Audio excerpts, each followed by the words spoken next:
me a minute. About to share it a little, get the word out. Give me a second. Pill ill, y'all niggas better listen. I'm black pill ill, y'all niggas better listen. I'm black pill ill, y'all niggas better listen. I'm black pill ill, y'all niggas better listen. I'm black pill, I'm ill with this will. I'm black pill, I'm ill with this will. I'm black pill, I'm ill with this will. I'm black pill, I'm ill with this will. I'm black pill, I'm ill with this will.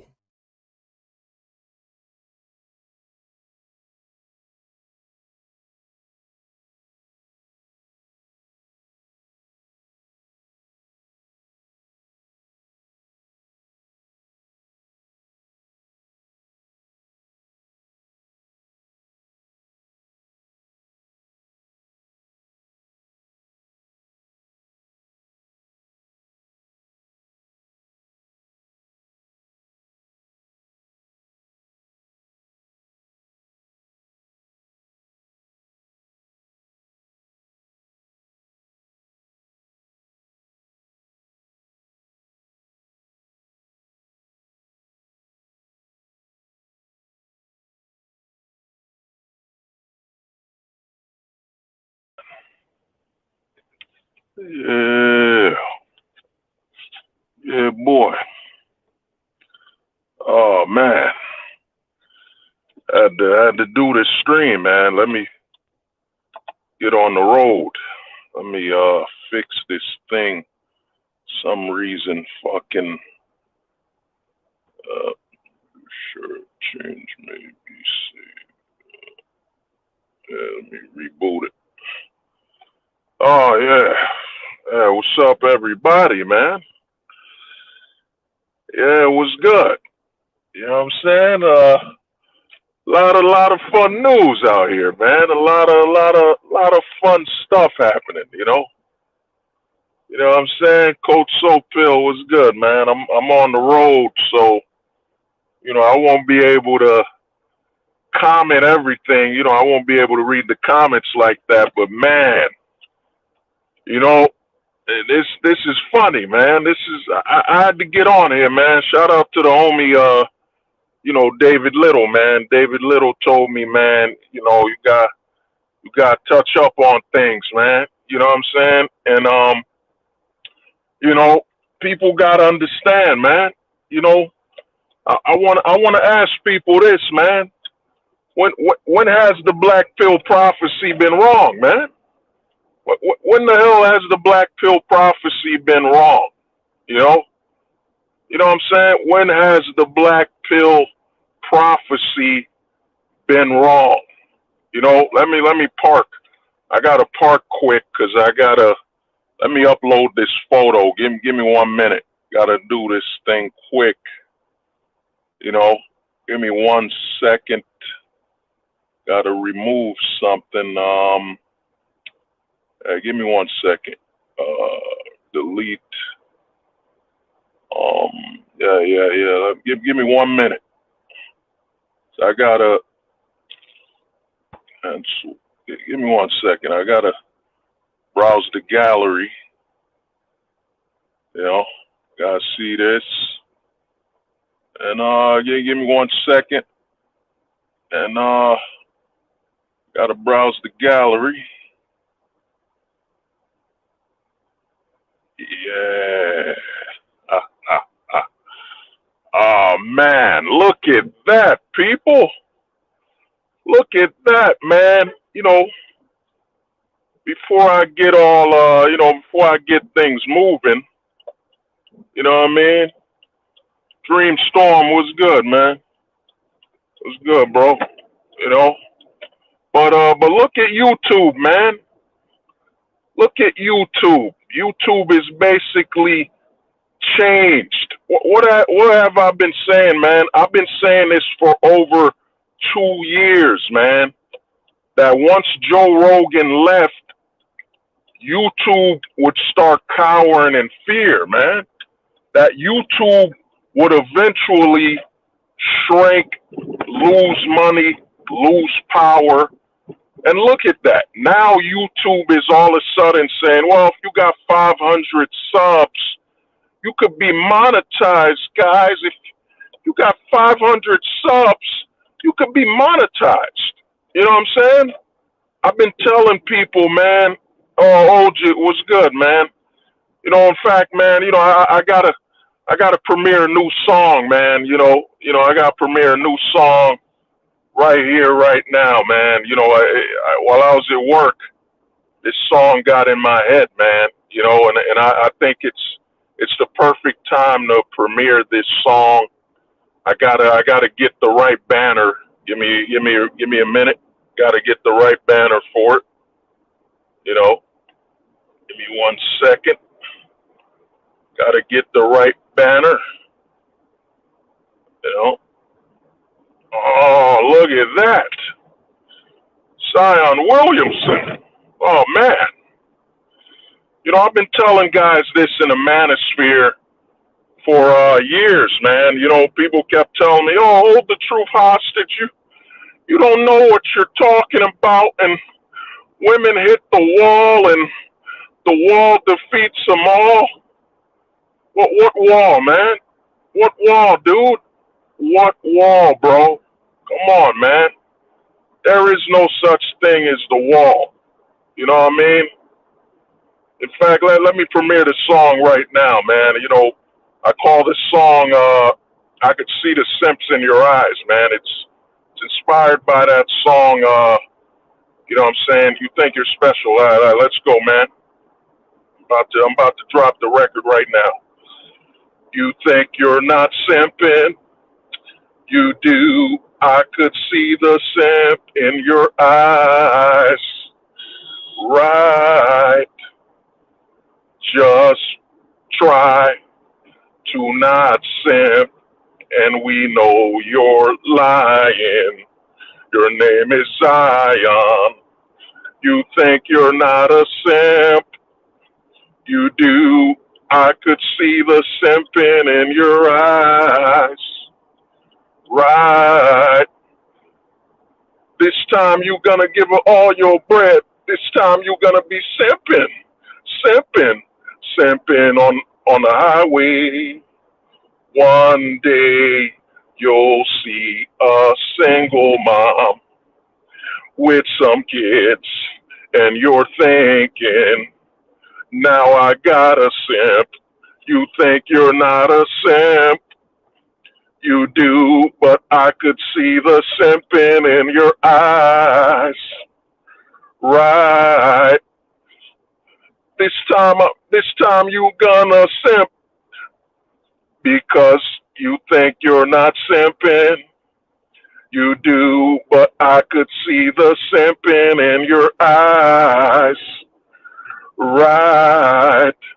Just one single mom is all it takes for you to give all your bread. You think you're not simping? You do, but I could see the simping in your eyes.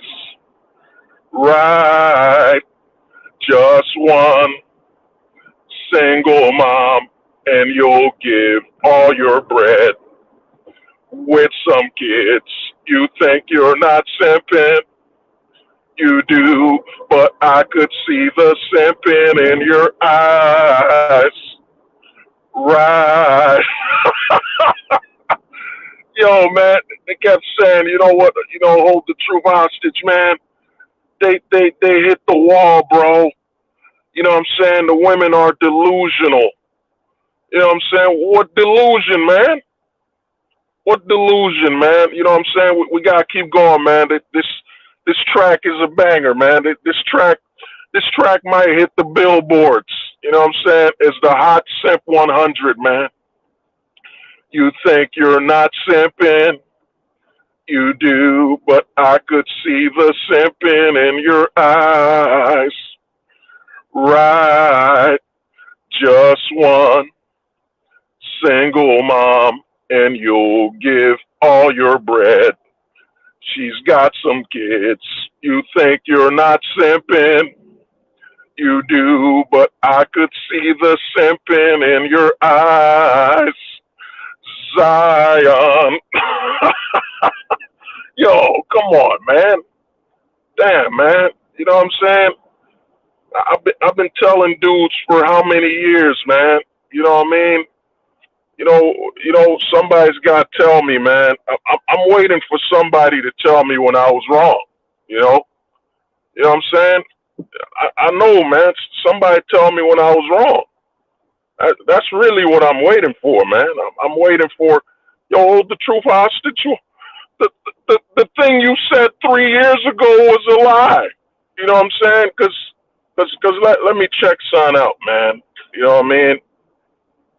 Cause fuck, man, the traffic. You know what I'm saying? Cause a lot of people. I know you're watching right now, you bitch ass nigga, and yeah, screenshot it. And every time you do this, I'ma keep dissing your bitch ass.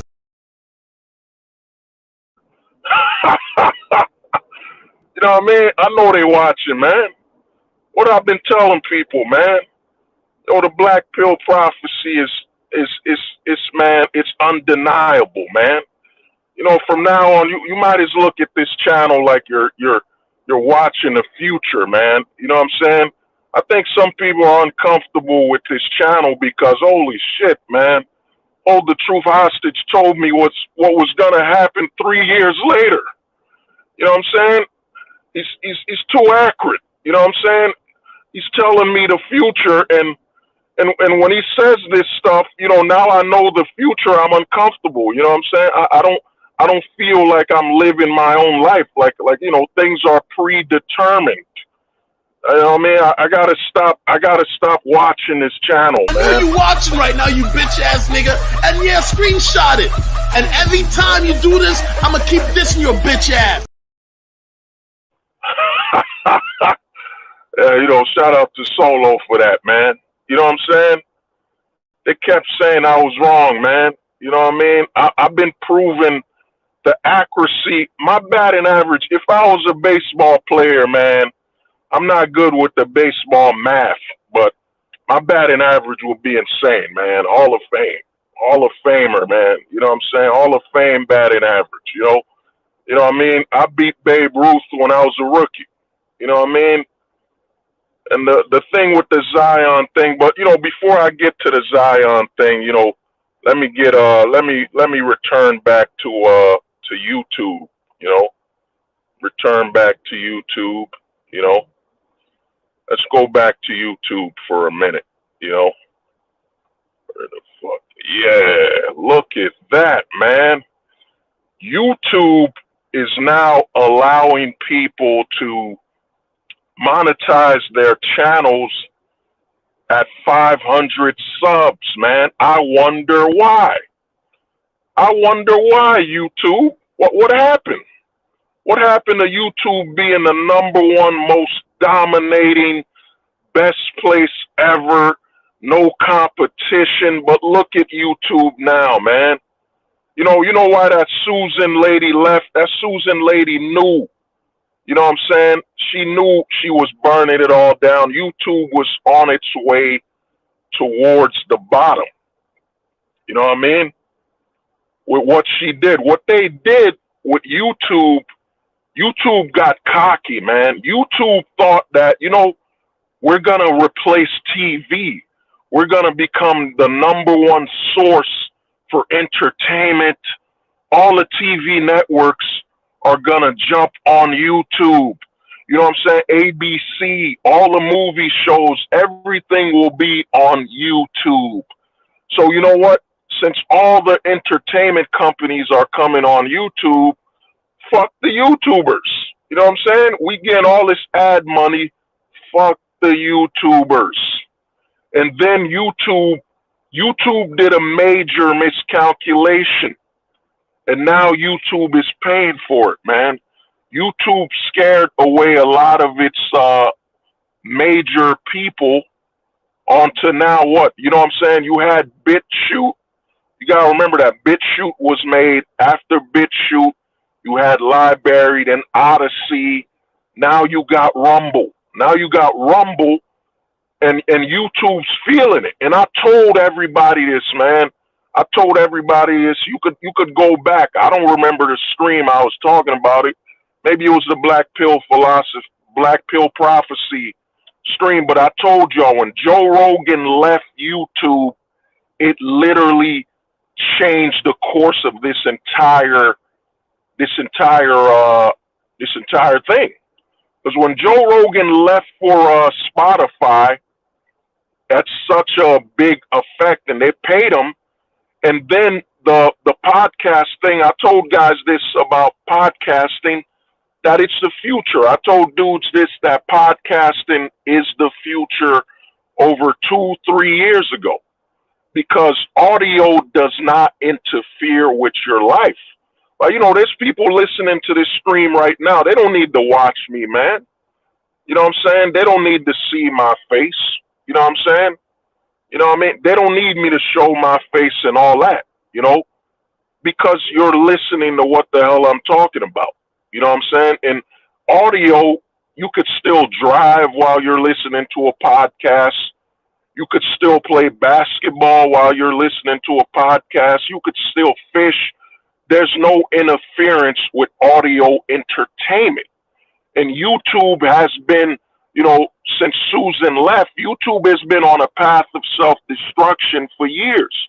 When they started charging you for playing your content in the background. You know what I'm saying? YouTube started charging you for playing your content in the background, and YouTube did not see it happen, man. Yeah. The homie Ojit, man. Yeah, more people are moving to Rumble. You got big time YouTubers advertising Rumble now.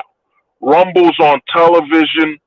Rumble's with interviewing Trump. You know what I'm saying? Yeah. YouTube. Yeah. YouTube, So YouTube got cocky, man. YouTube thought that all of YouTube would replace television. It would be the new house for all entertainment. You know what I'm saying? Let me take this banner out. You know what I'm saying? Take this banner out for a minute. YouTube thought it would be the main source for entertainment. But YouTube didn't get it that Netflix decided the future. Netflix decided that, all the big networks are going to make their own streaming services. So if they're all making their own streaming services, their own online video broadcasting network, why would they be spending all their money to advertise on YouTube when they're now competing with YouTube? Holy shit, that's a big ass crane. And it just dropped the lard, man. It just dropped the big ass shit, man. I saw a crane, but yeah. So YouTube fucked up, man. YouTube thought, you know what? All the TV networks are moving to YouTube now. That's why YouTube has positioned all the content creators from, Jimmy Fallon. You know what I'm saying? Jimmy Fallon, what was his name? Noah, whatever it is, from Comedy Central. They positioned Saturday Night Live. They positioned them all on YouTube. That's why YouTube made the monetization scam 1,000 subs. They made the monetization scam because they wanted to make it harder for the average person to compete for the attention of people from Hollywood. You know what I'm saying? That's why YouTube made this monetization scam. You know what I'm saying? But now YouTube is seeing that, man, Spotify is took Joe Rogan. All the big TV networks are making their own streaming services. They're not putting all their content on YouTube. They're not putting all their content on YouTube. Oh my God, that Susan lady was wrong. What the fuck? That lady was wrong. And now YouTube is trying to do course correction, but it's too late, man. It is now. They've dropped their monetization to 500, but now they've dropped their monetization. Next, it's going to be, why not drop it to 100? You know what I'm saying? Because Rumble and all of them, they're allowing people to support their creators and all that stuff. You know what I'm saying? They're allowing the creators to become their own TV networks and all that stuff on Rumble. You know what I'm saying? I'm not certain about Odyssey and all that. You know, they're allowing. So YouTube, the scam YouTube was running, the big scam YouTube was running was this. What YouTube was doing is they were not paying the people. Like, let's say, because you know I've been on YouTube watching it since OG YouTube. You know what I mean? Since OG YouTube back in 2005 when YouTube just started. Like, you know, I've been watching YouTube since then. You know what I mean? And YouTube used to have, you could play it in the background without paying them any money. You know what I'm saying? So then YouTube started charging you. Oh, you want to play your videos and audios in the background? You better sign up for YouTube Premium. You know what I'm saying? And people are like, man, fuck that, man. What the hell do I need to pay to play something in the background and to save battery life? You know what I'm saying? That's how you know YouTube was trying to rob and steal from people, man. They were charging you to save battery life on your phone. That's what the background play is. It's really YouTube charging you for playing, you know, saving your battery life. You know what I'm saying? Like, there's a lot of grifters on YouTube, a lot of them. There's a massive amount of grifters, you know. There's a lot of people telling you, "Oh, you need a 4K, camera, you need a HD, you need this, you need that." Dude, why the fuck do I need a 4K camera when I'm just a man talking on the screen, man? Most other men who are straight don't give a fuck if you're at 720p, 480p. They just care about, can I hear you? That's it, man. Can I hear you? You know what I mean? So there's a huge technology grift on YouTube. Oh, you want to start your first YouTube channel? You're going to need a 4K camera. You're going to need a HD surround sound audio system. You're gonna need to be able to have your pores, your skin. You're gonna have to be on 4K. You know what I'm saying? For what, dude? Why do I have a camera for other men to see me? Like, why? Why would I, a straight man? Man, I wonder if the other men can see me clearly. You know what I'm saying? I'm at 720p. God forbid the other men can't see me. Can't see my face. You know what I'm saying? God forbid they can't see me in clarity. They can't see me in 4K. God forbid other men watching this channel can't see me in 4K, man. You know what I'm saying? In fact, you know, let me show you. You know what I mean?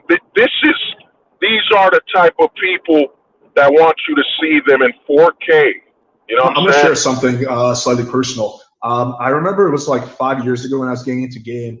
I was like, well, what if because when girls ask you for dick pics, like, why does it have to be my dick? What if I find a way bigger dick than mine and send fake dick pics? And so this was not the best day ever, but I spent like, you know, solid 10 minutes just looking up juicy fucking schlongs. I'm like, you know what? White guy, possibly could be me. Definitely not me. Maybe, you know, me after I get the penis enhancing surgery. Like, let's try this shit out. And dude, like, I must have sent that fake dick pic at this point to close to 100 girls, 50 to 100. Never once have I ever gone called out. I send it. These are the guys that want you to see them in 4K, man. You know what I'm saying? 4K. You know, Alex Playing with Fire just admitted that I'm online looking at other men's privates to find the biggest so he can make it represent himself, man. I've been telling guys, man, the closet is real, dog. The closet is all over the damn YouTube space, man. You know what I'm saying? And people have been telling me, oh, man, hold the truth hostage. You're wrong. You're obsessed with this closet stuff, and you know what I'm saying. You got no evidence. You know what I mean? Let's show a little more.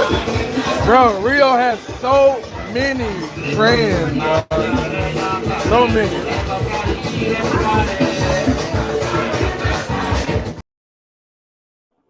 You know what I mean? Let's. Bro, Rio has so many friends. So many.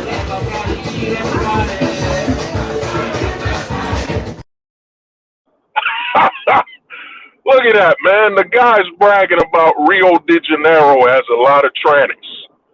You know what I'm saying? This is what have I been saying, man? You know what I'm saying? The black pill prophet, man. Somebody give me my props, man. You know what I'm saying? Give me my props. You know what I'm saying? You're watching the future. You are now tuned into Hold the Truth Hostage, aka the Black Pill Prophet. What you will be hearing is information that will have you ahead of the curve by 5 to 10 years. So if you don't want a spoiler on the future, don't watch this channel. Don't watch this channel if you don't want a spoiler on the future.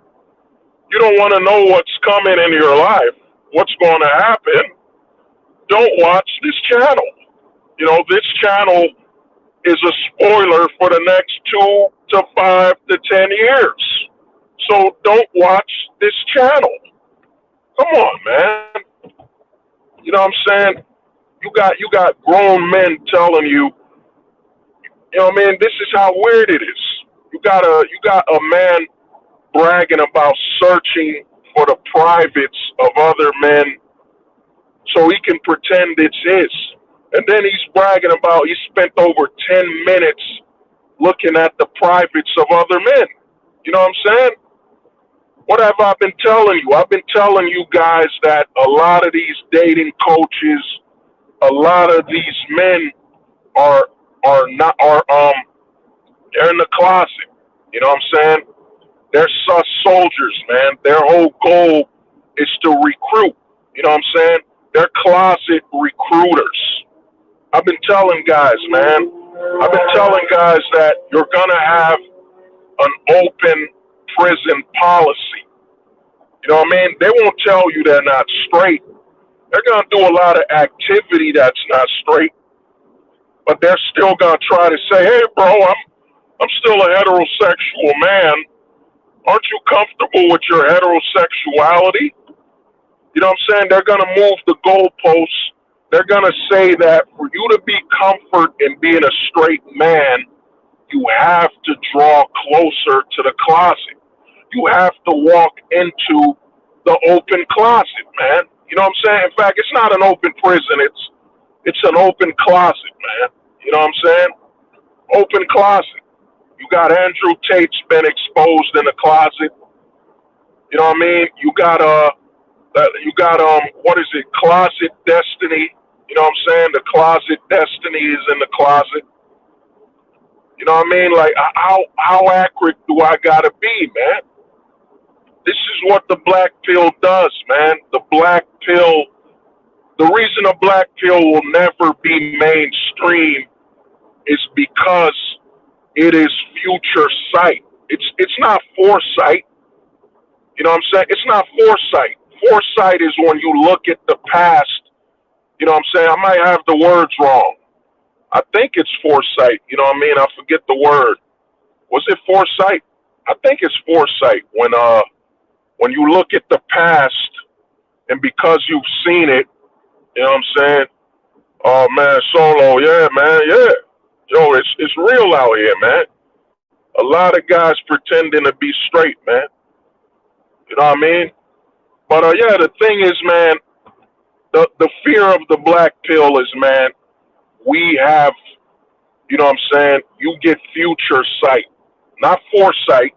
You get future sight.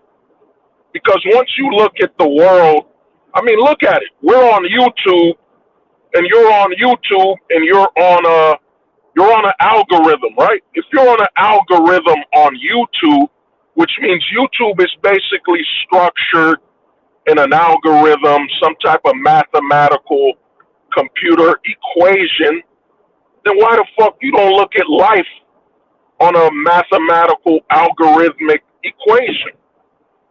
You know what I'm saying? If YouTube is on an algorithm, what the hell you think life is on, man? Life is on an algorithm, man. Life is mathematical. You know what I'm saying? If you start looking at things from a mathematical perspective, shit starts to make sense, man. You know what I mean? It starts to make sense. That's why this black pill stuff, it's never gonna be mainstream. Not fully. You know what I mean? The gray pill will be mainstream. You got guys like Destiny who's in the closet dropping black pills after he's been getting pumped from the back. You know what I'm saying? After he's been getting pumped on the back, yeah. You know what I mean?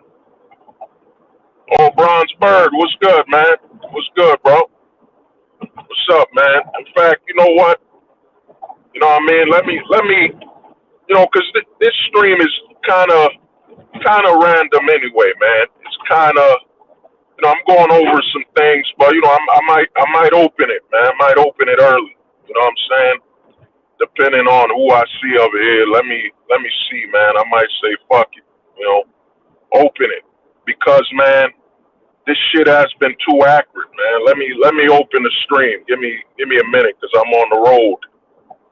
I'm on the road again. I'm on the road. Take me home to Virginia. God damn. Oh man. Hey, give me a minute. I'm opening a few. I'm on the road. You know what I'm saying? I'm on the road again. You know. But you know, let me sing that banger, man. That hit. You know what I'm saying? You think you're not simping. You do. I could see it in your eyes. Fuck, man. You know what I mean? There it is. Yeah, I'm gonna open up the stream. Yeah, the link has been shared, man. You know, if you want to hop on, let's go, man. This is a glorious day, man. You know, the black pill prophecy has been accurate at a over 98% clip, man. There's nobody that could tell me, you know what I mean? I would dare someone to tell me when I was wrong. You know what I'm saying? Someone tell me when I was wrong, man. That's what I'm waiting for. You know what I mean? Someone tell me when I was wrong. Yeah, Destiny's gonna drop some black pills after getting his back blown out. You know what I'm saying? Let's see what Destiny's up to. Hold up. Let me see. Who is that? Gold Pill, my brother. Yo, what's good, bro? Who's that? Oh, my man. What's good, man? Yo, what's good, man? This is the symbol right here. I'm leveling up. My brother, how you been, man? Oh, dude, I've been working my ass off, man. I got 2 more weeks till I get the fuck out of here, dude. I can't wait. My man. I hear you, man. You know what I mean? The homie Neo Wolf was good, man. Yeah, man. You know what I mean? You see YouTube, man. I told people, man, that they would bend the knee, man. It was inevitable, bro. Because, you know, they fucked up, man. They under you know what I'm saying? They I forget the word. My mind is racing all over. Underestimated. Yeah, they underestimated and undervalued. You know what I'm saying? They thought that, dude, you know, YouTube thought it would be the new TV, bro. It thought it would be the new TV station, TV network. And no, man, everybody's trying to make their own streaming service. And they're looking at it like, dude, we're spending money to get people on our service. Why would we be spending money on YouTube we would promote our stuff on YouTube to get views when we got our own network. So YouTube has become like out of the priority, probably what, 3rd or 5th? You know what I'm saying? So now YouTube, you know, what was her name? Susan left, you know what I'm saying? Susan left so she could spend more time with her private dildos. You know what I'm saying? Oh my You know what I mean? Yeah, she could spend all the time with her private dildos. You know? Oh, yeah. Yeah, bro. You know, so now YouTube's bent the knee, man. And the thing is this: once you bend the knee, you give the public an inch. It's time to get the whole mile, man. Or as I would say, it's time to get everything. You know. But you know, what's your thoughts on everything going on, man? YouTube. So I've been kind of noticing a lot of Trump trend going on, and how he's kind of, I mean, it's all fucking show to me, dude. I don't take nothing seriously. I mean, if he wins, that's cool, but I mean, at the end of the day, it doesn't involve me anyway, because I do plan to go on my own way, and once I have an opportunity to get out, then I will. I'm always Oh seeking yeah, an yeah. opportunity overseas. Oh yeah, yeah. Well, I mean, the thing is this. I was gonna get to this later, but now you bring up Trump. Is that dude? You see what's happening with the Bud Light? You know what I mean? Target. Yep. I've been saying this for over 2 years, man. Your votes do not matter, man. Look what happened to Bud Light and Target. Think about it. You had riots over what is it, police brutality or fake corrupt government officials. No, the news never covered it. None of that. But once you start taking money out of the equation, for what's happening with Bud Light, Target, now all of a sudden you're getting news coverage because guess what, man? The money you put into these companies funds these politicians. So now they're scrambling and they're crying, they're bitching because they finally saw you use your true vote. Your vote only matters. We live in a capitalistic society. If we're in a capitalistic society, then what the fuck value does you voting, putting your damn name on a piece of paper have? Like, what the fuck does that mean? Nothing. We saw that with Obama. You had a black president, nothing changed. Nothing. You know what I'm saying? You had a tangerine or orange president named Trump. Nothing changed. Now you got an Alzheimer's patient. Nothing changed. You know what I'm saying? Guys, I mean, I have discussions with Trump lovers, and they argued that the economy was better. He did what he was gonna say, blah blah blah. It don't fucking matter. Like we are right now, we're in we're in a backwards fucking spiral right now. We're going backwards. De-evolution. Right after Conan the Conan the Destroyer, and then you got this this rainbow pandemic going. That's pandemic right now. You mean the rainbow invasion, man? You know what I'm saying? Yeah, and we've been telling people this for over 3 years, man. They're trying to legalize, and I'm gonna tell you exactly what the game plan is. And I've been saying this shit for over we've been talking about it, me and you, on and off, everybody, for over 3 years. They're trying to legalize pedophilia. Now they can't legalize pedophilia through a person. They have to legalize it through a corporation. That's why Disney, think about it. When they said this back in 2020, that corporations are now recognized as a person. As a person. You know what I'm saying? So the corporations are a person. So what do you call a person that goes after children and makes it their business to go after children? You call them a pedophile, am I right? So what are the majority of the corporations that openly say we're coming after your children? Target literally sold pouches. They sold dress. An adult designed a dress for a child, for a boy, with a pouch. So that adult had to think about pedophilic thoughts about, I'm going to make a dress for a boy, a minor.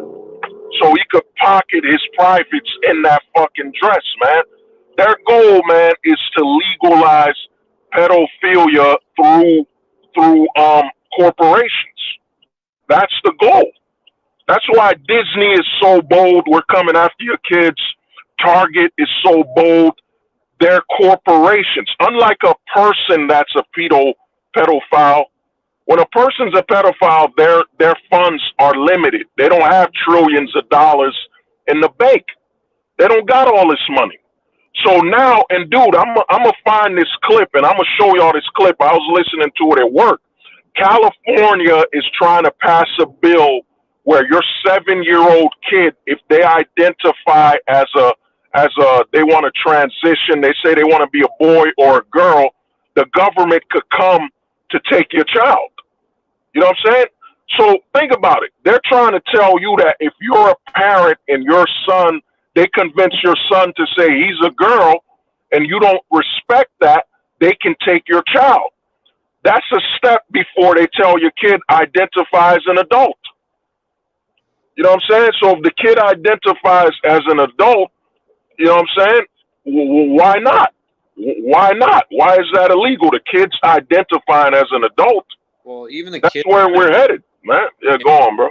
The kids are confused because, they've been watching shit and they've been convinced themselves I like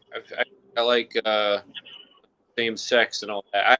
I actually, it was a fucked up conversation the other day because this morning my dad was talking about his friend's son who the guy pulled his son from private school because he was bullied for being gay, and this kid's only like fucking 12 years old. Wow. Yeah. Yes. Wow. It's so bad over man. here, dude. It's like private school. It doesn't matter if you put your kid to a fucking private school. It's already like too late, dude. Like that's why I'm thinking like that's why I'm thinking if everything goes well with my Filipina and if she wants to come here, it's gonna be a very limited time, for both of us because I don't see myself, putting a kid here in the fucking States, dude. Like, I mean, all I need is fucking 2 years and I'm fucking out, dude. Like, I'll figure out a way to, just make my escape before the fucking child comes, It's like, I'm not going to do, there's no fucking, I mean, it might happen, but consciously, hell no. I mean, you're better off doing over there, man. The thing is, dude, you could teach English and, dude, what's going on is, man, we are at the point, and a lot of people aren't, this is why the black pill is rare, man, because I can be fully fucking honest with you, man. I'm not on a side. I'm going to tell you what's going on, bro. And, let me drop another. This is a black pill prophecy. Let's do it again. Let's tell you what's going on in the next 10 to 20 years. What's happened is the Democrats, the left, has been leaning on you can do no wrong. It doesn't matter if you want to, traumatize, mutilate your children's body. The left is all about full autonomy from insanity. As long as you vote, they're basically saying as long as you're on the left, we will support all your insanity. Like I was on Facebook, bro, and I had somebody arguing with me about fucking pronouns and all that bullshit. I told them, you're the fucking problem, bro. You're such an idiot that politicians have you celebrating you being allowed to be called a fucking pronoun while you're still in poverty and they're stealing all the money in the banks. You know what I'm saying? All the left is doing is legalizing insanity. Yeah. You know what I'm saying? As long as you're on the left, it doesn't matter. You want to mutilate your child? You want to go live on TV, Dwayne Wade, and say, my son, who's 6 years old, knows more than me. He's 6 fucking years old. He knows more than me. The left is all about legalizing mental insanity and giving you mental autonomy. from anything. It doesn't matter as long as you're. It doesn't even matter if you can vote or you're functionable. They also want you to be able to remove yourself from the voting class and make you more dependent. Like, you know, if you're homeless or mentally insane, it doesn't matter. And then you got the right is all about selling this false narrative that we're gonna bring back this invisible patriarchy that they destroyed. They destroyed over 50 years ago. So you got both sides. One side is telling you we're gonna bring back power and manhood. When Trump was president, what did Trump do to the family court? Nothing. Nothing, bro. So it's all on both levels of insanity, man. You know what I'm saying? And even with, I can't say the word, with all these Call of Duty incidents, at the mall, you know what I'm saying, at the schools, it's advertisement for the left and right. One side gets the advertisement that, dude, if you were armed, you would have been safe. Then the other side, the left, is saying, well, if you weren't armed, if no one was armed, none of this would have happened. You know what I'm saying? Dude, it's literally, man, both sides are playing people and sacrificing them to maintain what I've been telling people. We don't have a government in America, man. We have a God for men. And if we all know about gods, what do you do for gods? You sacrifice. Yep. You know what I'm saying? The left is sacrificing people, telling them your child is a tranny. At 6 years old, your son could come home and say, hey, daddy, I want to be a girl. And you're supposed to be, as an adult, don't question the schools. Don't question anyone that's been influencing your young child. No, just say, well, son, let me get you a dress. You know what I'm saying? It's all a scam. You know what time we're in, dude? We're in the Mayan times. The government is, if you look up Mayan history, they were saying, dude, they were all about sacrificing the healthy, and I don't know if it's propaganda or whatnot, but it was all about sacrificing. And that's what we're in. We don't have a government in America, man. Anybody telling you, oh, we got a government. What government is openly sacrificing, you know, mutilating children, promoting fucking, what is that thing? Baby deletion, literally 20 minutes from the childbirth. I'll delete it. It don't matter. You know what I'm saying? Delete it. Yeah. You know what I mean? So, dude, we don't have a government. We have a God level, and it's a religion. The left and right now are religion. You know what I'm saying? It's a religion, man. You know, these fucking tradcon or tradcucks, what do you want to call it? Like they're always like gratifying Trump and saying he's like fucking Jesus, or you know, because every time Trump mentions Jesus, everybody fucking lose their shit. It's like, oh my God, Jesus! Oh, he said Christ. You know, it's like, bro, he's not a fucking Christian. He's a Jew. He's yo, come on. I mean, he's don't bring that one up, man. That ain't worth it, man. We might keep that word. That one ain't worth it, man. That word right there, that ain't gonna do nothing, man. Dude. It's money, man. Yeah, he's a Zionist banker. That's what it is. Not that one. None of that, Dragon Ball Z. Yeah, dude, it's all money, man. It got nothing to do. It got nothing to do with, you know, the religions. The government is the ultimate religion, man. This is where we're at. The you know, whether they're a Muslim, all them other things, that don't matter. That's a scam. You know what I'm saying? The goal now is to have you waking up and being prepared to sacrifice your children, either in the name of the left or in the name of the right. That is where we're at. You know what I'm saying? That's where we're at. The left wants you to mutilate your children.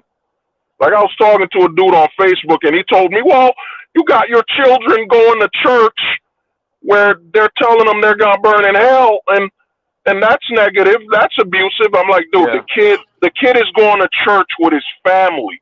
He's praying. I don't agree with everything in religion, but fuck, what's more stable? a kid going to church with his family or a kid going to the fucking hospital to get his body mutilated? Which one is healthier? You know what I'm saying? Hearing about Satan and going to hell, or your child getting his body mutilated. Oh yeah. You know what I mean? That's what's going on, man. Yeah. All that other crap.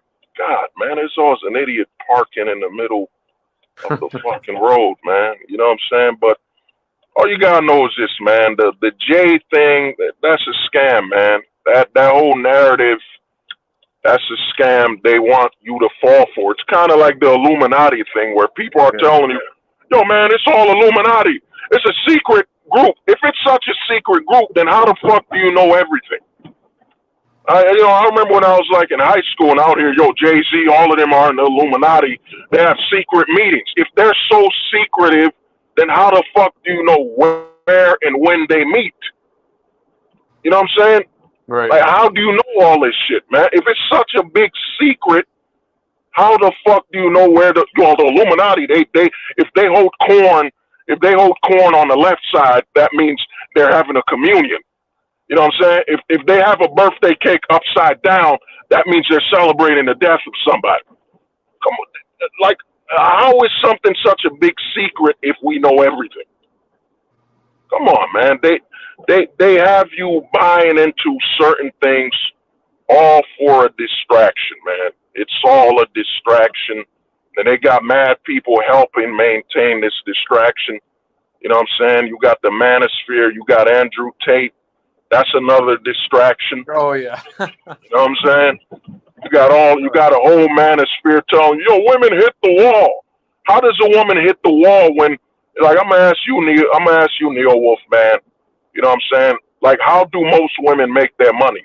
Like, how do most women become billionaires, millionaires? Just by being the S word. Yeah. No, it's by man. So who gives them their money? Yeah, that's true. Oh, like who is Zuck? I mean, not Zuckerberg.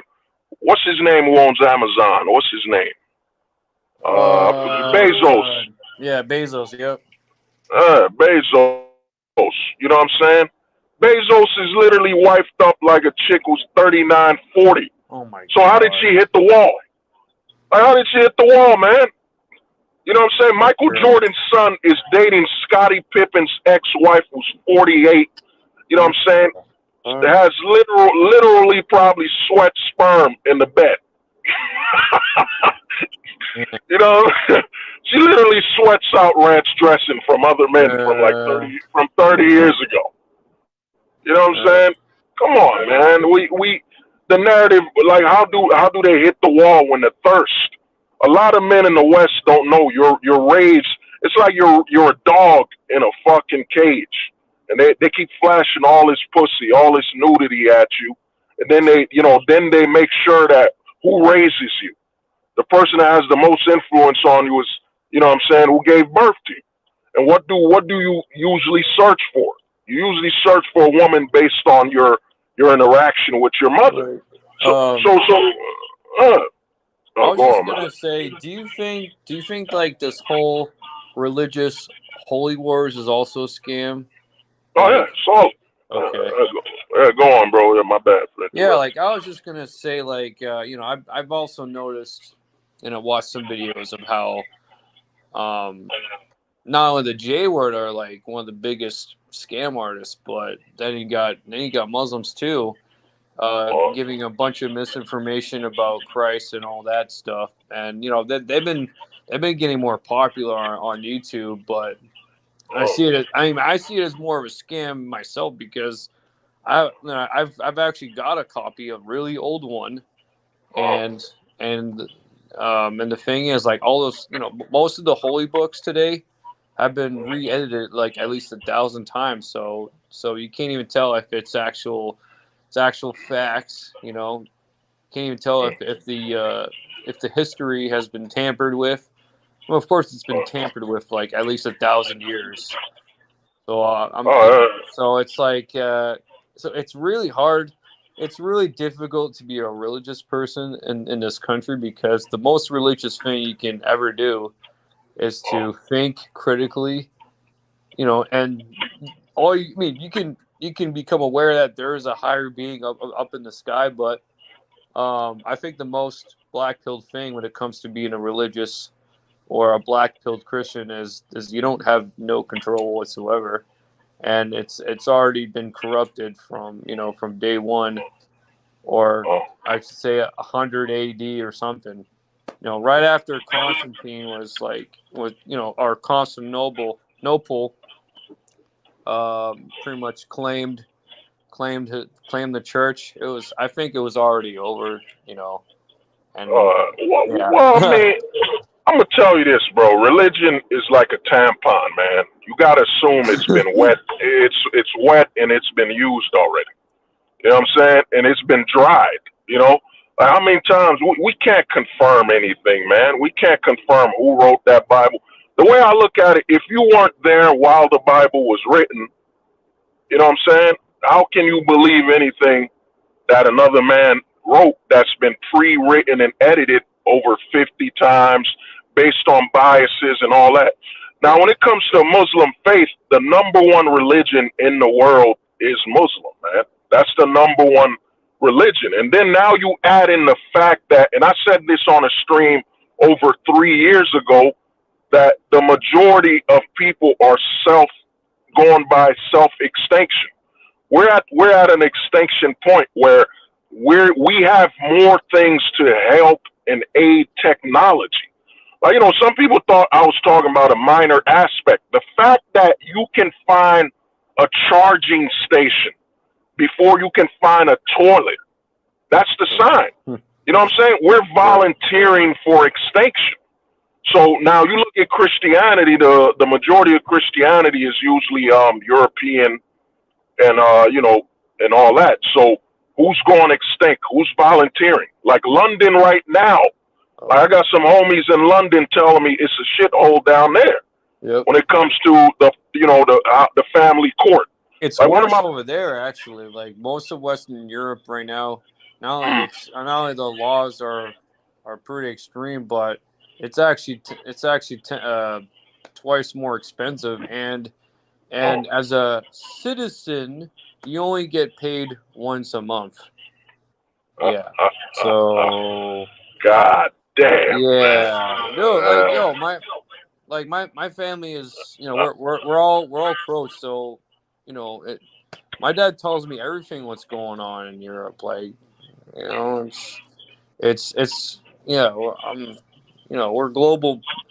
We're foreigners, and we're also global minded. Unlike these fucking sheeps here, and always worried about national issues. Take a look at the whole freaking world. Like, there's more. Not only there's more chaos, but there's more options. On an optimistic level, you can just take your money, go to the cheapest country you can ever find. Whether it be like Nigeria or Philippines or, and just I'd rather go backwards, man. Like in time, What's up, partners? Well, you go to other countries. The thing is this, bro. There's the European countries, man. They've dominated, and I'm not being racist or none, but it's the facts that the number one superpower, United States, and if you look at the European race right now, they're volunteering for self-extinction. You know what I'm saying? The whole narrative is self-extinction. Like, let's mutilate. Like, let's be honest. Who's saying mutilate your children? It's MSNBC and all of them, all the big networks, and who owns them? It's usually European owned. So what's happening with the left and right, man? It's really just absolute promotion of chaos to keep the people in such disorder that they can do no wrong. You know what I'm saying? There is no wrong anymore, man. When you can actually volunteer to mutilate a child, it's over, man. It's done. You know what I'm saying? What is that?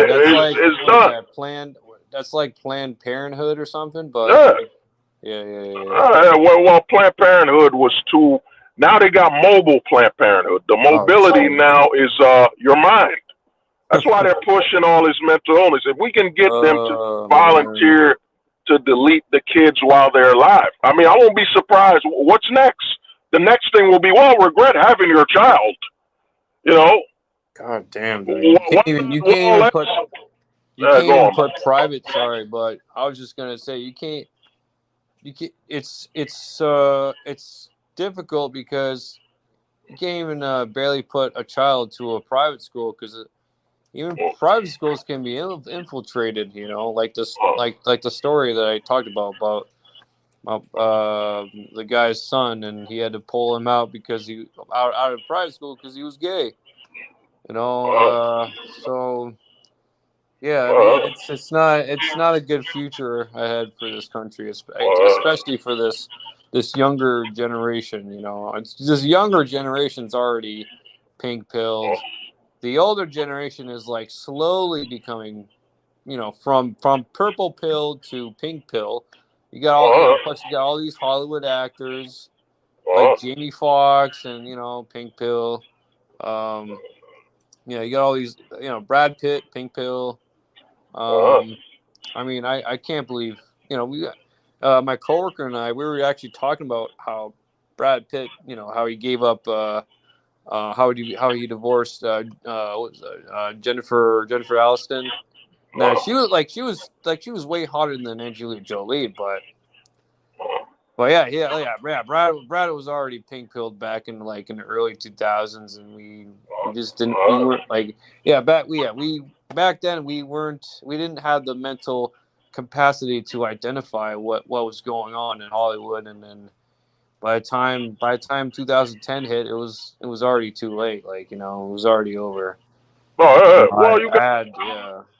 All right, well, you gotta I look at this. You look at Brad Pitt and Kanye West, and I'm gonna do the narrative. Now, Kanye West is for the the black community, the minorities. Kanye wifed up, Kim Kardashian. Brad Pitt wifes up a used up, crazy Angelina Jolie, was kissing her brother. This is why I say the whole narrative that the wall, the whole thing, none of that matters. None of that exists. Because you're in the West, man. We are the simpians. We are the champions of simping out here, man. We are the simpians, my friend. We'll keep on simping to the end. We are the champions. We are the champions. We'll keep on simping. Come on, man. Oh, shit. Because we are the champions of the world.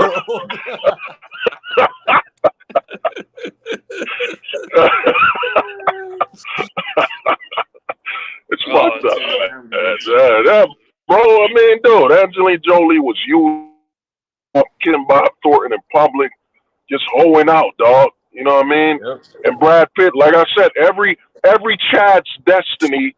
The difference between a Chad and you watch the Manosphere, where they keep telling you we got betas orbiting a woman in hopes of simping for her. The difference between a Chad and a quote unquote beta is that the beta orbits outside and simps to her from the outside. The Chad will simp to her from the inside out. You know what I'm saying? He lives with her. He's simping from the inside out, man. That's the major difference between the beta and the so-called Chad. You know what I'm saying? For my brothers in the Middle East, the Aladdins. You know what I mean? The Aladdins, the Tyrones, the Chads, whatever. There's no difference, man. It's just the difference is outside, inside. That's all it is. Yeah. You know what I mean? Look at Brad Pitt. Look at Kanye West, man. A rapper came from whatever, whether it's poverty or whatever, and look, he wipes up Kim Kardashian, man. You know what I'm saying? Brad Pitt, all the bread in the world. What's her name? Aniston. She was clean. She was from Friends. She was clean. I don't think Aniston was hoeing out. You know what I'm saying? She wasn't all over the streets. You know what I mean? But dude, the goal of a Brad Chad, whatever, is to simp anyway, man. There is no such thing as non-simping in America, man. Whether you're all a purple pill, blue pill, red pill, I'm gonna tell you the narrative. The red pillars are simping by seeking a reality that doesn't exist. Why can't I get until the government allows me to have a wife and my children? You know what I'm saying? I will fight the system. That's how the red pillar simps. Then the purple pillar will simp by saying, well, unless you're a family man, you don't know how it's like to live and complete your life. Your life completes when you find your wife and all that. Then the pink pillar is, man, unless you're attached to a woman and do whatever she says, you're not a man. You know what I'm saying? The black pill is the guys. We're the guys saying, yo, man, the law is over $1 trillion fucking on the system. What the fuck do you mean we can change it, man? There is no changing. It will never change, man. Wake the fuck up, man. That's what we're telling people. And they tell us, oh, you guys are pessimistic. No, man. We're not pessimistic. We're realistic. You know what I mean? We're telling you the facts, man. There's over $1 trillion. China's in it. There's a whole global economy on American, the situation in America, the family court. I've been saying this shit for over, 5 fucking years, man, over and over again. There's no such thing as changing what the fuck's going on, man. And I'm a premiere a new saying right now, man. And I said this shit over 5 years ago, and I'm gonna give you three terms. You're either a target. We're all targets. We're men. If you're a straight man, you're a target. You know what I'm saying? You're a target. But then there are high value targets, which are men that have more money and are, more successful in the economy. They're high value targets. Then there's the men that are what I call the bullseye. The bullseye are the guys that you see, the Zion Williamsons that wifed up, used up, you know what I'm saying? Literally, she was in pornos. He wifed up and had a baby with a porn star. They're called bullseyes. These are the guys that are guaranteed they're going to give up their earnings, their life, their future. There was a dude named Jordan Poole, who's a basketball player, paid this chick $500,000 to go on a date with her. That's a bullseye. You know what I'm saying? When you hit the bullseye, you didn't miss. That's, you know what I'm saying? That means that guy's a bullseye. Some of us, I'm aware, I'm a target. I'm a straight man in an anti-straight male society. I'm a target. You know what I mean? As soon as you were born a man, you're a target. Now, the question is, will you grow up to be a high-value target? Will you stay a target, or will you be a bullseye? You know what I'm saying? That's all it is, man. This whole narrative of we're going to change this system and all this bullshit, dude, there ain't no change, man. The only change you can do, like what you saw with the Bud Light and all that crap, is you can hurt them financially. That's all that matters. But you changing the law from a social perspective, ain't nothing changing, man. It's only getting worse. There will be no going back. You're going to tell the leftists that now can openly target children on national television, advertising, protect trans kids. What the fuck, man? You know what I mean? Go on, bro, man. What the? I'm bad. I'm just...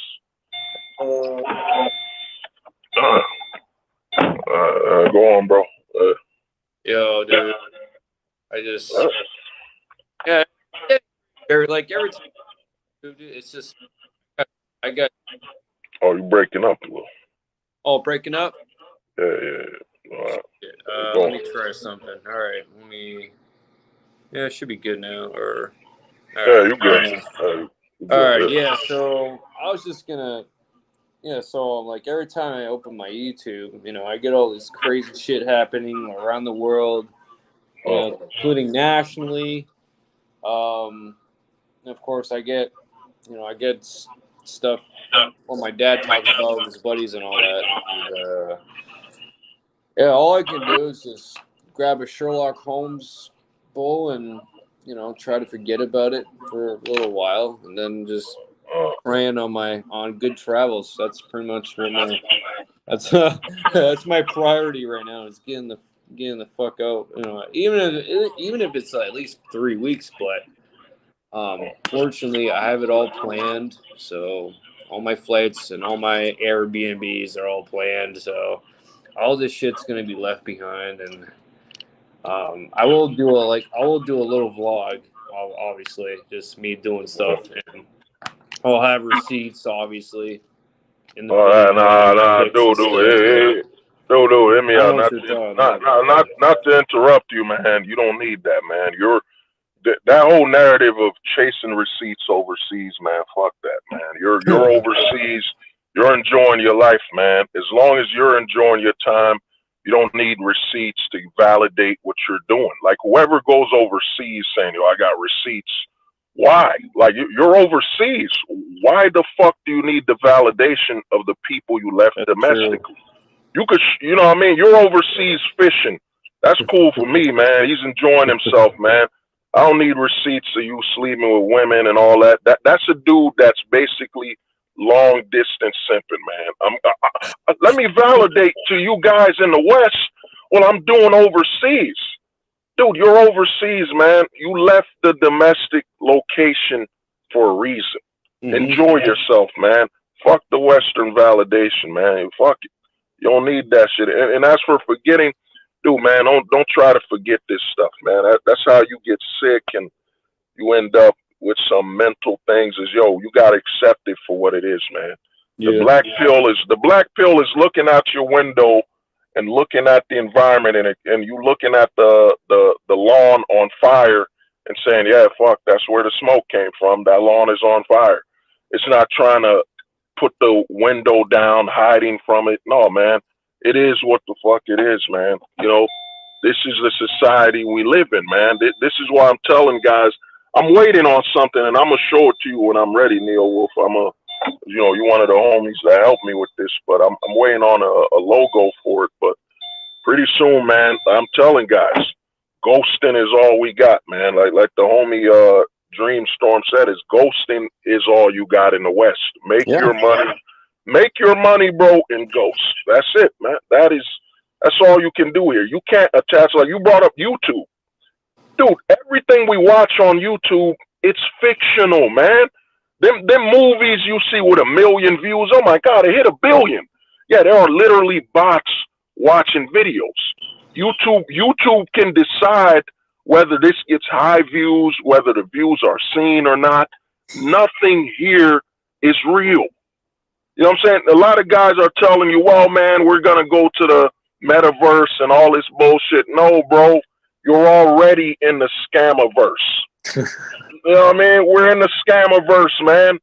What the fuck is real on YouTube? The only thing real right now is me and Neil Wolf talking. Them 13 views I see on my end, I don't know if it's real. I don't know if it's a real views. I don't know if there's 26 people watching. Who knows, 500? I don't know. They show you whatever the fuck they want, man. They've already got the minds of people. You got people saying, oh my God, I got 500,000 views. I made it.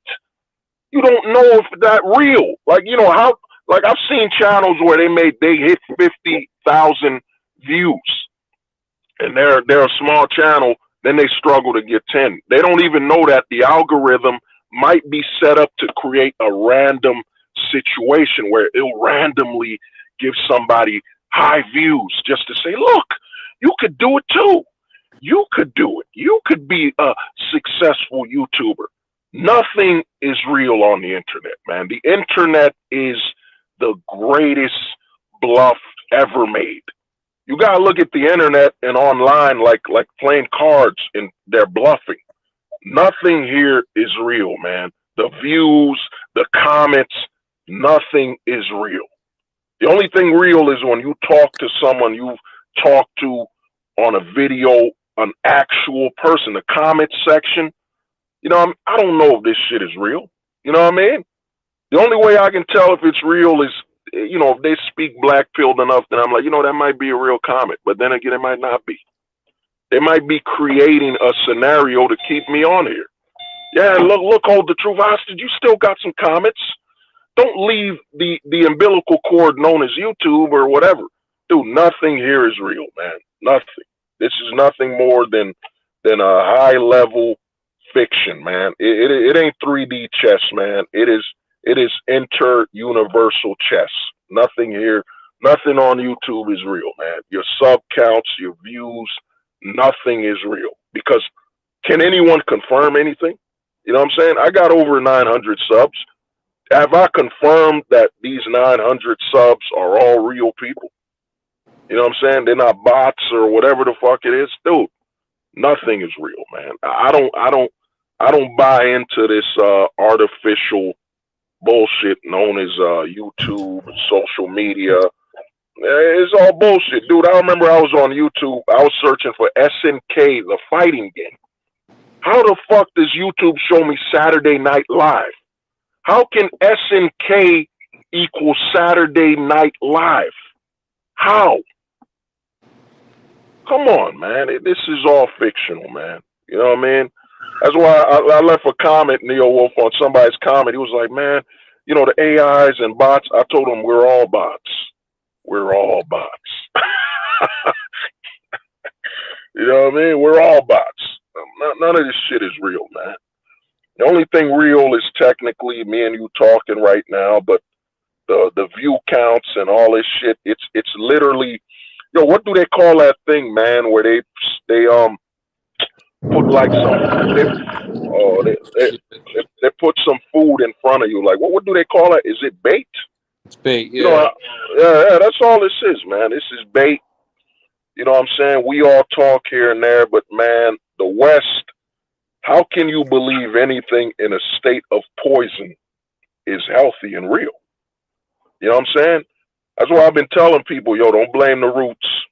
Don't blame the surface. Blame the soil. The soil in the West has become poison.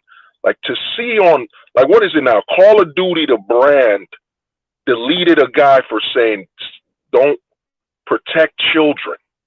Protect children is wrong. Come on, man. Saying protect children is wrong. You know what I mean? So what is right here, man? There is no more right.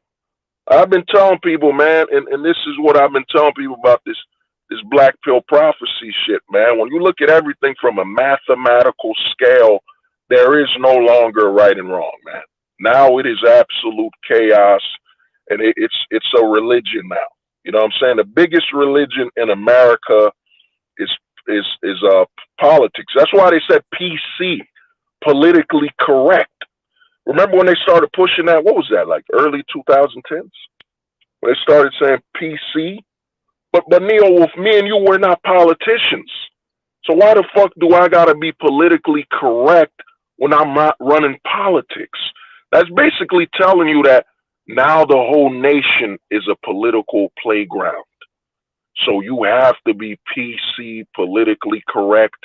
It's all a political playground, and a new religion is politics. That's all it is. You're either on the left. If you're not on the left, that's blasphemy. If you're not on the right, that's blasphemy. You're centered right. You got all these fucking idiots. I'm centered right. I'm centered left. I'm neutral left. I'm neutral right. Man, shut the fuck up, man. What is that doing for you? The politicians making their money are look at all these fucking idiots. They're proud to get called the proper pronoun. They're proud that you tell them their proper political leaning while they're starving. You know what I mean? This is how well the game is played, man. You know, and you got people telling me, "Oh man, you're either centered right." It's all a scam, man.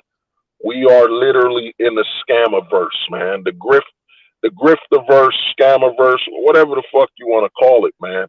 There is no such thing as a reality anymore, man. The news stations are lying. The news stations are on movies. They're openly lying, live on stream. Like, dude, Trump, I was watching something where they said Trump, CNN or MSNBC literally said, we're not going to cover Trump live speech because he might say something wrong and hurtful. Come on, bro. We are in the scamiverse, man. Yeah, Danny, I'm not lying, bro. We are in the scamiverse. The homie's right. Dreamstorm. This is Dungeons and Dragons, man. Dungeons and Dragons. Holy shit, D&D. That is fucking. What do they call a dude in D&D that tells you the story? What do they call that person? The dude that's telling you the rules and the story. I forget what they call that person. Is it the chess master? Or what do they call that person? I forget. You know what I mean? I forget what do they call that dude in D&D that like they tell you what's gonna happen in the story. Fuck, I forget whatever. Dungeon Master? Master? Yeah, the Dungeon Master. Yeah, bro, Dungeon Master. That's what we're in, bro. All the news stations are the Dungeon Masters, and we're the idiots playing the game. Oh, I'm a leftist. I'm a right wing. I'm a left wing. I'm a conservative. I'm a progressive. You're gonna get extra points if you do this. If you vote like this, you know what I mean. My brother Danny, the Grandmaster Scammer, the Grandmaster Scammer. Yeah, bro, that's what's going on, man. And the public is literally playing into it. And guys are acting like they get extra points. Oh, I get extra points because I'm a progressive. And I'm going to tell you the biggest scam they're running right now. The biggest scam is Hollywood calling people the modern audience. The modern audience is the biggest scam and high grade level manipulation ever. They're telling you if you're not into closeted content, if you're not into buying and giving us your money, you're not a modern citizen. So they're basically saying us who grew up in the 90s, we were not modern. Us who grew up in the 2000s, we're not modern. They've perfected manipulation. Like they used to tell you you're progressive. Like, I don't know if you remember, dude, I think it was the 2000s when they kept saying you're a progressive, you're a conservative. Now Hollywood and the mainstream media is now saying you're modern. Think about it, Neil Wolf. You going to the theaters to watch a child, like they made a movie called Stranger, whatever the fuck they called that movie. Stranger Things, where look, it's for the modern audience. The people that support body mutilation and changing their child's sexual identity at such a young age where the kid doesn't know what the fuck's going on. And then by the time he's a teenager, he wakes up and he's got the phantom limb syndrome. Like he wakes up thinking he has a fucking wet dream, but it's not there. You know what I'm saying? He's got like a phantom limb between his fucking legs. Like, he wakes up like, oh shit. I thought my penis got stuck in my curtains or my comforter. Oh, it's not there. He looks down, it's not there. Why the fuck did y'all do this to me? I was 7 years old. I didn't know what the fuck I was talking about. I just wanted some attention. Why the fuck did you mutilate and serve, put my balls in a fucking jar? I was 7 years old. You know what? I'm gonna do the only way out. I'm about to grab that rope necklace. I'm gonna get that wrist knife. You know what I'm saying? It's called the double ender. You know what I'm saying? If you really want to delete yourself, you know what I'm saying? You're looking for a no-fail situation. You're looking for the flawless deletion. What you'll do is you get a rope necklace and then you get a wrist knife. What that means is you make sure you got the rope and you slit your wrist and then boom, you fall. Oh, you're done. There's no survival. You know what I'm saying? Straight Mortal Kombat. You know what I mean? Mortal Kombat, you would call that Mortal Kombat doesn't even have this fatality, the self-fatality. Oh, they have Harakiri. They have Harakiri in Mortal Kombat Deception. Oh, you talking about with but that's killing two people. That's They do. They actually the characters they actually do kill themselves right when they are defeated by another player. So you can actually kill yourself, right when you're like when you're beaten before the character finishes you. No, no, I'm saying like not like that. Like let's say I'm fighting you in Mortal Kombat and I got the fatality, and instead of destroying you, I just perform a self fatality. Yeah, You know what I'm saying? that's called harakiri. No, no, not to hurt you, just like to hurt myself. Yeah, When you're hurting yourself. Yeah, that's called harakiri, which is the mm, a Japanese word for suicide. uh, Yeah, back uh, in like medieval Japan, like if they dishonored themselves or their empire, they like shoguns used to take a knife and they would fucking split open their gut as a way to honor their clan or whatever. no, no, no, I know that, but I'm saying Mortal Kombat, you can't just when you get the opportunity to do a fatality, all the characters can't just delete themselves. You know what I'm saying? Let's say I'm playing as Raiden and I'm beating you, Night Wolf, and I could just with Raiden do a self fatality where he just grabs a rope appears out of thin air and he hangs himself. You know what I'm saying? You can't do that. You know what I mean? So to me, bro, it's we're at the point, man, and in the black pill community, not the gray pill or the dark gray pillars that's bullshit and telling you, well, you're not having a girlfriend, your life is over. That's the biggest issue. The biggest issue is you not being loved and all that bullshit. No, dude, the biggest issue is you're in a society where they're openly promoting child mutilation. You know what I'm saying? And you want to have a child and have a family in a country where literally corporations are saying, we're out here to be pedophiles to your child. Live on stage, we're saying, yep, they're openly saying, there's literally a song where they got dudes in drag singing, we're coming after your kids. Funded by a corporation, man. It's over, man. The West is done, man. The West is you're just here to make your money, man. That's why Bud Light and all of them got hurt, got so butt hurt. I watched a lot of YouTubers. I'm going to tell you something, dude. Did you see Into the Spider-Verse? Yeah, actually, I did. Yep. Oh, well, I saw it, man. And that right there was just horrible, bro. They literally had a pregnant woman as a Spider-Verse character. Pregnant. Literally, she was pregnant, backflipping, and they want us to cheer. Like, they got a scene where she's chasing Miles on a motorcycle. They want us to cheer for Miles beating up a pregnant black woman or pregnant woman. Well, yeah. Literally, Into the Spider-Verse, they literally wanted you to cheer for a character beating up a pregnant woman. You know what I'm saying? No, Japan's no different, actually. No, that ain't Japan, bro. That's Spider-Verse. You gotta understand. Sony Pictures funded it, but Marvel owns it. I saw this in Spider-Verse 1, and I'm gonna tell you something about Across the Spider-Verse. It is literally an anti-straight male film, man. You're telling me, and I don't give a fuck if it's the spoilers, man. Fuck it. You know what I mean? You're telling me Gwen Stacy lives in an alternative universe. She comes back to Miles Morales, and she doesn't hug him. She doesn't kiss him. She ain't literally got her legs across dude's lap. She's in another universe. And if you watch that movie, she lost her man. Her father don't love her. In the whole movie, she doesn't kiss him or nothing. But I guarantee if she was a tranny in that movie, they would have been making out. They would have had a baby in Across the Spider-Verse. It would have been a team.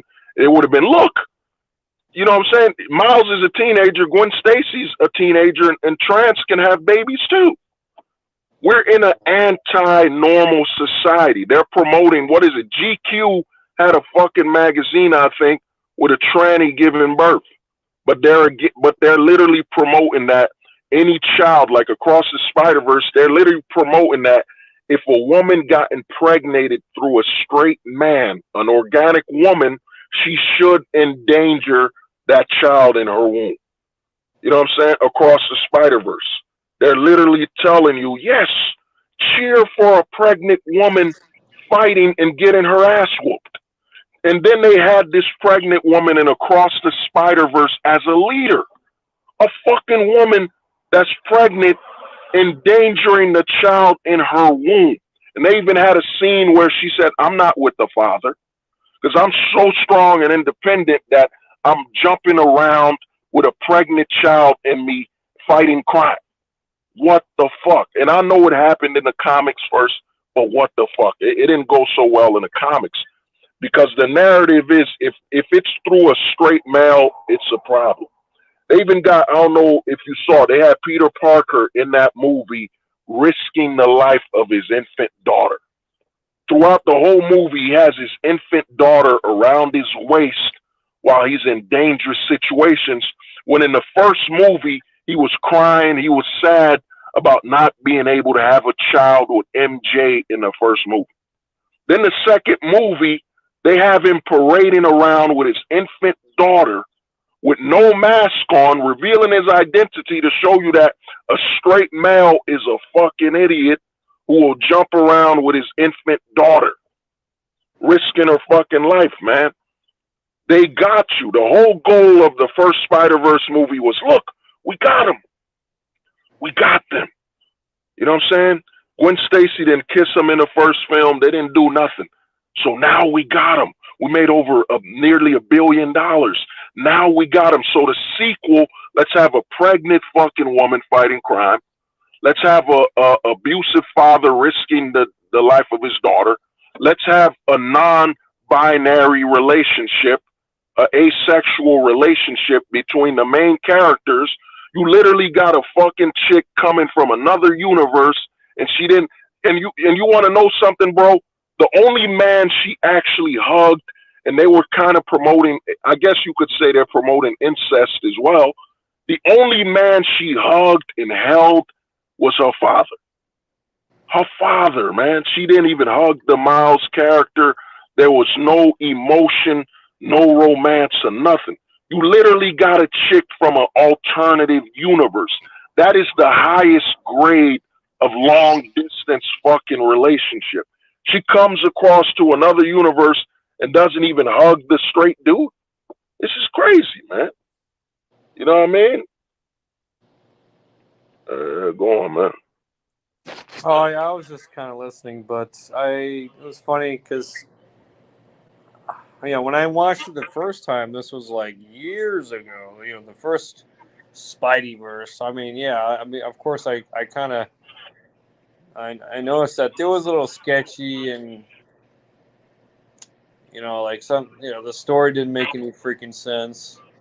But I didn't really recognize any, because I was in a movie theater and back then I didn't really know much. I was just kind of pre-Black Pill, but now now everything is just becoming very clear every day.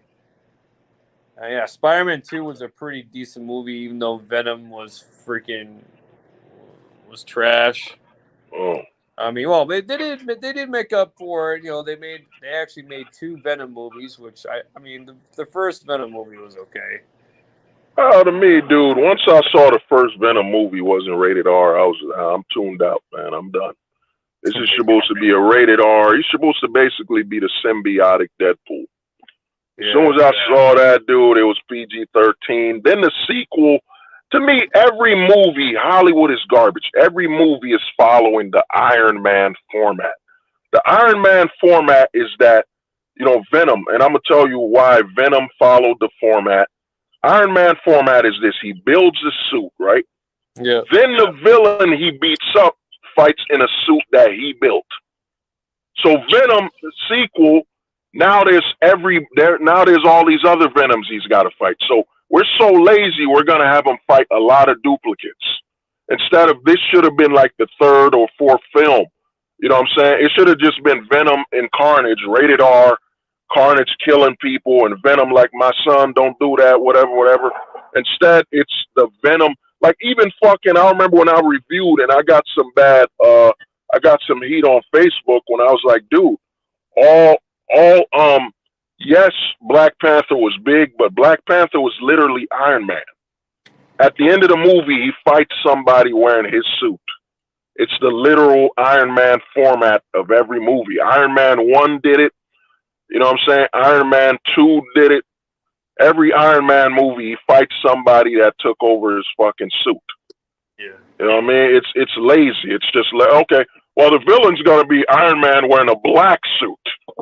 You know what I mean? It's black suit Iron Man versus regular Iron Man. You know what I mean? That's why Avengers Age of Ultron was literally an Iron Man movie.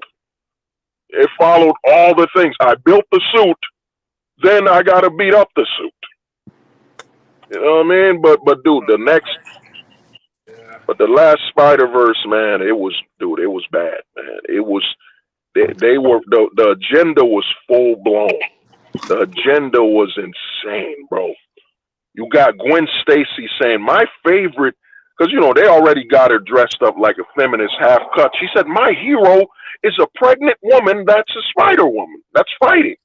And in the movie, they had all the intelligent people running the technology were women. It was all about belittling the straight men, making them look like idiots. You know what I mean? If you rewatch, go watch. If you watch me, I watched it the way I watched it. You know what I'm saying? I didn't go, you know what I'm saying? I watched it. You know, that's all I'll say. But the whole movie was an anti-straight male parade, man. Anti-straight male parade, because they got you now. They got you guys. Y'all loved the first movie. Now let's throw asexuality. You know what I mean? Let's do all this BS, man. Because that's what the modern fan wants. Like, I was watching some YouTubers. I watch a lot of YouTubers that are into the comic book section, the video game section. You know, I watch that section of YouTube heavy. And I'm going to tell you something. This is why the black pill, you get this shit raw, and the truth is this is the truth. The black pill truth is the absolute truth. You know what I'm saying? It's mathematical. These other YouTubers are saying, well, even if they got trans and all that, dude, you're straight. Straight people don't want to watch things that go against their sexuality. You can't negotiate with somebody's sexuality. I've watched these other YouTubers say, well, man, it doesn't matter if there's gay people and all this and that. Dude, I'm straight, man. I don't want to watch a movie where there's not straight people there. You know what I'm saying? It's really that simple. I don't hate gay people or nothing, but I'm straight. So, like, why do I go into theaters? I go into the theaters to watch a man and a woman kiss. You know what I'm saying? That's what I go there for. We're heterosexual men. And if you watch most of these YouTubers, they'll blur the line. Because the closet, man, it's in full effect, man. There's so many YouTubers that you'd be shocked are in the closet, man, just openly promoting or giving subliminal messages. Yeah, man, I don't have a problem with them having, gay men kissing in there. Then, dude, just say it, bro. You're not straight. Just say it, man. You know what I mean? Oh, David Little was good, man. You know what I'm saying? Yo, shout out David, man. I'm going to chop it up. David, we got to do some things, man. It's got to be big. But yeah, you got men sending subliminal messages now because they're in the closet. They don't want to just say, yo, man, I'm a part-time straight male, man. I suffer from PTS, part-time straight. You know what I mean? PTS, man. Just say it. It's okay to say you're a part-timer to being straight. Like let me show this Destiny clip again, man. I get a copyright strike when this happens, so because I guess the song, but fuck it, man. It's not like I'm fuck it. But look at this, man. In fact, I won't show the Destiny. Look at this dude. Bro, Rio has so many friends. So many. Shit. Man, you heard that? Yeah. You heard with so many. Let me play it one more time, man. He said they got so many trannies. Bro, Rio has so many friends. So many. He's like, damn, I don't know what to say. this is the same guy, bro, that All right, told last you but this. not least, number 7. I know you guys probably give me some shit about number 7, but truly, I don't give a fuck. Number 7, if you go to the beach, find the gay area, sit in the gay area. I'm telling you, bro, gay. Oh man, yeah, this is what's going on, man. This is what's going on, bro. And I've been telling guys this since I appeared on the Black Pill section. What was that, man? When I think me and you appeared on MD's stream around the same time, didn't we? What was that, like 2020? Or was that 2019? I don't remember. When was that? Like, I think that was 2020. yeah, 2020. So for over 3 years, man, I've been telling people there, you know, back then I didn't have the word the closet. You know, the closet is so powerful. This word hurts them so much. They're operating on an open closet. You know what I'm saying? The closet is open, man. You know what I'm saying? Come look into the closet. It's not locked. It's not hidden. The closet is open. You can walk right in. And you might be comfortable, man. You might be comfortable in the Yeah, closet. it's the closet towel. You know, like Huh? the MGTOW. You know, closets Uh, closets going the wrong way. you said closet's going. You said closet's going their own way. Yeah, That's fucked up. that's what the red pill is, man. Oh man, closet. Oh man. The red pill. Most red pill idols are in the closet. You know, there's a whole video. You want to see Closet towel. Andrew Tate inviting you to the closet. Andrew Tate literally compared himself to Megan Fox, saying, "Look at me, I'm Megan Fox. Why wouldn't you sleep with me, guy?" You got Andrew Tate literally comparing a tranny, saying a tranny could be a 9 or a 10. What in the name of God is going on, man? Dude, he's freaking. I mean, he claims to be Muslim, but they don't. You know, especially in the Bosniaks, they don't say that kind of shit, man. They don't tolerate the closets. They really No, don't. They don't. no, I mean, yeah, this guy's a freaking fake. Shout out to the homie Ojit. Yeah, man. You know, people gave me some heat for, you know, overusing the word closet, but man, people are using the word game and all that. The thing is this, man, it's coming, man. All men touching knees. Oh man, you just remind me of that record, man, the banger. When our knees touch, I thought it was authentic.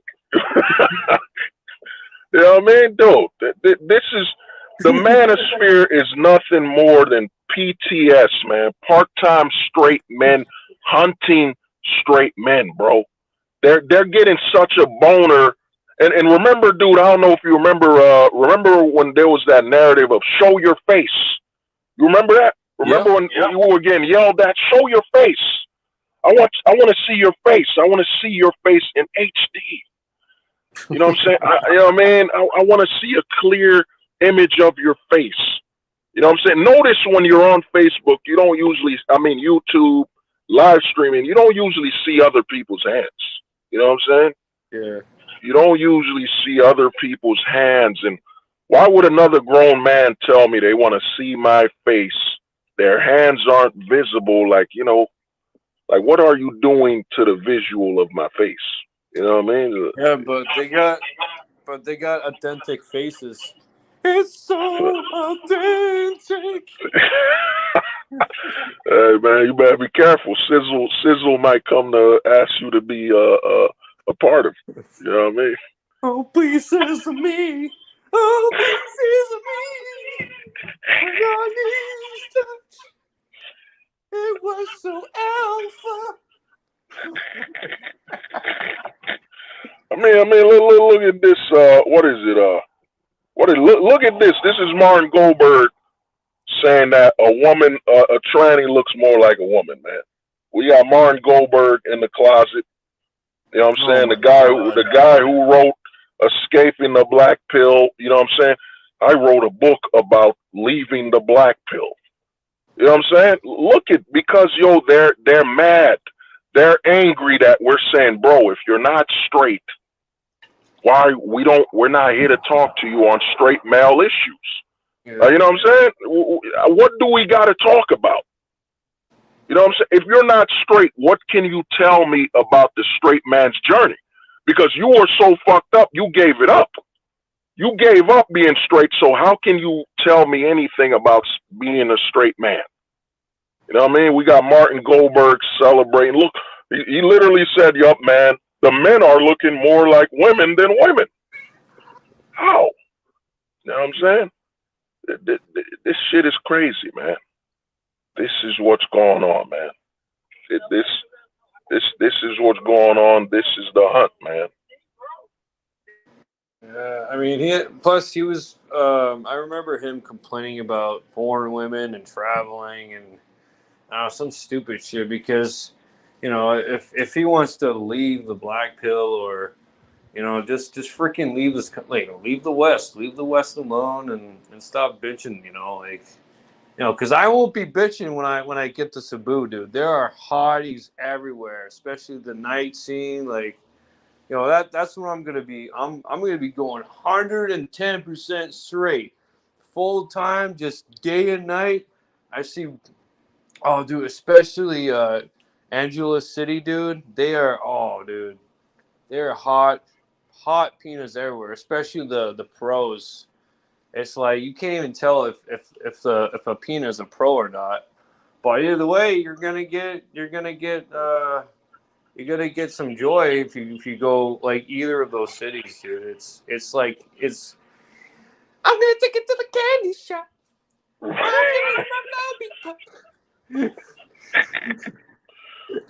Man, I remember this stream when I did the closet conspiracy, man. The heat I got, bro. The heat, bro. But the heat was real, man. The heat was real, man. And I'm gonna tell you something. When I did this stream, it literally Fiverr took down the male face rating as a business. But what you're saying about the Philippines is this, man. You're an American man. Your money is worth more overseas, man. They've trained American men. I remember when I used to appear on other streams. They'll be, oh, why are you going overseas? Why are you giving up hope? I'm gonna tell you guys this, man. The biggest danger to you as a man is hope. You know what I'm saying? The biggest poison to men in the West, I'm thinking I'm forgetting. I think it was hope and or be hope. positive. Just be positive. Hope in wanting a family, man. Oh, dude. Hope in wanting a family, bro. Like I was at the job. You know what I'm saying? I saw a family man walking. I was like, man, you know, something ran in my head. Like I had a vision. I was like, man, I'm in my mid-30s. Old the Truth Jr. would have been like 15 right now. He would have been 15. You know what I'm saying? And his little brother would have been 12. You know what I mean? And his other brother would have been 10. His sister would have been 8. You know what I mean? I would have had a football field full of children. Would have had a basketball team. I would have had a 15 on me. You know what I mean? But then I saw it. Nah, man. Then I would have been locked down for 18 years of child support. I would have woken up in sweats, like hot flashes, sweating, just thinking, what if one day I just tell the baby moms, we moving. I'm not buying a house. I'm not renting. We're preparing to retire early. So we're renting lower. We're trying to save money. No, I want a dream fairy tale. You know what I mean? And I would have been done. Do not, man. If you already got a kid, you do what you gotta do, man. I'm not here to shame men that already got kids, man. I'm not about that. You already got your kids, man. Take care of the kids, but whatever you do not go homeless trying to fight the system. Your kids deserve to see a father that's stable. You know what I'm saying? You signed up. Like if your baby moms is threatening to take your kids, yo, man, you gonna have to take that L because you already took the L bringing the kid here, man. It is inevitable. In the words of Thanos, it's inevitable. You know what I'm saying? The family court is inevitable. You know what I'm saying? Yeah. Let me see what the homie Dreamstorm said. It must be working. I recall a few months ago some 53-year-old dude expressing interest in other males due to dry spell frustration. He's always been straight. I just remembered this. Yeah. Yeah, dude, there's a lot of dudes coming out the closet now, man. The closet, we are in the closeted age, man. There's so many guys I've seen. Like I said, man, I'm a bouncer on and off. I work the nightlife as security. The shit I've seen, man. Remember American Pie when Stifler, what was it? Them two girls said, "Why don't you two kiss, and we'll kiss you two." And Stifler kissed, what was that dude? Whatever his name was. Jim, yeah. Stifler kissed Jim. Dude, I worked at the bars where I see dudes, a bunch of dudes twerking on each other just so a woman could do the Chun-Li laugh. You know, Chun-Li wins on Street Fighter. She's like, got that. You know? You know what I mean? The fucking Chun-Li laugh on Street Fighter, bro. You'll see dudes twerking on each other just so they can get the attention of a woman, or they'll twerk on her, and I'm the bouncer looking at the woman like, and she's looking at me like, damn, you're the only man here, and you're the bouncer. This is what the modern woman is dealing with. The man who's so close.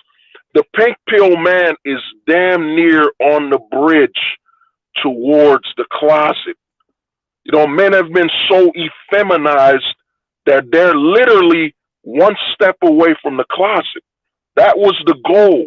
We're in the age of the pink-pilled man. The goal is to keep that man between the closet. He's so effeminized that, you know what I'm saying, he's near the closet. He's got 1 foot close to the closet and 1 foot close to the woman. That's why the pink pill, let me show you the example, the fucking mayor, the lead example of the pink pill himself. Let me show you Will Smith. Where's that Will Smith? Only a man knows what a man needs.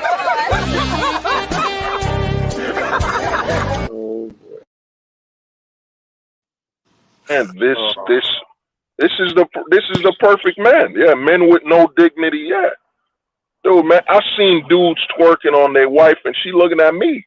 And I remember I was working at the bar, man. This chick just put my hands under her dress. You know what I mean? She said, "Feel it," and because, dude, they know. You know what I'm saying? The true man out there is me. I'm out there just looking disgusted, like I'm about to vomit, man. A grown man twerking on another man, trying to say he wants a woman's attention, when in reality, it's a lie. There's a lot of men running what I call the proxy. They're running the closet proxy, where they'll pretend they're trying to get a woman's attention, when in reality, they just want to dance up against their boy. They want to dance up against their boy to see how close, if he's willing to be recruited into the closet. The closet recruiting is going on, man. It's all over the internet. It's crazy right now, man. You know what I'm saying? Some of your top YouTubers, listen to your top YouTubers, man. And I guarantee you'll see the closet. Like, I was watching a YouTuber about technology, and out of nowhere he showed a closet video, like a closet clip, and I'm like, what the fuck does this have to do with technology? Like, you know, why did you have to bring the closet into this? They can't help it. You know how Disney used to do those subliminal movies where they would illustrate male private parts. I heard on The Little Mermaid, if you watch close enough, there's a male private part in the sea scenes, and Lion King. Disney would subjectively hide them as what they call them. Yeah, damn, dude, Neowolf. I think the closet was the first to do what they call them things. They call it eggs. What they call that thing when they got it in the movies? They call it egg something. What they call that shit? Like it got eggs. What they call that? Easter eggs. Easter eggs. The closet was the first to do Easter eggs. You know what I'm saying? Look up your old Disney films. There are closet Easter eggs in that movie. You know what I'm saying? You know what I mean? Why is Mickey holding a dildo that's supposed to be a spoon? It's called the closet Easter egg, man. The closet. That's why when I tell dudes, yo, the closet's been here, man. You know what I'm saying? The closet is the ultimate force, man. You're worried about the Illuminati when your best friend is telling you, well, man, you know, I'm in a dry spell, bro. So, you know, what you want to do? And you're like, what the fuck, man? What the fuck, man? Get the fuck out of here. Like, what the fuck do you mean you're in a dry spell and you're looking at me like I'm a hot plate out the fucking microwave, man? What the fuck? Get the fuck out of here, dude. You're into that, do that, man. By all means, go live your life, man. You know what I'm saying? You know, if you see me with a box of Apple Jacks, just because Apple Jacks are loop shaped, that doesn't mean I want some Fruit Loops, man. I want some fucking Apple Jacks. You know what I'm saying? I'm eating Apple Jacks. That's not an invitation for you to offer me some Fruit Loops, man. You know what I mean? But that's the narrative now. The narrative now is inclusion. If you're a straight man, you're not inclusive, man. That's the narrative that's being pushed. The narrative is, oh man, Neo Wolf, you're straight? Wow, why are you against inclusion? Why aren't you inclusive, Neo Wolf? Why are you straight? Why aren't you open-minded? Yeah, aren't you open-minded and aren't you comfortable in your masculinity? You could still be top G. You could still be top G like fucking Andrew Tate. You know what I'm saying? In the closet, you could still be the top bumper. You know what I mean?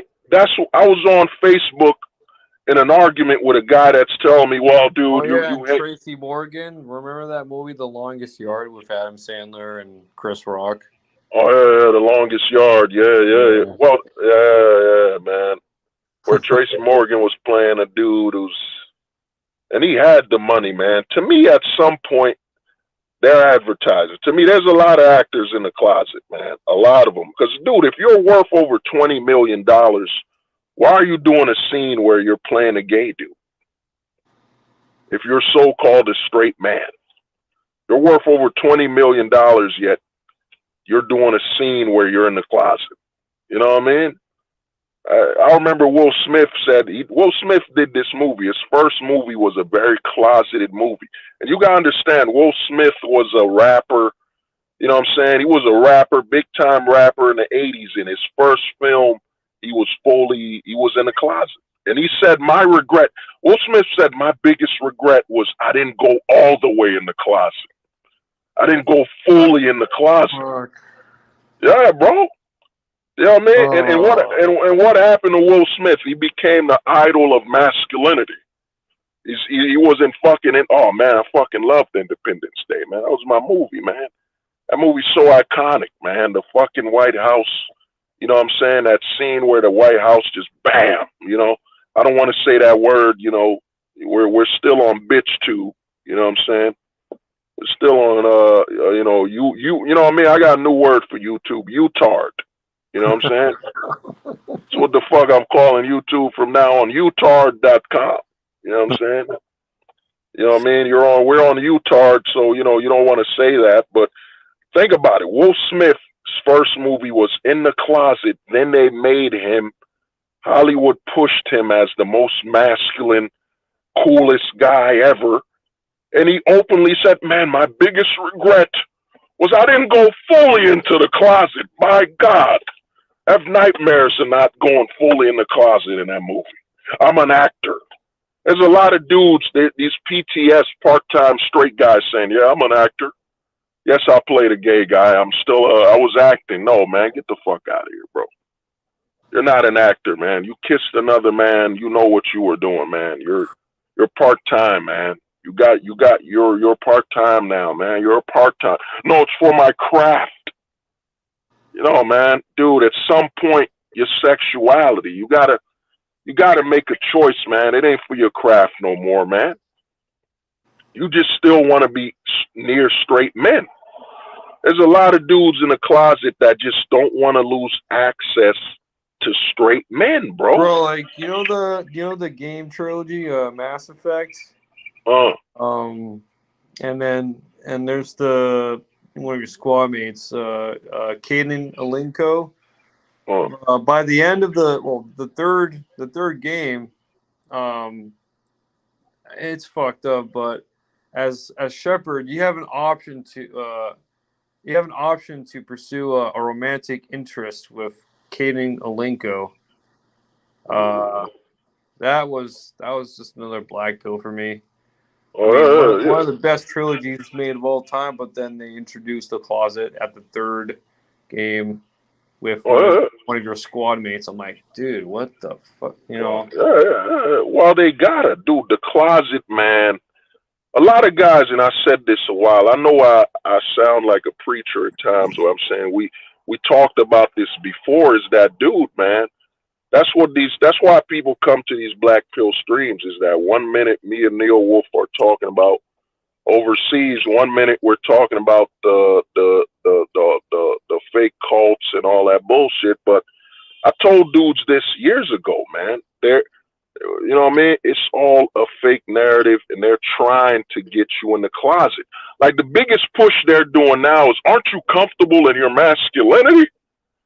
To be in the closet. You know what I'm saying? They've been pushing this narrative years ago that you have to be comfortable in your masculinity to go watch a gay film. Dude, I'm straight, man. I'm straight, bro. I'm already comfortable in my masculinity. I'm straight.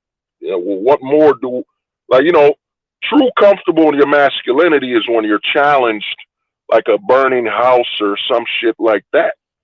That's true comfortable in your masculinity, is that, yo, you as a man, you didn't give up. You stood on your manhood and you did what you had to do.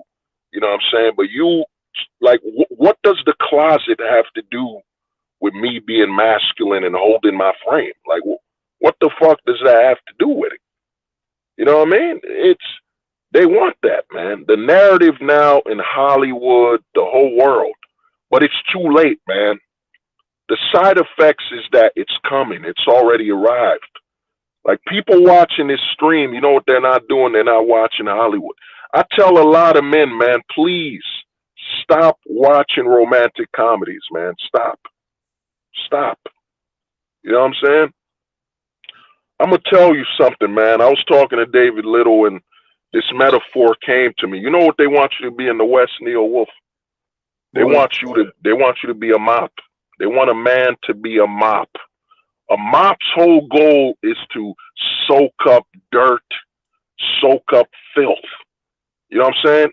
I kept struggling with it. I was like, man, what is 40-year-old virgin about? And I couldn't figure. For that. There's a term for that. A Casper bro came up with. He said those types of dudes are called cleanup bros, or cleanup joes. Oh, cleanup joes. Yeah, because they're cleaning after a fucking single mama's, shit after she got, ran through and all that and had a kid. And yeah, we got a bunch of cleanup bros and joes. To me, that's too close to me, that's diluting the passport bros thing. Is if you call everything bros. To me, I call them the mop. They're the mop up men, man. They're here to mop up whatever dirt and filth you got. They're ready to drip right inside of it and soak it up, man. There's a lot of mop up men, man. You know what I'm saying? MUM. You know, what is that? Mum? What is that? I guess that's what would be mop up men, whatever. There's a lot of dudes. Because if you look at 40-year-old virgin, bro, he was clean, man. He never been to jail. He was a clean, perfect citizen. He did his job. He was respectful. He had honor. And what does he do, man? He goes to mop up some single mom. You know what I mean? That was his destiny, to soak up a single mom. And the thing is this, like, if it was a single mother that, you know what I'm saying, back when the law was legal, when the rules made sense, because here's the thing, man. In the manosphere, they do this big lie that, oh, man, men never were with single moms and all that. No, dude, some guys will only get that 10, that 8 if she was a single mom. You know what I'm saying? But because of the way the laws are, it doesn't work anymore. Like back in the 40s and 50s, there were guys that would wife up like their best friend. Let's say they were single and their best friend died in the war. They'd wife up his wife, whatever. But he was still the man in charge or whatever. Or some guys were like, walking around. He couldn't get her. Leftovers, man. Leftovers used to be a healthy meal. Some guys, that's, for him to get this Stacy or this Miss America, he's got to get her when she was a single mom or she was a widow. Some dudes, that's their window, man. And if you look up the history of our species, you know what I mean? Some guys were getting the leftovers, man. You know what I mean? But he still got respect. He still had the law of manhood on his side. Like, I don't know if you remember, if you watch old movies and old TV shows from like the 40s, 50s, and 60s, the single mom would say, "Hey, show respect to your stepfather." You know what I'm saying? Like the stepfather would always favor the kid, naturally the kid she had for him, and she would always say, "Don't disrespect your stepdad or your father." You know what I'm saying? Because she was so grateful that a man still took her in and still allowed her to experience the safety and provision of being around a man. Now let's fast forward to 1969. No fault divorce is passed. And I remember some of the homies told me some stories about the 70s. I saw this video where this dude said he had a good step pops in the 70s, but his mom was a straight up hoe, man. Straight up hoe, and she just spit on his stepfather, disrespected him, left him, and they were homeless for a couple years, man. You know what I'm saying? Once no fault divorce passed, and that was 69. You know what I'm saying? And notice, when was that? 69. What's the position people keep talking about? 69. Maybe subconsciously, guys kept bringing up the 69 position in Morse code to warn you when everything ended. It ended in 1969, man. That's when it all ended, bro. And when the fuck was 1969? How many years ago was that? What was that? Like, my math is bad right now. So 70s, let me just do the 70s. So 70s, 10, 80s, 10, 90s, 30, 2000, 40, 50 years, like 54 years, 55 years ago, it all ended, man. So all these fucking guys telling you about, well, back in my day, dude, it ended in 69, bro. 54 years ago, it ended.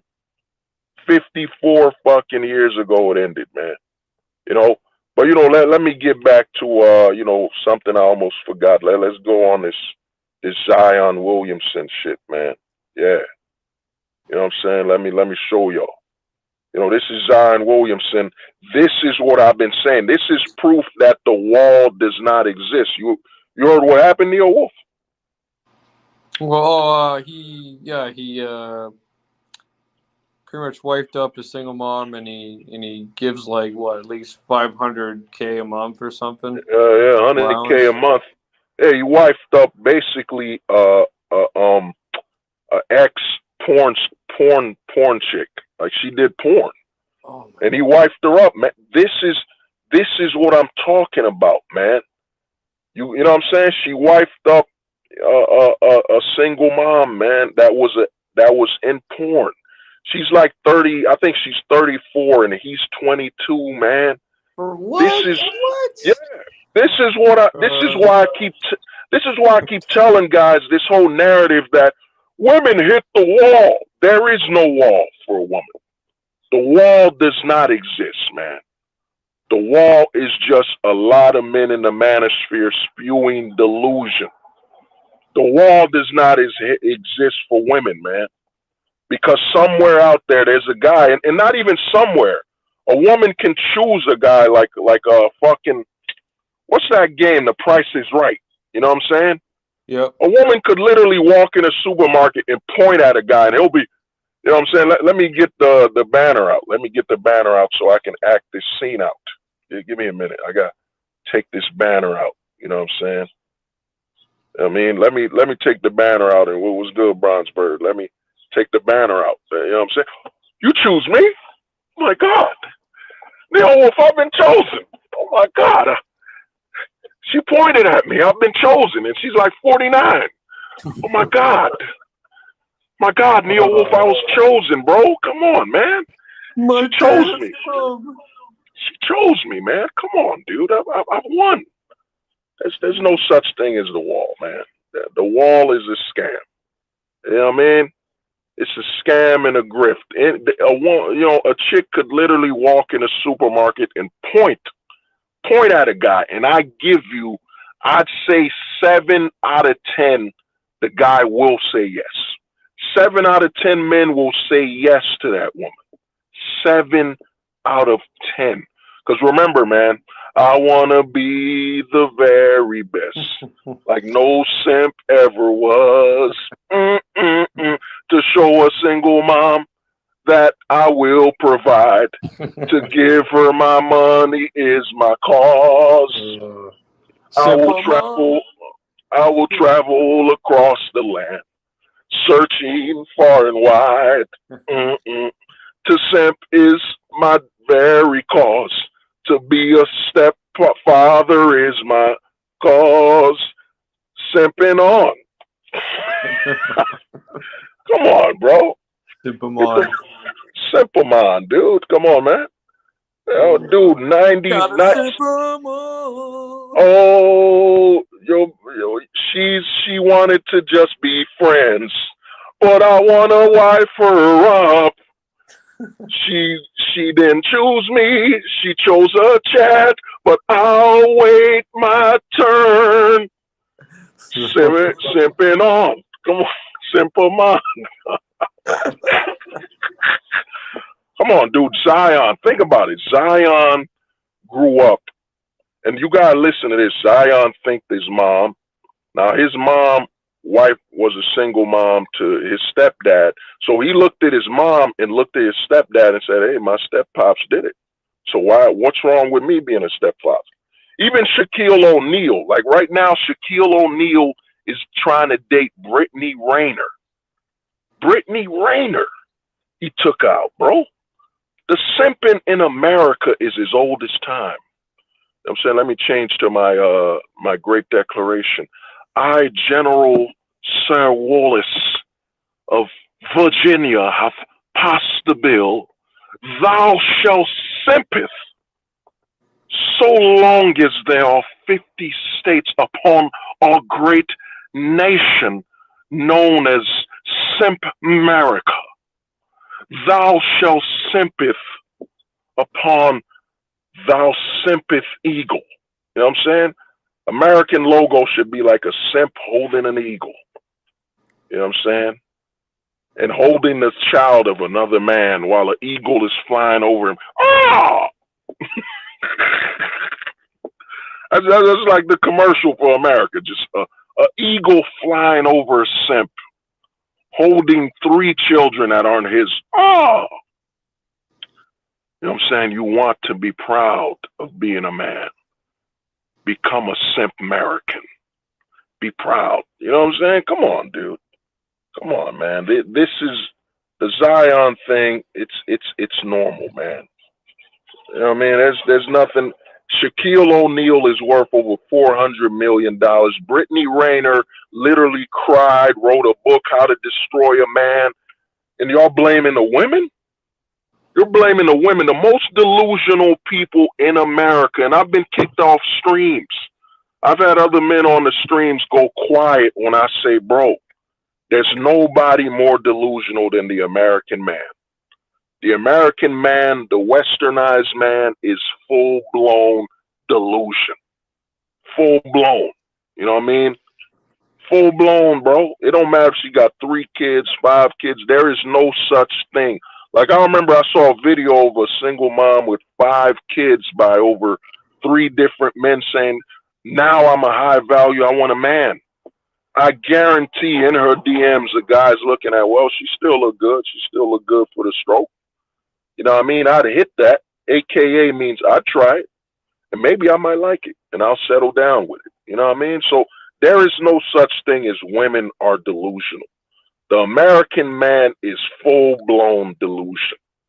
You know what I'm saying? The American man has reverse spider senses. It's in reverse. His spider senses kick in when a single mom is near, a chick with STDs. It kicks in. It doesn't kick in. It doesn't work. I just His spider sense. spider sense just tells me to run. You know. Neil Wolf. I think I flee like a wild Pokemon. uh, Like Neil, single mother is like a Simpamon trainer, right? And whenever she finds me, it's like, oh, new Pokemon. Oh, let's see what my Pokedex, my Pokedex, and then I just flee like a second later. Got away. no. You're like, well, dude, what is this? Simping senses. My simping senses are activating. You know, Chad just left her. Now's my chance. You know what I'm saying? A simp is basically a Pokemon that's in the wild that saw a Pokeball and just walked up to it, tapped his head, and got in. I didn't even fight. Just got into the fucking Pokeball. That's what a simple man is. This my simping senses. Neil Wolf. I got an opportunity, bro. Her boyfriend is yelling at her, and like he's being so abusive. My simping senses are activating. Neil Wolf, it's my chance now. Dude, what should I do? Should I get her roses? Like, should I call her? Like, what should I do? You know, my simping senses are just going all over, bro. There is no such thing, man, as a woman that's hit the wall, man. No such thing. The wall doesn't exist in the West. It doesn't. You know what I'm saying? I remember Patrice O'Neal said this joke, man. Patrice O'Neal said this joke that if a woman came out the dumpster, he would still sleep with her. Cause look at her, man. If you watch that comedy, did Elephant in the Sand. That's the American man, man. The American man, the westernized man. It doesn't matter. There's no such thing as the wall. The wall doesn't exist in the West, man. That's all these dudes in the manosphere telling, look, she hit the wall and she's not going to get what she wants. No such thing. The wall doesn't exist in America. You know what I'm saying? What is it? Bill Murray just wiped up, you know what I mean? Usher. You know Usher, man. Usher wiped up a chick over 10 years his senior that was a single mom. You know what I mean? David told me that Matthew McConaughey, no, was it Matthew McConaughey? You know what I'm saying? No, it wasn't Matthew McConaughey. David told me Matt Damon wifed up a single mom. You know what I'm saying? Good. What is that movie he made? Was it Good Will Hunting? Yeah. Goodwill Simping. You know what I'm saying? Goodwill Simping. You know what I'm saying? Dude, man, it's over, bro. This is commonplace in America. Simping is as old as I'm trying to think of what was that metaphor, dude, where they said something is old. Yeah, simping is as old as time in America. Simping was in America before the independence. You know what I'm saying? You know what I mean? So, you know, George Washington. You know what I'm saying? It's the delusion is that to what?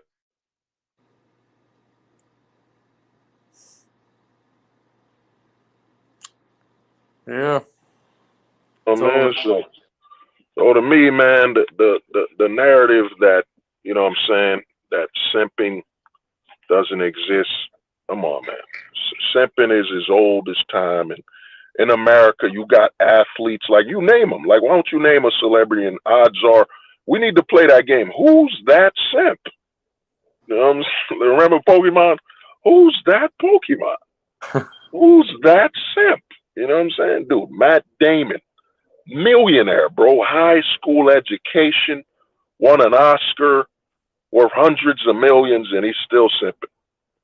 You know what I'm saying? I think Matthew McConaughey, maybe, I'm not sure about Matthew McConaughey. I don't know about him. You know what I mean? I'm not sure about Matthew, but dude, simping is an American tradition now, man. You know what I'm saying? And I'm not talking about simping. Like, I don't say, I'd say this, it wasn't simping in you know, it wasn't a case. What they call that looks match? Is that was it, right? The looks match. Yep. Yeah, some dudes in the 40s, their looks match was a single mom, man. You know what I'm saying? That was his looks match. But right after that, it was done, man. Any man after 1969 that was a so-called step pops. He was walking around with a damn ticking, like I've been telling guys for years, the ticking time bomb with no clock. You know what I'm saying? A lot of dudes, bro, they were sipping back then. But dudes in the early 40s, like, you know what I'm saying, working, she lost her husband in Pearl Harbor, and you're like, oh man, she was a good wife. You know what? She looks good. She's beautiful. She's gonna listen to me anyway. It's fucking 1942. Like, when did Pearl Harbor happen? Wasn't that in the 40s? I'm not sure. Yeah. I think it was. It was World War II. Pearl Harbor. Yeah, World War II. Yep. You know what I mean? So that dude who was wifing up a fucking widow, yeah, he was good. Yeah, you know, she had a kid, but that's all, you know, that was his quote unquote. Some guys, because I think the looks match thing is overused. Opportunity max. Some guys, their opportunity max is gonna be a single moms. You know what I'm saying? And it made sense before the no fault divorce and all that stuff. Those guys were good. She cooked, she cleaned. You know what I mean? She had another kid. He didn't give a fuck. That had nothing to do with him. You know what I mean? And he had another kid. He looked at it as, okay, that kid's already born. That kid's old enough to do chores and work around the house. Whatever, man. Hey, kid, go do chores and all that shit. And then, you know what I mean? And then that kid, because that kid was a stepchild, that kid was on their best behavior in the 40s or 30s, because they were like, holy shit, that's like, man, you know, my pops left me or he's dead. This is my only chance to have a father. You know what I'm saying? I got to be on my best behavior. I'll be the best son ever. If you look up stepsons, whatever, you know what I'm saying? They were probably A students. They were getting their grades up. They would do anything to get that stepfather to look at them like that was their real son back in the day. You know what I'm saying? Way back, 40s, 30s. So back then, the stepchild would try to pursue respect from their stepfather. Now the stepchild says, "You're not my dad, man.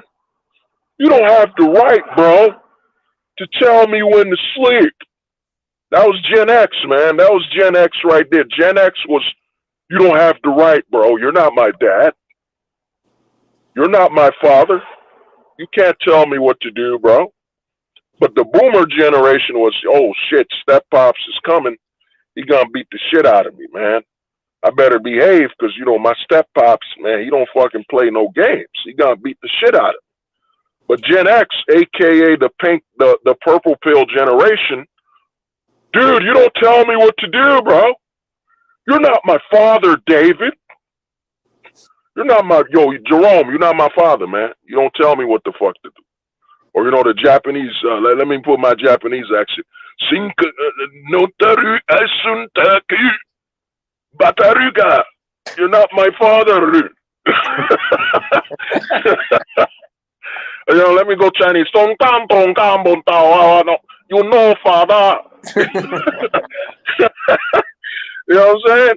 That's Gen X, bro. Gen X was the generation of, dude, you're not my father. David, fuck you. That's why grunge was born, man. You could say grunge was born out of the family court. Because, you know, of course a kid is going to be depressed in his room, smoking cigarettes, thinking he's cool, being emo, when his father can't beat the shit out of him and can't discipline him. Neo Wolf, I don't care, dude. You're not my father. Yes, this is your house, Neo Wolf. Big deal. You're not my father. Fuck you. You know what I'm saying? That was Gen X, bro. Gen X was the generation of the fuck the stepdad generation. The boomers were, he was my stepfather. He beat the shit out of me. You know what I'm saying? I remember the boomers could tell you horror stories about their stepfathers beating the shit out of them if they didn't listen. Gen Xers were I flicked the cigarette at my stepdad because that's what he is to me, man. He's an ashtray. Fuck him. You know what I mean? Yeah. That was Gen X, bro. That was Gen X, man. You know what I'm saying? You know what I mean? The boomer generation, they respected their step pops. Right after that, it was over, man. It was done, man. Like I keep telling people, man, the purple pill was literally born. In my honest opinion, you know, I think the red pill was created during, I think during the Civil War. The red pill, I think, originated in a Civil War. And I think the purple pill, because the more I think about it, I think the purple pill started right when they made polygamy illegal. Once they made polygamy illegal, where you can't have 2, 3 wives, that's when the purple pill was born. That's when the creation of men that say, "No, dude, you can't have 2 women. That's wrong. That's immoral." That's when the purple pill. The purple pill was the creation of a man that think polygamy was wrong and monogamy was the example of a man. You know what I'm saying? When our whole species was born and created out of polygamy. If it wasn't for polygamy, I'd say over 90% of us would not be here. We would not be here, man. And the purple pill, I think, was created once monogamy became the only legal option for you to have a family. The purple pill man was born. You know what I'm saying? The red pillar was during the Civil War when you were like, "Yo, you know, Neil Wolf's my cousin in the North. I'm in the South, and you telling me, dude, the government's we gotta go fight. Like, you know, me and Neil Wolf gotta fight each other. Like, why? That's my cousin. Like, you know." Neil Wolf's my cousin. He's from the Union, and he's got to come down to the South to kill me. Like, come on, bro. We family. What the fuck's going on, man? That's when I think the disdain for the government came during the Civil War and taxation. I think the red pill is really born out of, I think, when a man feels the government is stepping too close. You know what I'm saying? Then a red pillar is born. You know what I'm saying? But the purple pill, yeah, man. And I think, in my honest opinion, I think the pink pill was started in 1960s with the Let There Be Love movement. You know what I'm saying? Woodstock. Let everyone love, bro. You know what I'm saying? Yes, your wife is getting banged out by another man and you're watching, but it's love, bro. That's when the pink pill, in my honest opinion, was born in the 1960s.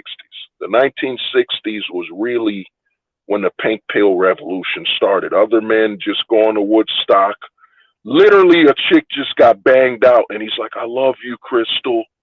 I know you just took ranch dressing from David and Archie, who ran a train on you, but Rachel, I love you.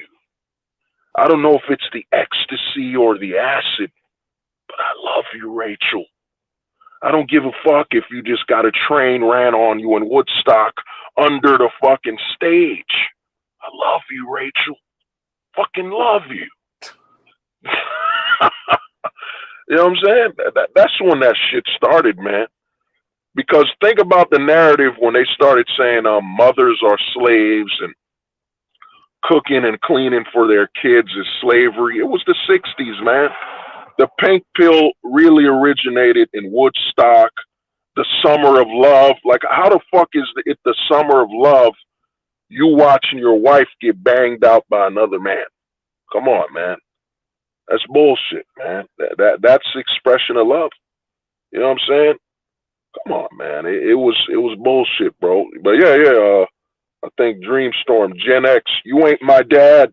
You can't tell me what to do. Millennials call stepdad by first name. Zoomer. No, I think the Zoomers, and I think with us millennials, it evolved. Like the Gen X was all about fuck you, David.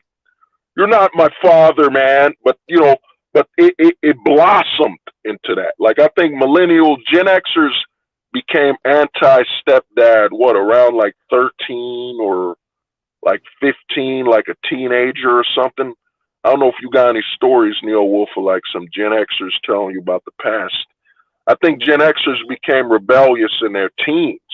Then us millennials, we became rebellious around when we were 8 years old because the mother would decide by then if you could discipline the kids. So millennials, we started saying, you're not my dad at like 5 years old. You're not my dad, man. Get the fuck out of here. Then the Zoomers, they don't even say nothing because their mom, by then the stepdad already knows, well, that's not my son. What do you want? What do you want, sport? Like the Zoomers, they see their stepdad with his hands up like he's about to be arrested. What do you want? What do you want, man? Stepdad? Like the Zoomers don't even call their stepfathers by their names. It's just stepdad. So I want a PS5. You think you could do that? Or I'm gonna tell mom you don't love me. Oh, sure, little David. Yeah. It's like, well, what do you want with the PS5? I want some Wii games. I want some Nintendo Switch games with my PS5. So stop being a lazy prick and go buy me that fucking PS5 and that Nintendo Switch, you piece of shit of a stepdad. So the Zoomers, man, literally have no respect at all because they know that guy coming in is coming in at a legal time where to be a father is literally to be a bitch. You know what I'm saying? So the Zoomers have literally, in the Zoomers' eye, the stepdad might as be like a fucking ATM that's a urinal, like an ATM attached to a urinal. That's what a stepdad is in the eyes of a Zoomer. You get to piss all over the stepdad. You get to disrespect them from day one. You get to disrespect them all day, and he still gives you money. You know what I'm saying? He's a fucking urinal. He's an ATM toilet. That's what a stepfather is in the fucking in these days. A stepfather is a ATM toilet. You know what I'm saying? A toilet that dispense money. You know what I'm saying? The Zoomer gets the shit all over the stepdad and still get money. You know what I'm saying?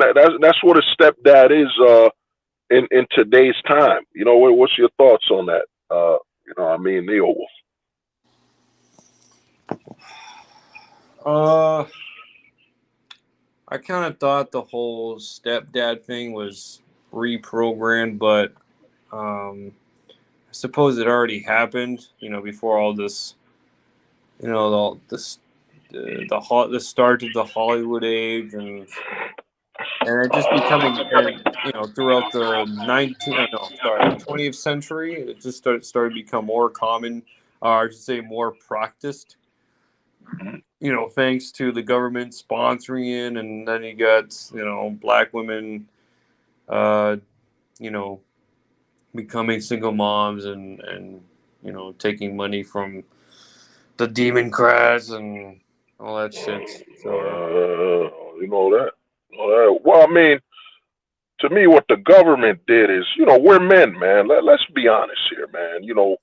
I'm a Negro man. The homie Neil Wolf's a European man. Like, if I heard, white women, let's be honest. Let's be honest. This is the black pill. If I heard, white women are putting their white men on child support, my instinct will be, that ain't my problem. That's the white man's problem. Yeah. So what the government did is they had a lot of white men thought in America, oh, dude, the black women are just putting these black dudes on child support. That's not my problem, man. That ain't all women. That's what happens. That's how the government passes laws and creates these hyper feminists that you see now that are literally fighting and taking the fathers to court to mutilate them, mutilate their children. Like, this is why I say the pink pill is the future, because the future father is, yeah, I had a son. He was born a son, but now he's my loving daughter. Oh, I love him. Oh, I love him. I love him just the way he is after that body mutilation. I love him. That's the pink pill.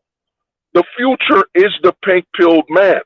You know what I'm saying? You had a son, but if your wife wants to flip-flop his sexuality, the pink pill will be, oh, well, you know, my wife, that's what she wanted, so, you know. Well, I could still throw football with her. She's got a strong arm, you know. I mean, she was born a boy. Oh, my bad, my apologies. She was thought to be a boy, you know, but by golly gosh, by God, thank God for today's medical, you know, equipment, because now she's who she truly was meant to be, my daughter. You know what I'm saying? He's truly who he's supposed to be, my daughter. Oh, God. I love you, sport. I love you just the way you are.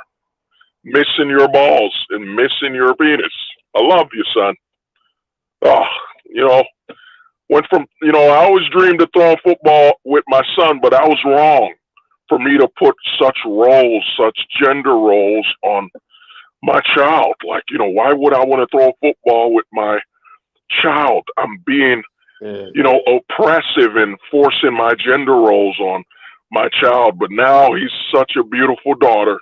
Well, I was just gonna say something. Oh, go on, bro. Global pill perspective. So, you know, so ever since the whole passport bro thing became, you know, a trend, I've been seeing videos of like guys simping over lady boys, you know, because they look, you know, all feminine and shit.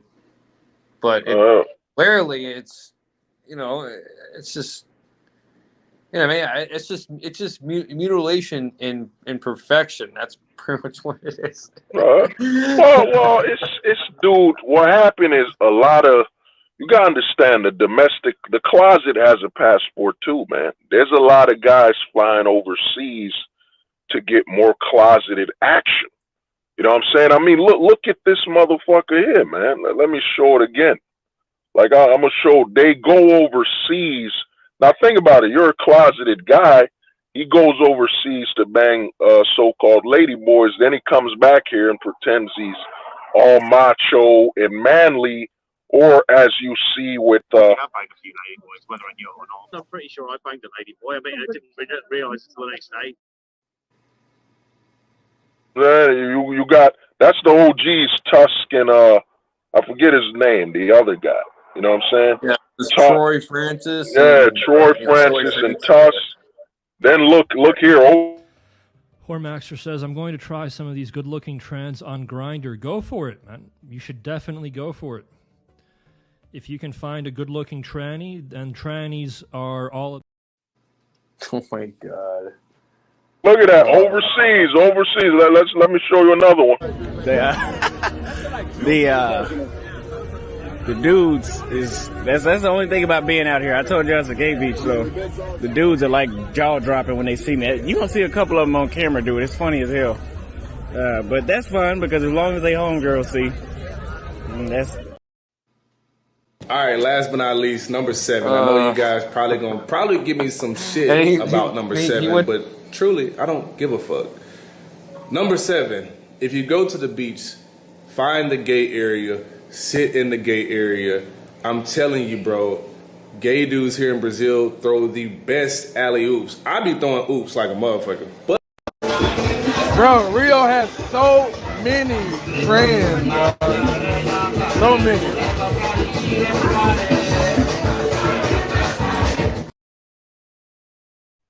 Come on, man. The closet has a passport too, man. You know what I'm saying? There's guys flying overseas. They get more closeted action, man. Yeah. You know what I'm saying? They don't lose their homies over there.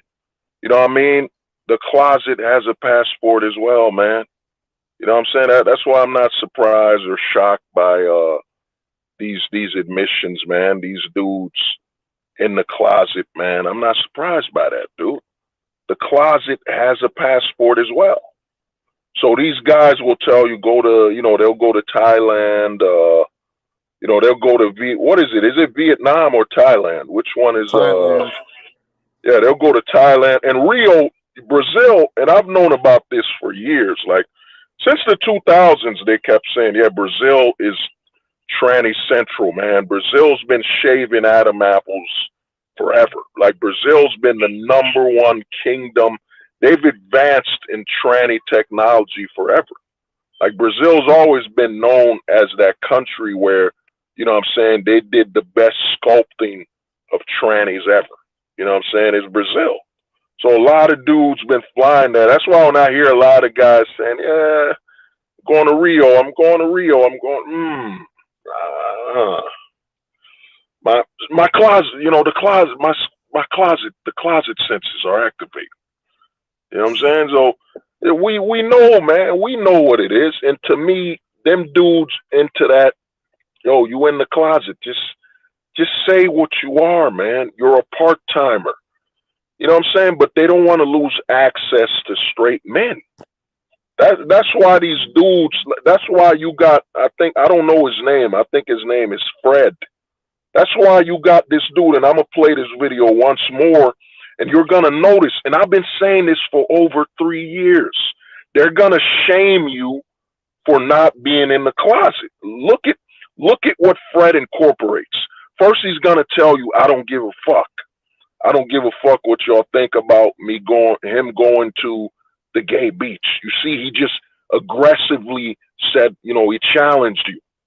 Then he's gonna say you're wrong, and then he's gonna insist that gay men will help you in a gay beach to get more women when there are more men on that section of the beach than women. And the women that go there, the majority might be some trannies.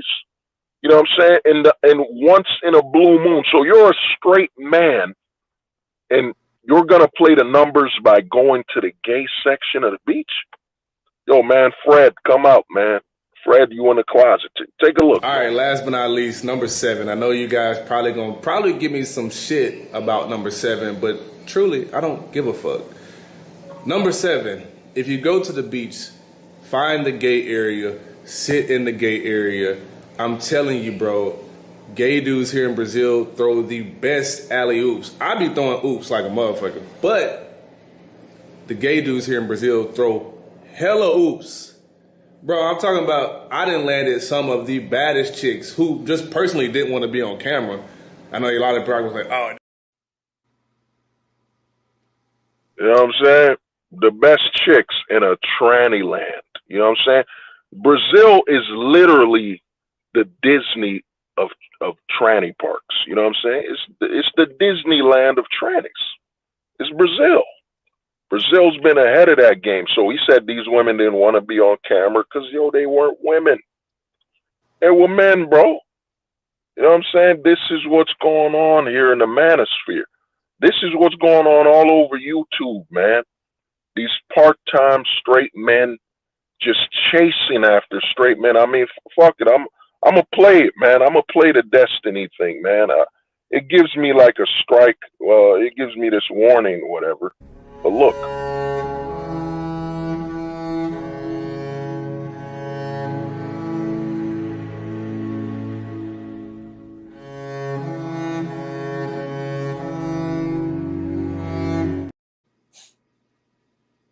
So sad.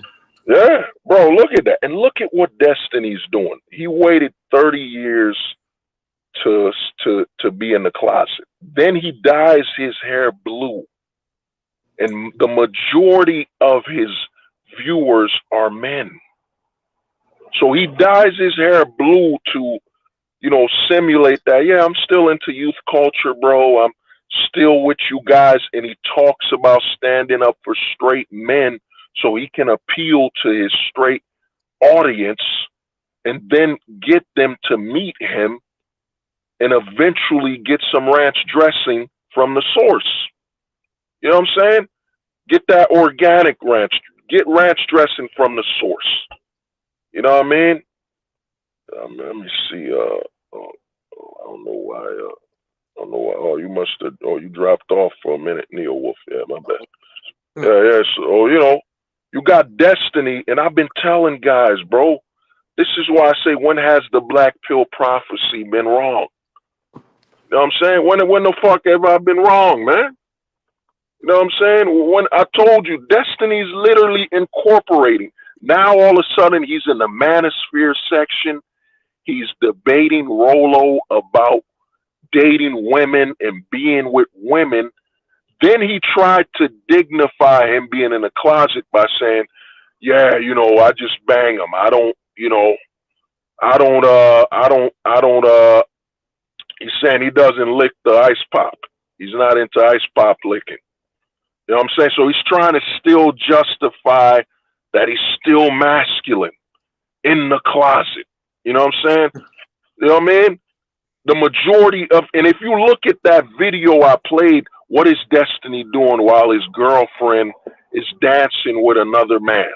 Abba and Preach, aka that's a full blown, he's in the closet himself. You know what I'm saying? He's dancing with another man's woman, not knowing what she did with him, whether she's got some what they call that, like, you know, you got some stains, like it's leftovers, recoil. Not even knowing if she's got some recoil ranch dressing on her.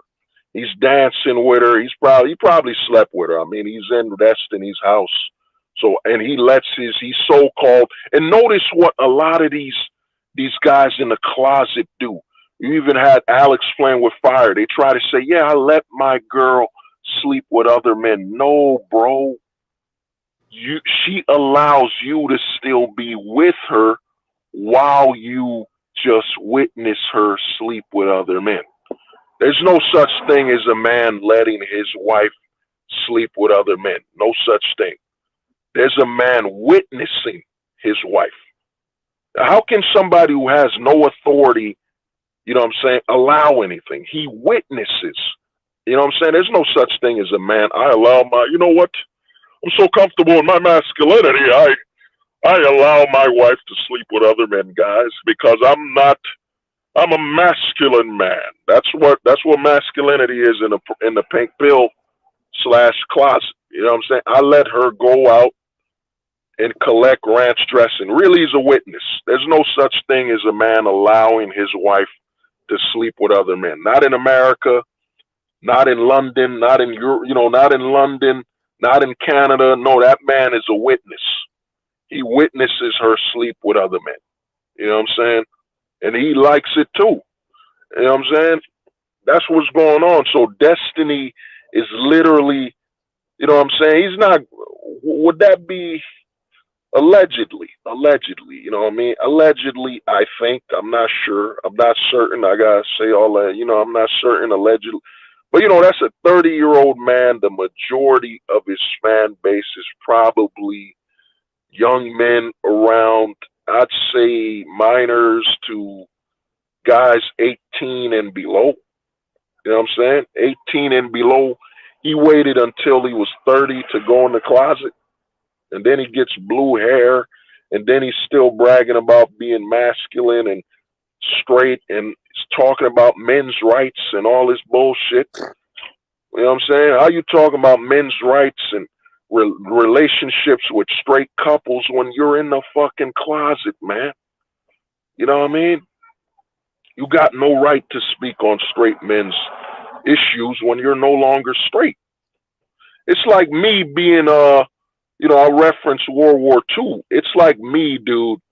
It's like me joining the Nazis during World War II. Then I'm telling Neo Wolf, you're not American enough, man.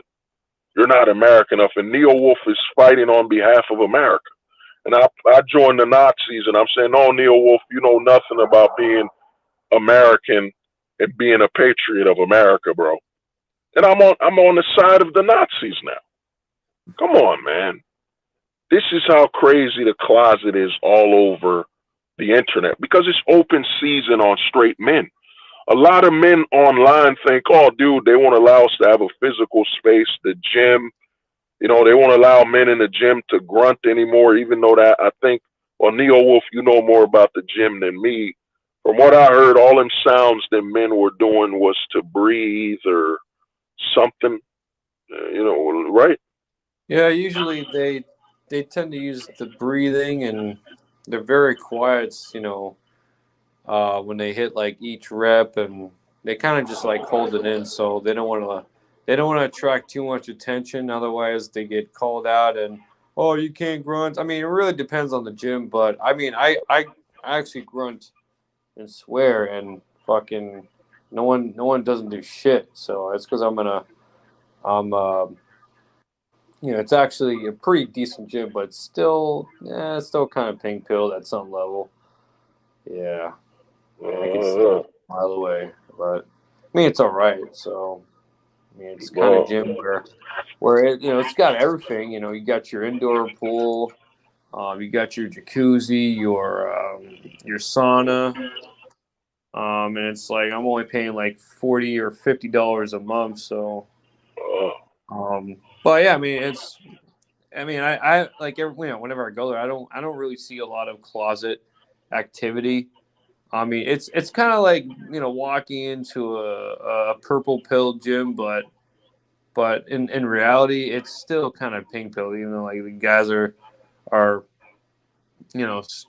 closet in disguise or in some way. I mean, who the fuck knows? So even though they're like big and they're talking to other girls, or they're just talking different or every other girl in the gym, man, I'm just seeing these dudes just trying to impress them, and I'm just like, dude, it's over, man. I mean, I don't get why these guys don't have their passports yet, but they're just still they're just already pink pilled, or I just call them normies, man. Pretty much all normies are pink pilled in this day and age. That's my assumption of the day. No, you're not right. You're not wrong. I was watching a video, man, by this dude, on YouTube, and he was talking about the manosphere, and he said misogynist. All these guys are misogynists. He looked to be a Zoomer around. I think he must have been like 19 or something. And he said these guys online are misogynist and against gender roles. Any man, I'm gonna tell you right now, man. And this is to drop you know what I'm saying? I'm gonna drop a damn final, what is a Big Bang? The it's reference. Nagasaki. No. You don't want to say that.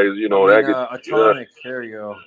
Nah. I'm gonna drop in the words of Vegeta. This is a Big Bang black pill. You know what I'm saying? Big Bang black pill attack. You know what I mean, dude? Big Bang stop.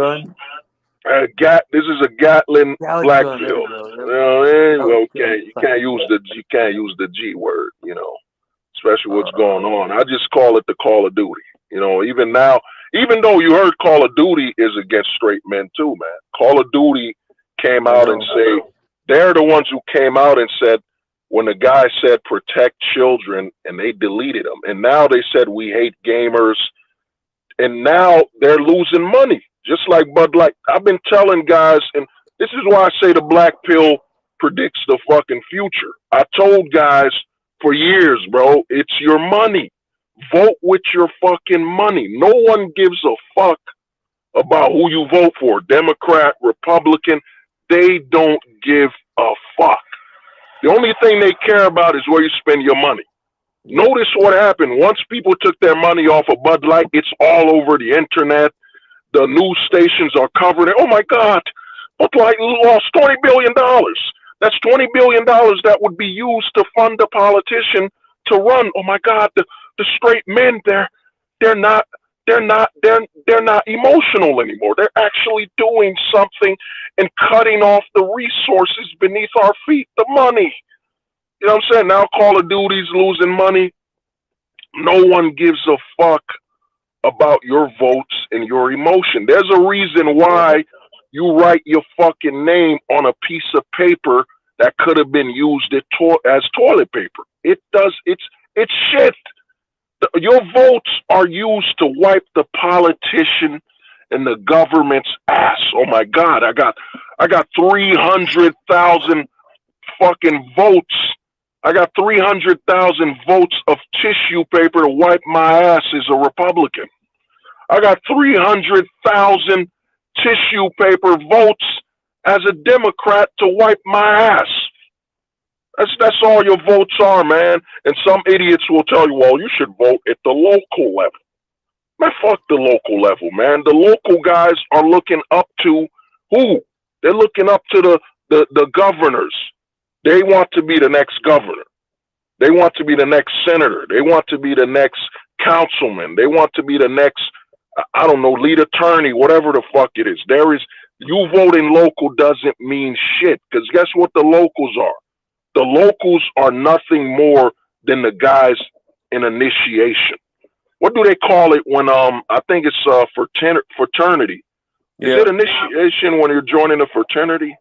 Yeah, actually, What it's is it actually called? initiation when they join a Freemason. Oh, you the know, Neo Wolf. yeah. Yeah, what they call it when you're going through the trials and things. Well, it's kind of like so they do like a series of ritual, like let's say in Freemasonry, you have, in order to get a first or to a second degree, you have to do partake in a certain kind of ritual, and every degree or a level up you go, like the more extreme it gets. Like you either gotta do it or you gotta pay for it. You know. Nah, bro. The homie Dreamstorm put it, rite of passage. I remember. Yeah, there we go. Rite of passage, bro. I was in college. I remember seeing this shit, and I was like, "What the fuck, man?" Because a lot of the accused and all of them were founded by what I heard. There was a lot of closeted activity with the fraternity, so I saw them, literally closet these men. They had them walk side by side behind each other, run in place. They strapped them around each other to embarrass them. Like, well, what type of male fraternity? A male fraternity should be, we need you to do like 5,000 push-ups, like climb up a fucking tree, or, you know what I'm saying? Like swim or do something manly or tough. It's not, we're going to embarrass you and have you fucking walk side by side. I remember I saw these guys in the rite of passage. They were literally behind each other. You know what I'm saying? Running side by side, and they do these dog signs. Oh, oh. You know what I mean? Q dogs or whatever the hell it is. The rite of passage was two guys tied to each other, and it was like, what the fuck is this? Like, bro, what the fuck? Like, I could have joined. They could have put me. I was like, nah, I'm good, man. I ain't with that. They're not gonna embarrass me, man. To what? To join your fraternity? I gotta tie myself to another man behind him. We gotta walk in place where he's literally grinding on me. Well, what the fuck? What kind of rite of passage is this shit, man? What the fuck is this? You know what I mean? I saw it with my own eyes. When I saw dudes going through the rite of passage, which it looked like a ritual of sacrificing your manhood. You know what I'm saying? They would fucking embarrass the shit out of you. They would see how far you would go hazing, and they'd have you run in front of another man and wear some bunny suits. You know, and you got to remember, a lot of frats come from where? They come from the closet Rome. You know what I'm saying? Very closeted aspects of the Roman closet. You know what I'm saying? I was watching a video, I shared it, where he said the Romans weren't that closeted, but you know what I mean? They are stereotypes for a reason, you know what I mean? But the Q dogs, I saw all these frat brothers doing some of the weirdest shit I've seen, bro. Just to join, yeah, man, we gotta march in place behind each other, like literally inches away from each other as they walked in place. And I'm looking at it like, what the fuck is this, man? Like, why isn't this the rite of passage, you climbing up a mountain? You know what I'm saying? You holding luggage or something. You know what I mean? You doing shit to test your will and your steel. Instead, it was guys marching in place behind each other. It was some weird old shit, man. The closet is in full effect, man. And this is all over America. You know what I'm saying? The closet, yeah, my homie Xylo Watts was good, dog. You know what I'm saying? The closet was in full effect, man. And I saw them break other men. Like, the whole goal was to break you. And I'd look at these guys and I'm like, wow. And you know what? The dudes in the frats will tell me, dude, my brother has my back. Because a lot of the frat brothers have a lot of connections for jobs, for employments. That means the closet has an entire web. The closet web, or the closet verse. Into the closet verse. Yeah, this is fuck. You know what I'm saying? We need to make a show like Mulder and Scully called The Closet Files. You know what I'm saying? You know what I mean? Neo Wolf, you're like, Neo Wolf's like, dude, man, I went to a Costco and the closets were positioned in a Rubik's Cube format. The Closet Files, and I'm like, you're what they call it? We're like partners, like a buddy cop, and I'm like, what do you mean, Neo Wolf? And yo, the closets weren't empty, and I'm like, oh shit, what? What? The Closet Files on Fox. You know what I'm saying? And I'm like, Neo Wolf, man, I went to the children's aisle, and all the baby food was in a closet. What the fuck? You know what I'm saying? What the fuck's going on, man? Closet Files on Fox. I knew freaking Rainbow Month was gonna be. I didn't know it was gonna be this extreme, but I mean, I'm just trying to count my days here. That's all I'm doing, just counting every day. But it's still gonna be 2 weeks for me. Like I don't even count like the first 3 days of the week. I just because like those just go by fast because I'm just working, you know. And I just kill time. I just kill time with some herbs and playing guitar, and that's it. And I go to bed. You know, like a regular person, not stay up all night trying to, you know, kill my circadian rhythm. I mean, that's what most people do. Is they hijack, damage their own sleep, but they ended up brainwashing themselves overnight, like actively. You know, I think that's like one of the strategies what the closet does is, you know.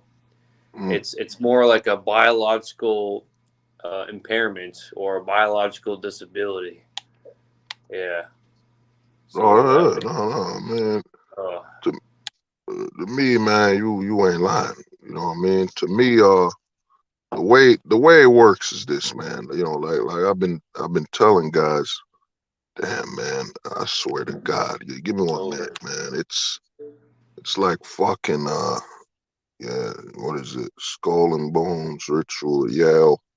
And yeah, dude. I mean, yeah, Skull and Bones. There's a lot of rituals, man. You know what I'm saying? Frats. Yeah, like I said, with the frats we saw, but I'm telling you, man, I told people this years ago, bro. You know, with what you're saying, Neo Wolf. To me, I always look forward to, you know, payday, man. I don't really count nothing. My goal is just to make it to pay week and I'm good. That's all that's on my mind. You know, the next week is all about get to the check. That's it. But the thing is this, bro, what's going on is with and I told guys this, they take all the words, man. The whole goal of the you know, the whole pride, the whole rainbow, the Skittles, I'll just say Skittles. The whole movement of the Skittles thing, the greatest prospect and idea they do is they take all the normal words. You can't say pride anymore without somebody like, what you mean you got pride? You know what I mean? Then they took the alphabets. You know, now can you even refer to the alphabet anymore? You know what I'm saying? Yeah. Then they took, you know, shout out to the homies that's Irish. They took the pot of gold, man. They took the rainbow that leads to the pot of gold now. Now that rainbow leads to a closet. You know, you know what I'm saying? And that leprechaun's name is Fabian. And Fabian is wearing a fucking fishnet shirt. You know what I'm saying? That's what's waiting for you at the rainbow now is Fabian the leprechaun, who wears a fucking, you know what I'm saying, and wears a fucking fishnet shirt. And what's happened is they've systematically taken all the normal words. I remember when I was in 6th grade and my teacher told me, she looked at me and said, yeah, she said she's gay. And I was like, you know, I was looking at it like, oh, what you mean by that? And she said, you know, the word gay used to mean happy. And I was like, whoa. Yo, and yeah, I was like in 6th grade, yeah, you know, my brain. My teens and, you know, like when I was in middle school, like we would just say, oh yeah, being happy is gay. But like we already know that it's not really just, it was just a light a light definition to no, to not offend, anybody or the teachers especially, or like we couldn't even say the G word in classroom, because that was it's inappropriate, like all that shit. Oh, but yeah, dude. But yeah, I like how you pretty much describe the timeline for every single philosophy. I mean, I thought I was on point, but I was pretty much way off. It was like with the free love movement, all this new age shit. Yeah, that was the pink pill. But right now it's like pink pill on steroids because there's like so many agendas going on all around the world. It's not just the states, but there's countries like India that are pink pilled, Thailand, and you got New Zealand. Oh, dude, New Zealand's like one of the. Yeah, I mean, but I heard it's New, a but great dude, land. I heard New Zealand prostitution was legal in New Zealand. You know what I mean? Damn. That's what I heard. That's why when I heard about that's why when I knew CBP was in the closet. You're in New Zealand where, you know what I mean, prostitution is literally legal and you spend most of your time trying to groom minors. You know what I mean? This is the shit, man. The thing is, the way the closet worked and the initiative was take all the normal words. The word gay used to mean happy and then signify that all the normal words lead to the rainbow. So you can't say, yo, man, they my, alphabet. Oh, that's gone. Nope, don't say the alphabet no more. Mm-hmm. You know what I'm saying? Oh, you know what I'm saying? Can't say ally no more. Notice you can't say ally no more. Oh man. Damn, ally. I can't use that word. Pride. Nope, can't say pride. You know what I'm saying? I'm surprised they didn't bring up Vegeta. Vegeta you know what I'm saying, is an LGBT what they call idol. You can't take my pride. You can't take my Saiyan pride. My Saiyan pride. My Saiyan pride. You know what I mean? It took all the words. And I ain't hating nobody, man. You know what I'm saying? What's happened is it's gone nuclear level now, man. Full blown nuclear. And what the politicians were using, since a lot of men in America were made emotional by removing their fathers, what they did is, we could tell these men how to talk. We could tell these men what to watch. And then guess what happened? Some men woke the fuck up, stopped sitting down and pissing and said, you know what? Fuck you guys. I'm not giving you my money. You're not entitled to my money. Fuck you. You know what I'm saying? And now they're seeing the power. Now there's pushback, plus the fact that as much as we want to say that Facebook and all these social media sites are progressives, the internet, the evolution of technology that's going on right now is literally destroying Hollywood. I'm telling you guys right now, let me put that logo, man. Let me put that people to know I'm serious. You know what I'm saying? Give me 1 minute. Give me 1 second, man. Oh, there it is. Yeah. I'm dropping let me take the banner out. You know what I'm saying? Let me drop you know what I'm saying? This a black pill prophecy right now, man.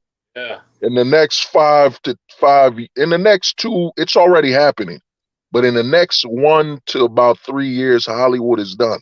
There's literally AI technology being created right now. I want you to, while you're on YouTube right now, look up AI generated commercials.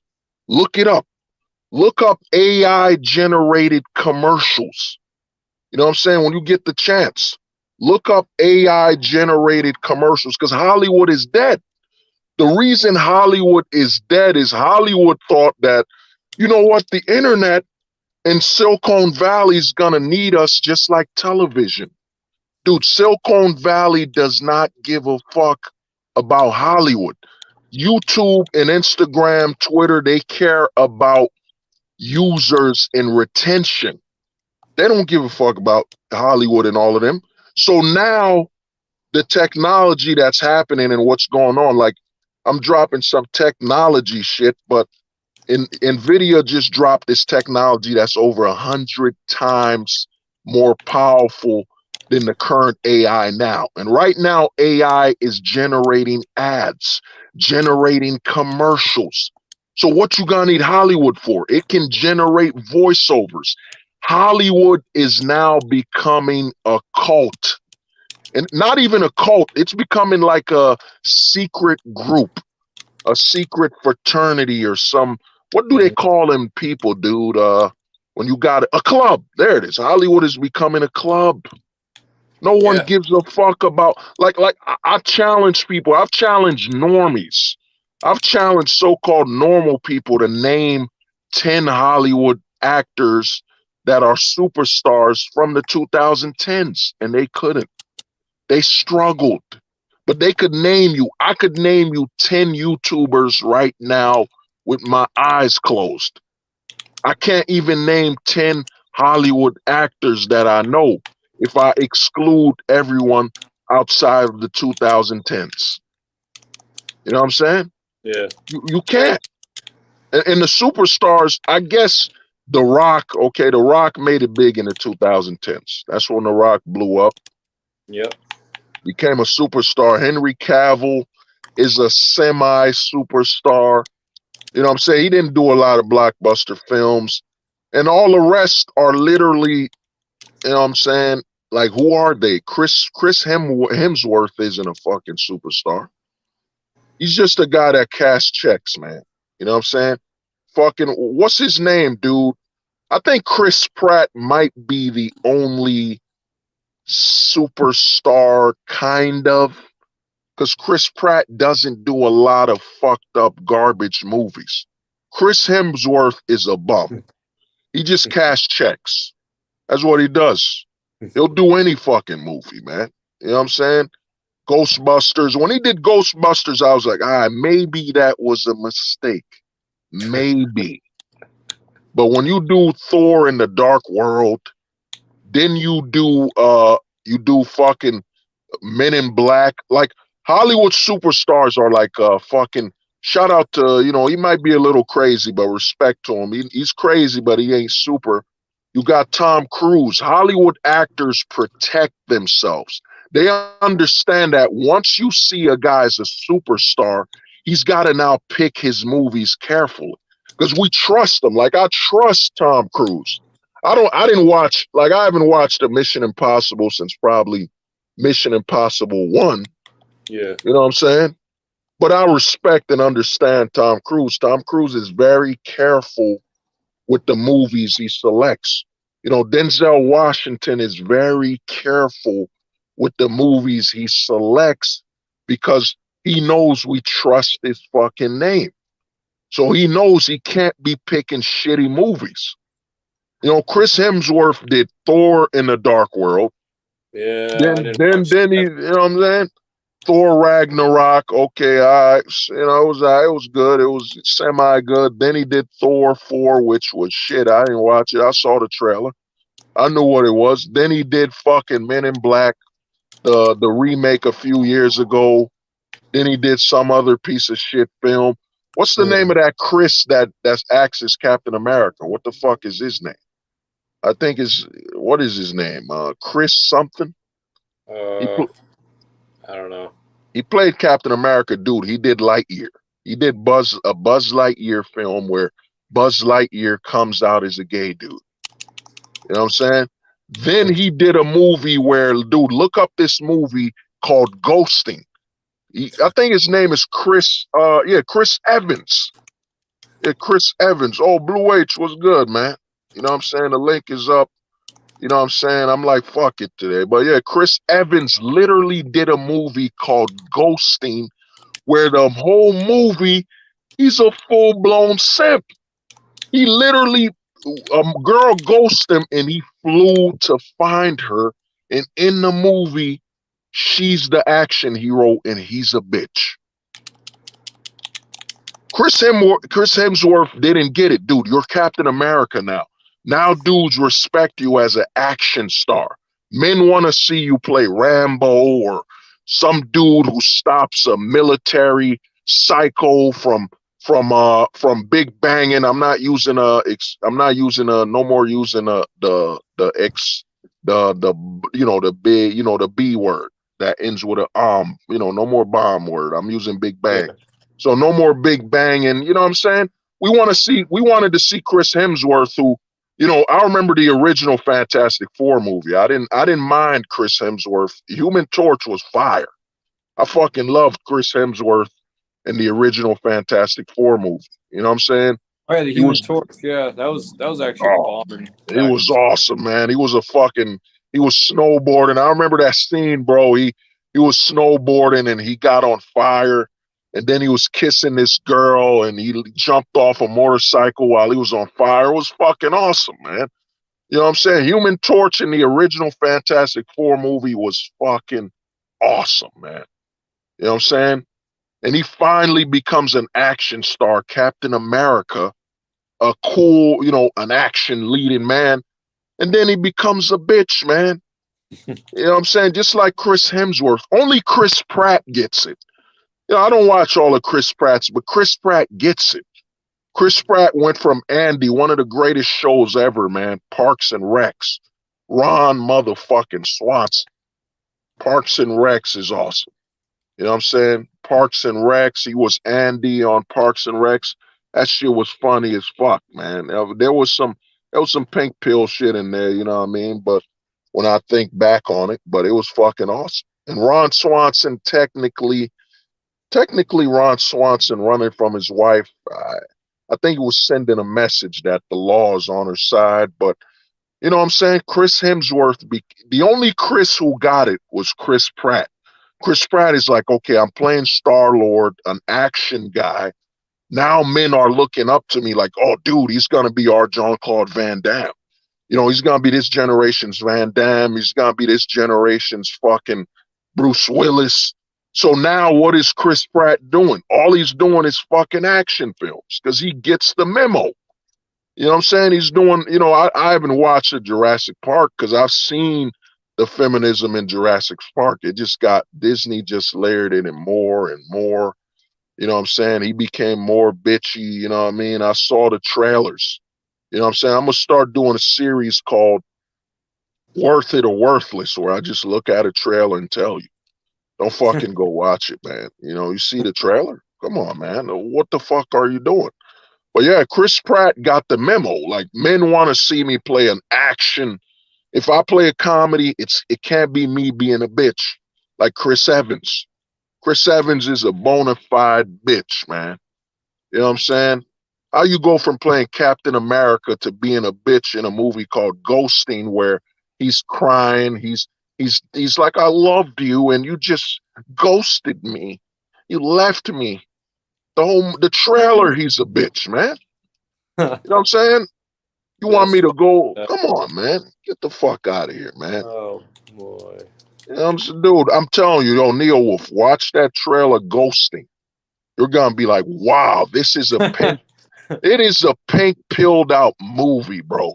It is full Wait, so when did blown. this come out? It came out this year. It's called Ghosting. It went in theaters. Ghosting. Oh no. Uh, So was it like, so what, the whole message is ghosting is bad and you shouldn't do it, and no, bro. The movie is this chick ghosted him, and he literally flew to France to go find her because he thinks that's the love of my life. He's got a luggage, and then turns out she's a fucking double agent. That feminist movie where she has no powers, but she's beating up grown men. You know what I'm saying? And then he's a fumbling idiot that's ducking for cover while she's protecting him. She's the man in the movie, and he's a bitch, man. I saw this at Endgame when Endgame, when he was like, "This is America's ass." Chris Evans, you could tell he's in the closet, man. I would not be shocked if Chris Evans is full blown in the closet. You know what I'm saying? I would not be surprised if when he takes an ice bath or an ice shower, it's all ice pops. You know what I'm saying? It's all fucking ice pops. You know what I'm saying? I wouldn't be shocked by that. You know what I mean? Chris Pratt got it. Out of all the Chris's, he got it. Chris Hemsworth, he's the definition of a simping Chad.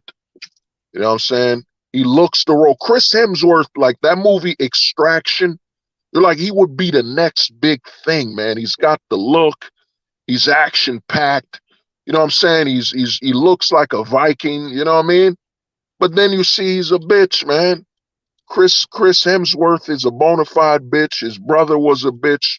Liam Hemsworth, who was getting cucked by fucking Miley Cyrus, who was thotted out, holed out. You know what I'm saying? She just all naked on rap videos. And this, let me try my fucking what is Australian? Yeah, I'm in love with Molly Soros. Those men, they love of my life. And she's in fucking I break like a cannonball. She's in a whole fucking video twerking on some rappers, you know what I'm saying, tongue out, naked. You know, well, he is from Australia, you know, or Cuckstralia.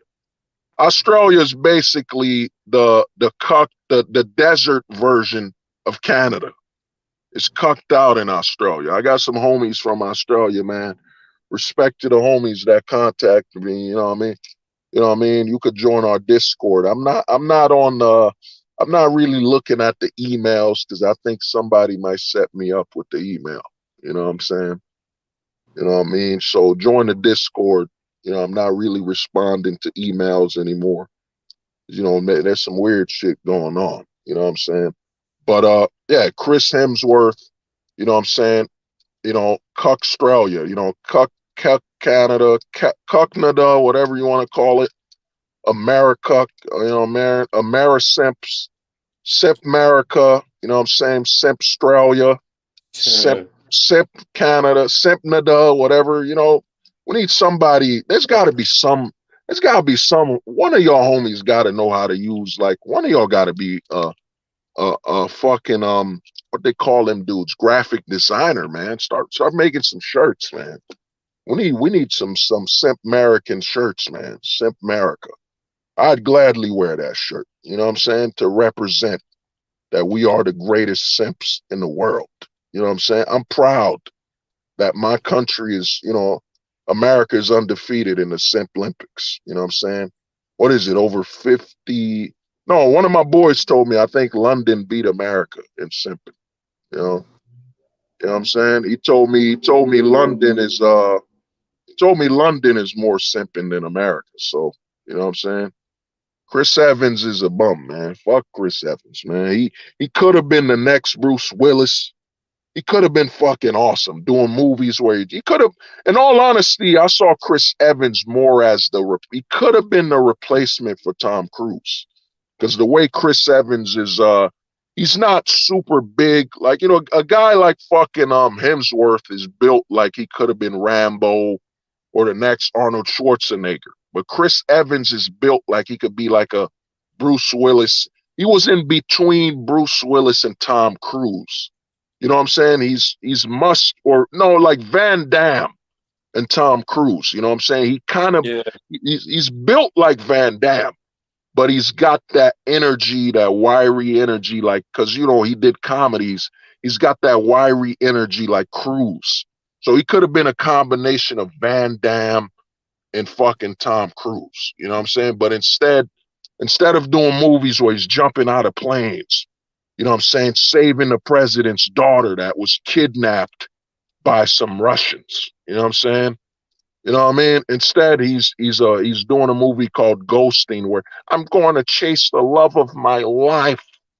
She ghosted me, and I think she's the one. What the fuck, man? It is the pink pill film of a generation. Just watch the trailer, man. Watch the trailer for Ghosting. And if you don't come out of watching that trailer and say, yo, that is a pink pilled movie. It is literally a pink pilled movie, 100%. You know what I'm saying? A man got ghosted and he flew all the way to London, France, wherever the fuck it is, to go meet a girl because he thinks she's the one after she fucking She's my ghosted. soulmate. That's my soulmate. The emoji she sent me after ghosting me, guys. She's the one. Get the fuck out of here, man. You know what I'm saying? It is a pink-pilled film. You know what I mean? Because guys don't get it, man. You know what I'm saying? That the future, like I said, the future, and yeah, I was about to drop it. I almost forgot the Big Bang. This is the Big Bang black pill, man. Stop using the word gender, man. Stop. Stop using the word gender, man. Stop using gender roles. Stop using the fucking word gender. You're literally repeating something over and over again. That's a lie. That's a scam. There's no such thing as gender roles, man. You know what I'm saying? Because if you believe in the word gender, that means you believe there isn't a sex. You know what I'm saying? There are 3 sexes in this world, man. There's man, woman, and hermaphrodite. You know what I'm saying? There's no such thing as gender, man. Stop using the fucking word gender, man. I be on Facebook and you see motherfuckers that are so-called conservatives. We're going to have the gender reveal of our baby. What the fuck do you mean gender reveal? Why can't you just say the sex of the fucking baby, man? Why the fuck you gotta say gender? It's because you bought into the programming. You know what I'm saying? Like, I'm so deep into, you know what I'm saying, this way of thinking and, you know, the black pill and just looking at the truth. If somebody tells you gender roles, yo, get the fuck away from that person, man. Get the fuck away from that person. If somebody's telling we need to play our gender roles, what the fuck do you mean by gender roles?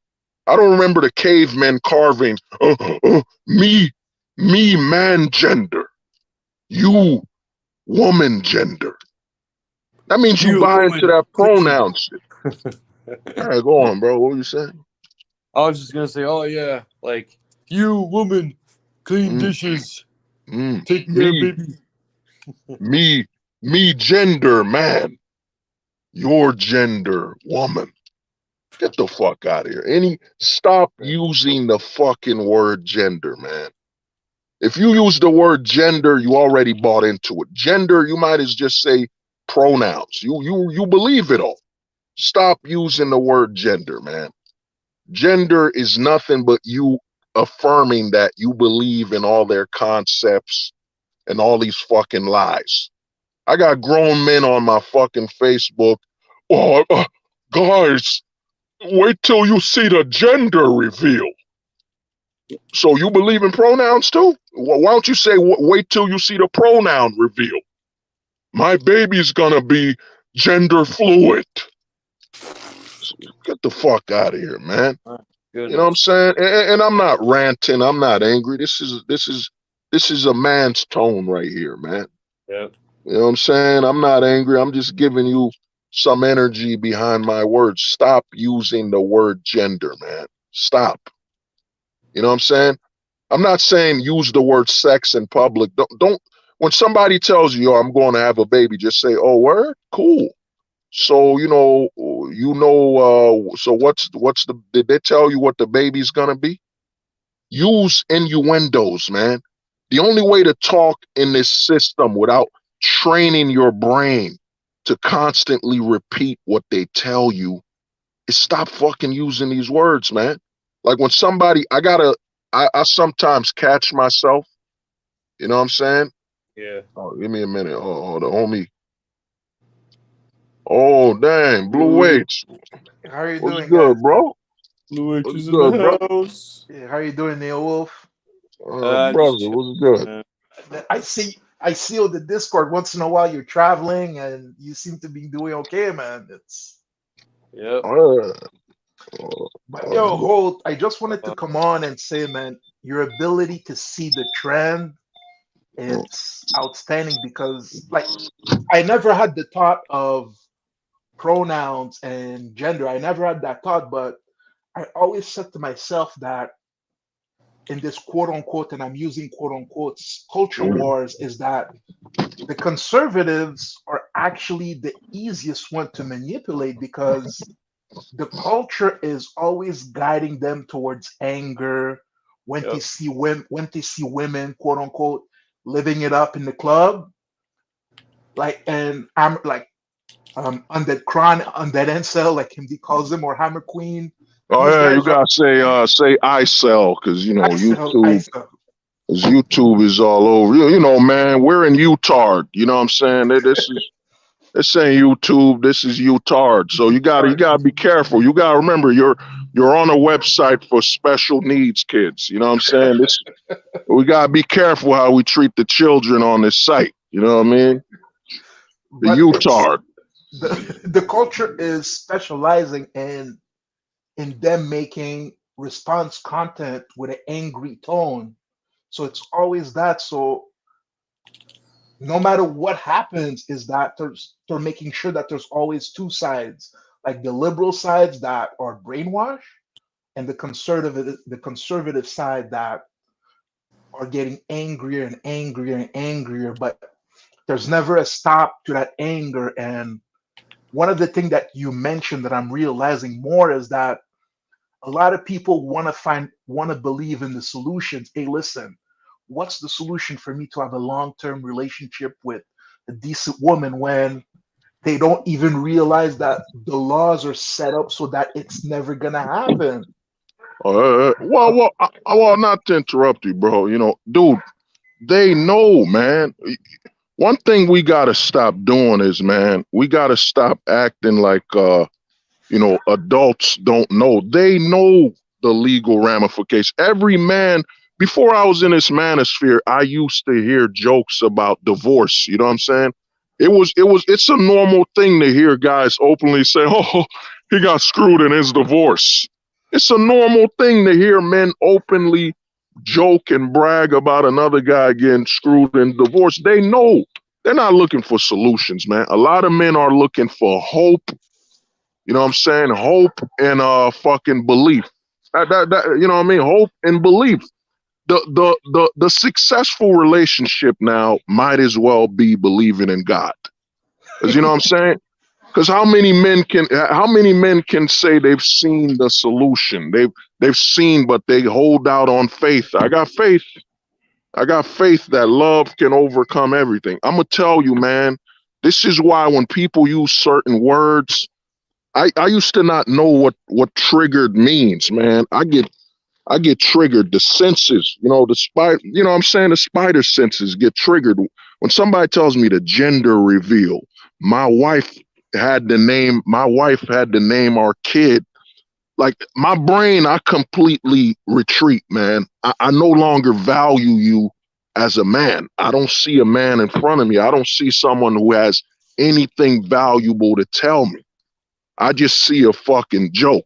You know what I'm saying? But Hope, it's good that you interrupted me, because what I was about to say is that deep down they know, but they don't want to confront that realities. But of course, you said it way better, is that they know that they want to fit in, but they know that it's impossible for the laws to change, because more than 50% of the vote is belongs to women. So deep down they know, but they don't want to confront that reality. And just like you said, is they go on faith, and they're arguing for solutions.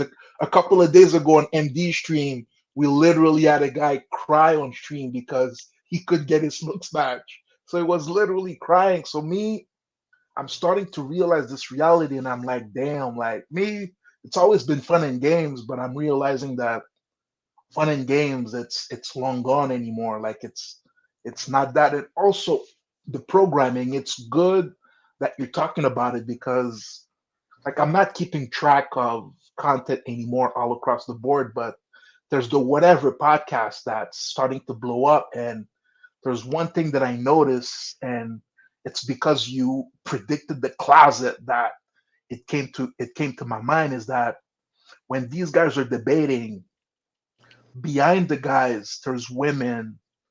First of all, there's one doll that has a blue wig behind the guys that are hosting the podcast. So that's one thing that I noticed.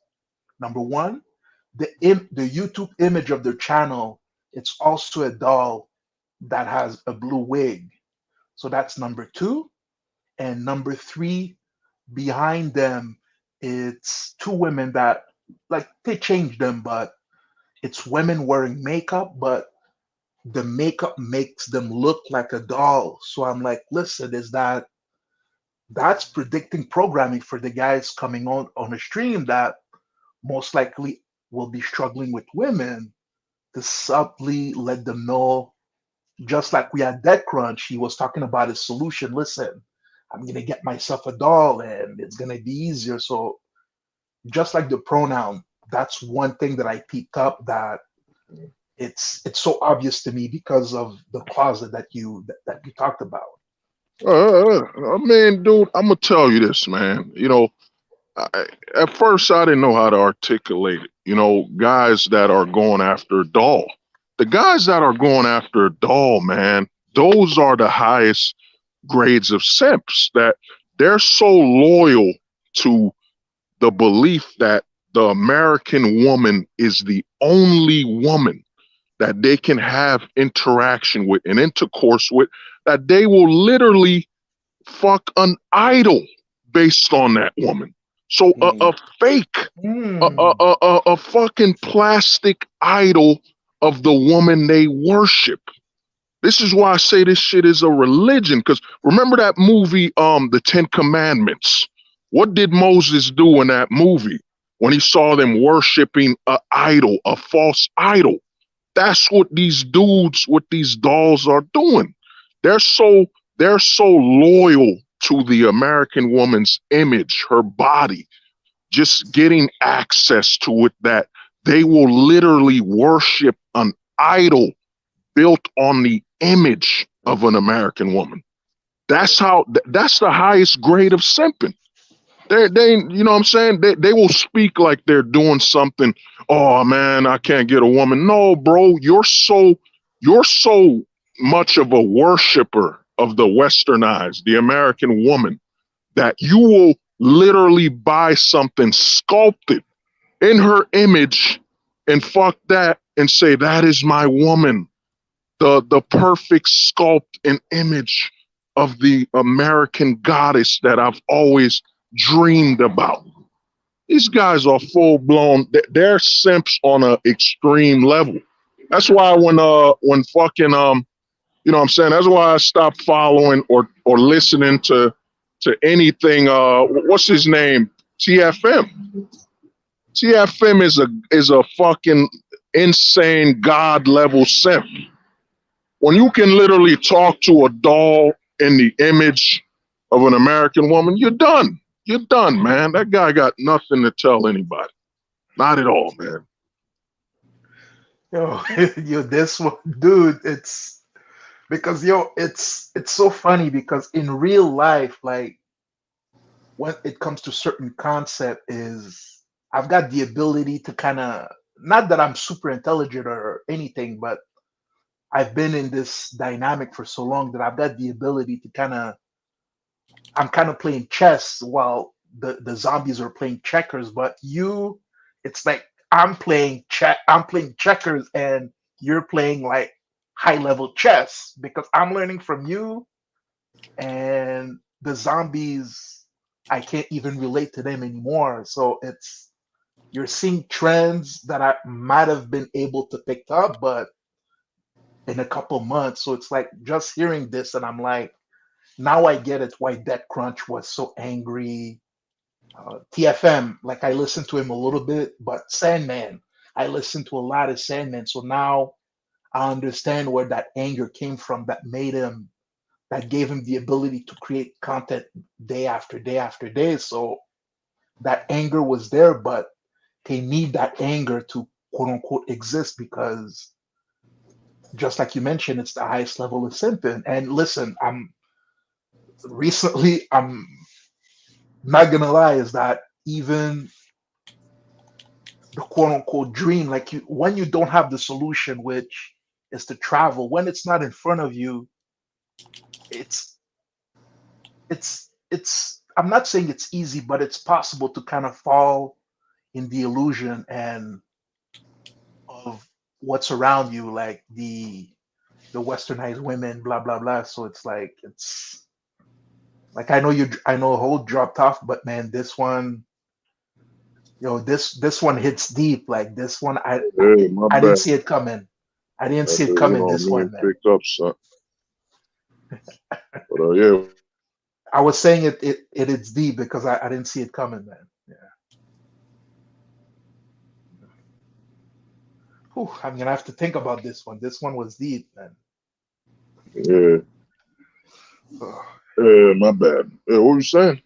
No, I was saying this one hits deep. Like I didn't see it coming that the dolls were actually kind of a real life poster, like a real life poster that they idolize. So Oh yeah, bro. I mean, all this stuff is, man. This is why I say the black pill will never go mainstream. The gray pill will, you know, the part-time black pillars will. This is why Destiny, because the black pill, and I've been saying this, I don't say this anymore when I used to say we are the content, you know, we are the content. I know I'm being watched. Like the YouTube shows me the channels that other people are watching that are watching me. So I know other creators are what they do is they skim through black pill content and they look for certain talking points they can utilize.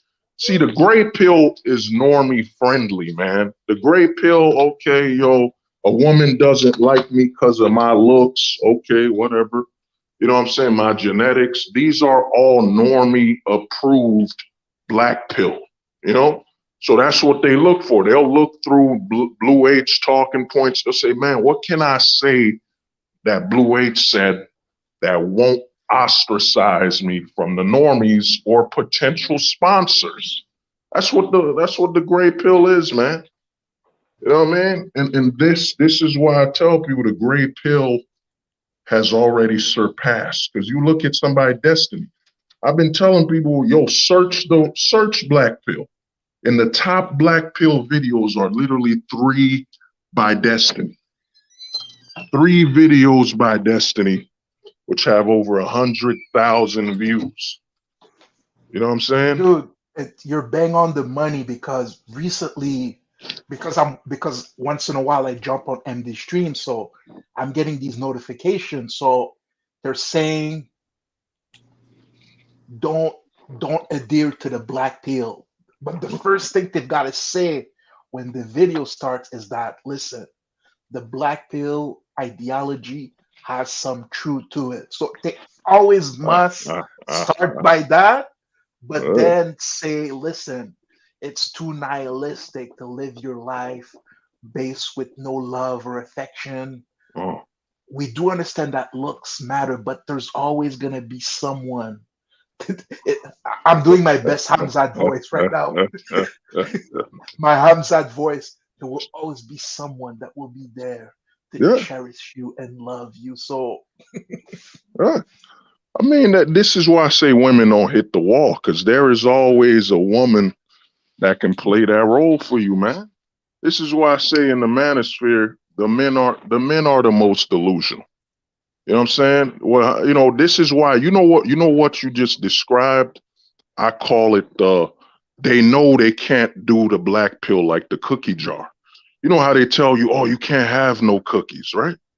And then what do you want? You want the cookies even more. So what they've learned, and this is why I say the gray pill is already number one, is what they do is, yeah, you could have some cookies, as in you can accept some things from this black pill, not all. It's basically implying it's not all good for you. Never eat the whole jar, all the cookies in the jar. You know what I'm saying? You know what I mean? Never open all of the knowledge. Just take a peek. It's okay to look at some pages or the summary of the story. Don't read it all. Because you know the way this black pill story ends, you don't want to read the whole thing. They've learned, they know. And this is, shout out to MD. This is MD and Rolo. Rolo and them have learned. Like I told guys over 2 years ago that all the red pillars will go gray. They can't keep getting exposed to the black pill and denying it. That's why I told guys. I remember when Kevin Ray and Coach White Pill came on MD's stream, and I saw the gray pill in action. They would say, "Yeah, guys, look, I agree with some of your points, so why not check out my content?" So they're basically and this is how the gray pill works. The gray pillar will interact with a black pillar. I agree with some of your points, and you're calm because the black pillars, and MD knows this, is that you expect aggression, antagonism, them debating you, calling you stupid and an idiot. But the gray pillars evolved. They've been too exposed. You gotta look at a gray pillar like a mouse, like a mouse that kept biting the poison, nibbling on it. He eventually got immune. So now he can walk amongst the poison. So the gray pillars, Kevin Ray Wilder came at us, White Pill, even was it Alex playing with fire? Now that you guys have seen I can accept some of the black pill, why won't you guys come talk and see how I think? What? You see, they drop your guard. They come at you. The gray pillar comes at you from a perspective. We're friends. We can learn from each other. And we're different. But we know the black pill. You either all the way in or you're not. You can't be a half truth. You can't tell me 5 plus 5. Your black pillars are right. 5 plus 5 is 10. But you know what? I think I only like the half of that. 5. I don't like the whole 10. I want it to equal 5. And I get Holt, I'm sorry. I'm go sorry, on now. bro, Go but on, brother. Go on. it's funny because listen, I'm the first one.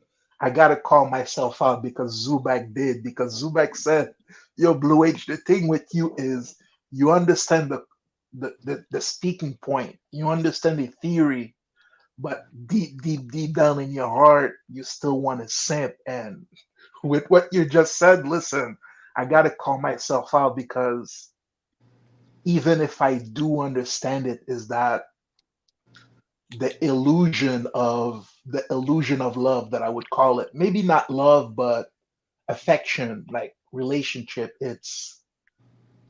I know it's not just like Cypher in the Matrix. He knows the steak is not real, but the steak tastes so good. It's like, listen, I've been through the wars. I've been through it. So, oh, just let me be, man. Let me be in peace. So what you said, I gotta call myself out because I'm one of the guiltiest one. Is that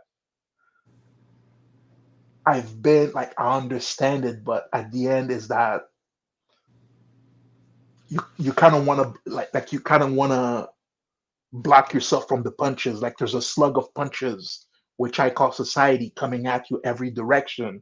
So you just want to put your dukes up and you just want to believe in something to kind of to kind of feel good, pretty much. Yeah. Yeah. Oh, go on, Neil Wolf. My bad. Go on, brother. No, I was just listening. Yeah. Well, the thing is this, man, and this is why, respect the homie Neo Wolf's on air. And I was doing them Casper Pill videos. The homie told me, go deeper, keep going. The thing is, dude, what you just described, this is why I say ghosting will surpass the black pill, is that what you're describing is that love you want and all that. You think it's what you want, when in reality, this is what society has taught you. But you're so loyal to identifying with what society has trained you to value that you think this is actually what you want.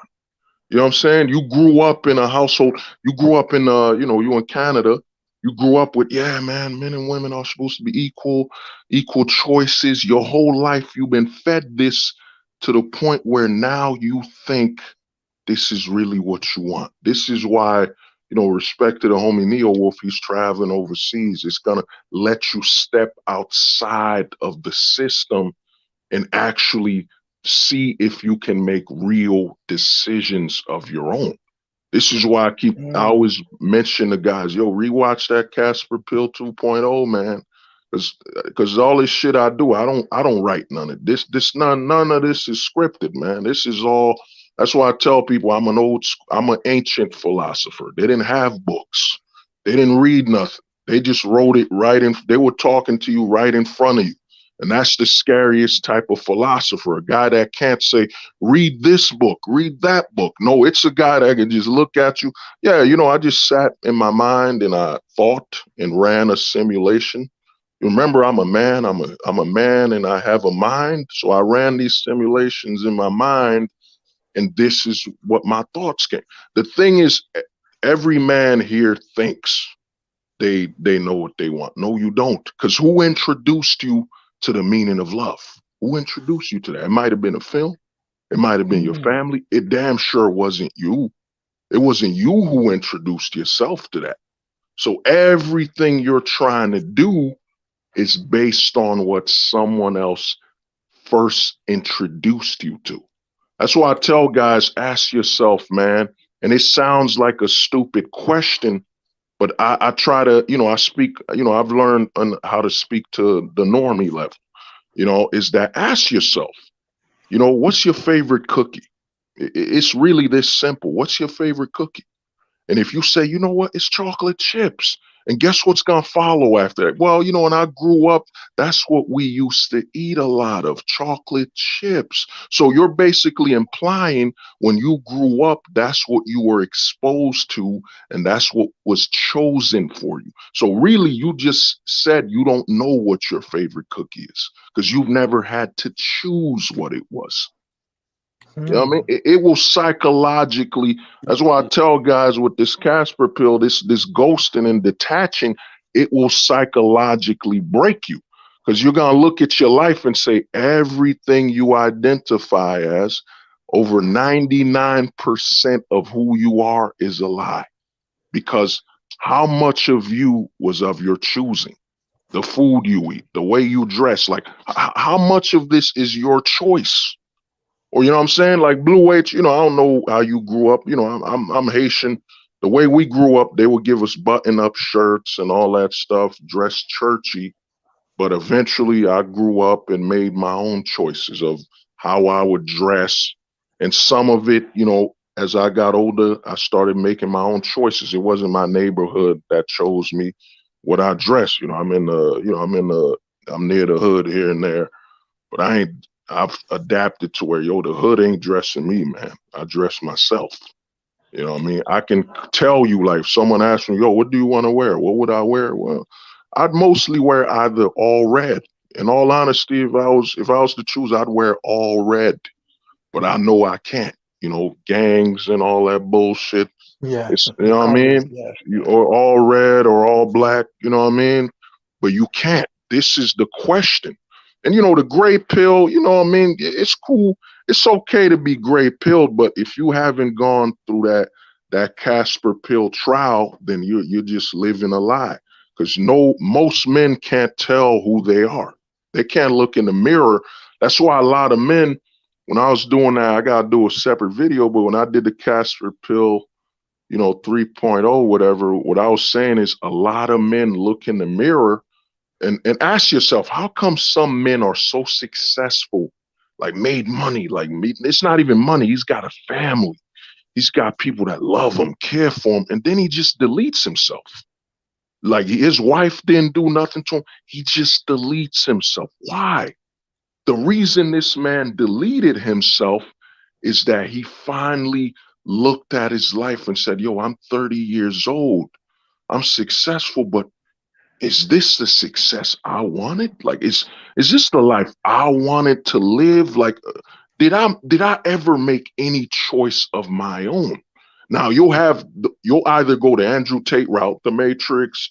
They made me. That's really a coping mechanism. Or you'll go, damn man, I'm 30 years old, and I need to find myself. I need to figure out what music I like, what food I like. Like I have to literally experience a completely new thing of my own choices. And most men won't be able to do that. That's why we see musicians killing themselves because, he grew up, his father listened to music. That's all his family exposed him to.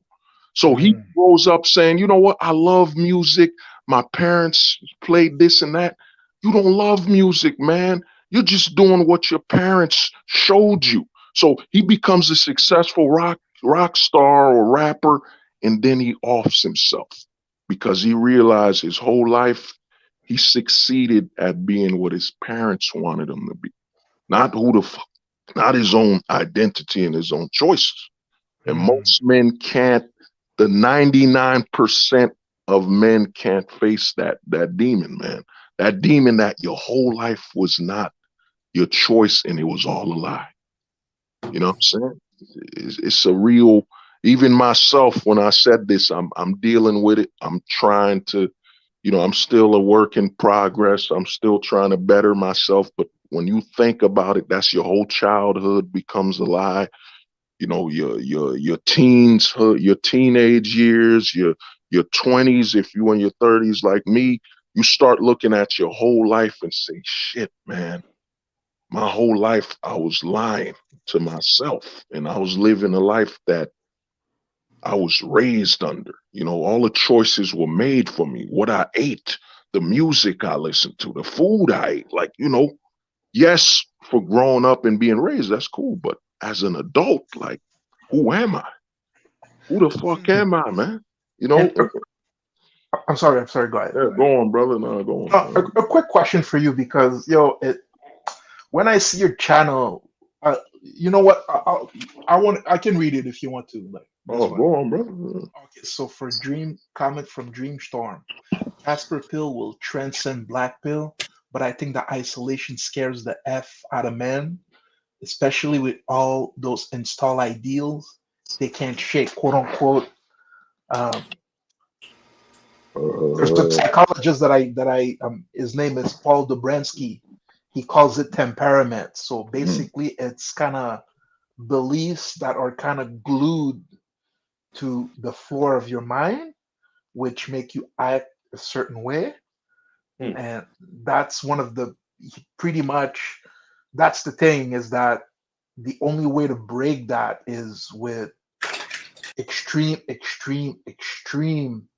um, the not prayer but meditation or psychiatry. So he says that that's one of the main reason why they they removed psychiatry from the common man access, because that was one of the way that it could literally change the belief from the floor of your mind. So that's one of the way. And when you come back, Hold, I just got a question for you when you come back. Yeah. And in the meantime, Neil Wolf, like, where are you traveling now? Like, So I'm gonna be heading to the Philippines, specifically in Cebu, which is one of the hottest cities you can ever get to, and prices are better. It's less crowded than your mainstream Manila. okay. I think it's going to be less problems. So, and I had another passport, or he's not a passport Joe or bro, but he's actually Filipino himself. So he suggested the idea of just me heading, just taking an extra flight, which, it was only like $80 just to get there and back to Manila and then back home. But I've been watching a lot of tour videos when it comes to Philippines too, and oh man, I just so many so many guys, especially like the Gray Pill sector, and you got the closet. They're just missing out big time. They could be, of course, the flight's like around 2,000, but after you land it, it's if you have an extra 2,000, you're basically living like a king, temporarily, but it's a fucking trip, man. So I can't wait. Can't wait to bang my Filipina like 3 weeks straight. it's either gonna be her or some other random penis. So, I mean, Okay, but if I understand correctly, you've already visited Manila then. no, I haven't. It's good. It's all gonna be my first time. So, Okay, so you're gonna be your first yeah. time. Okay. So I mean, I've already got my location secured and set up, and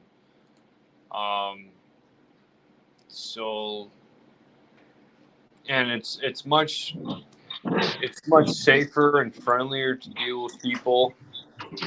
I mean, obviously it's you got the slums here and there, but I won't be dealing nothing from. I'm legitimately taking a vacation from the West.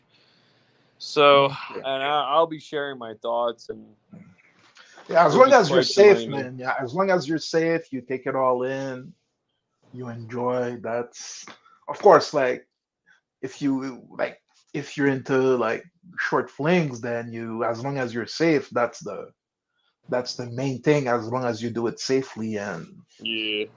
mm. I But mean, I had a quick question for you, Hold. Like when you came back, is go on, brother. because when I see your channel, is that dude? Like it's a little bit depressing because like the level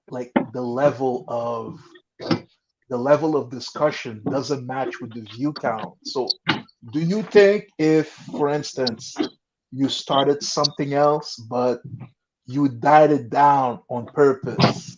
So you removed the quote unquote talk about women, you kept it on a low level on religion. Do you think that if, for instance, you did a movie critique channel, do you think that, well, maybe let me rephrase my question. Do you think that your level of intelligence, you could dial it down to connect with the zombies because at the end of the Oh day, yeah. you still need the zombies to if you want to make a high amount of revenue. All right. No, well, I'm gonna tell you this, bro. I've done it. I've shown other sides of myself. I got some videos on comics here and there. My thing is this, dude, and the money. It is, it is what it is. I don't care about that as much. You make it. But the thing is, dude, we literally, the sad state of things is this, man. These YouTube sections are literally like what they call that. It ain't stress release.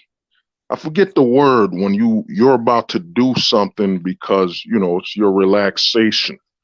You know what I mean? We can't talk to people. Like you turn on your TV, all you get is garbage. So these are our moments to just talk. And I've done it all. I've done videos, gaming. I've done it all, and I'll do it from time to time. It's just that at the end of the day, I'm a man ahead of my time, man. When a man's ahead of his time, I might, some of the stuff I'm saying now, somebody else will bask in it and probably reach a higher level of success and all that stuff because I'm ahead of my time. And the thing about being ahead of your time is you're always behind the success of those that will reach that time you're speaking about. You know what I mean? And the other thing is they try to devalue our content. Like right now, you asked me about views and all that, but let's be real. How do I know? How do me and you know that 6 people are really watching this stream right now? How do we know that? Like, how do we know? Like, I was talking to my boy, and my boy taught me something. He said something big, man. He said, "Yo," I was talking to him about numbers never lie. And while I was thinking about it, I'm like, yeah, it's true. The numbers do never lie. Like 500,000 is 500,000. But the intent behind those numbers, that's a lie. So yes, the view counts we all have, that's the numbers. But is that truly the intended numbers? As in this 600 view or one view, is it truly the view, the full view, or is it just the numbers we see? We don't know. This is their website.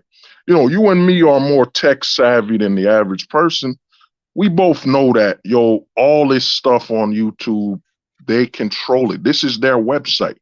They create the reality. We're already in the metaverse. You turn on YouTube and you'll look up trending videos.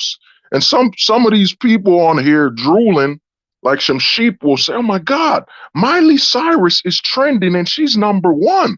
People must really love this song, not knowing that, yo, this is YouTube's site. Miley Cyrus is owned by a multi-billion-dollar corporation that has backdoor deals with YouTube and other social medias where they advertise through the back door, through the back end. They're like, YouTube, you know what it is, man. Put that up there on that top trending. So we do not know what's truly going on. The only truth we know is based on the real world. Like if you, for example, me and you were meeting and we were having a talk outside, like we having a live discussion outside and we saw 5 people show up, then that's the truth. That's truly 5 people. But on YouTube, we don't know, because I've been watching some other YouTubers and I'm like, and YouTube has this mode called, I think it's called ghost mode, where you can watch someone's channel without being seen. You know what I'm saying? They have that, and I've seen that on Instagram, where they have ghost mode, where you can't comment, you can't reply, but you can watch, and while you're watching, the person doesn't even know you're watching. And then I watch other channels. I've seen channels with 100,000 subs, and I'm like, yo, he literally just said what I said. And then I look through the YouTube, studio, and I see who's watching. Like they show you their people that sub to them are watching you. But how do you know that's not an alt account for them? Like I'm gonna be real with you. On YouTube, on Gmail alone, I have over 8 Gmail accounts. A lot of them were for business reasons. Like, one for my business. I had another one for my business for contacting people. So how many accounts, Blue H, are not alts? Remember, Kevin Durant is famous for his burner accounts on Twitter. So how many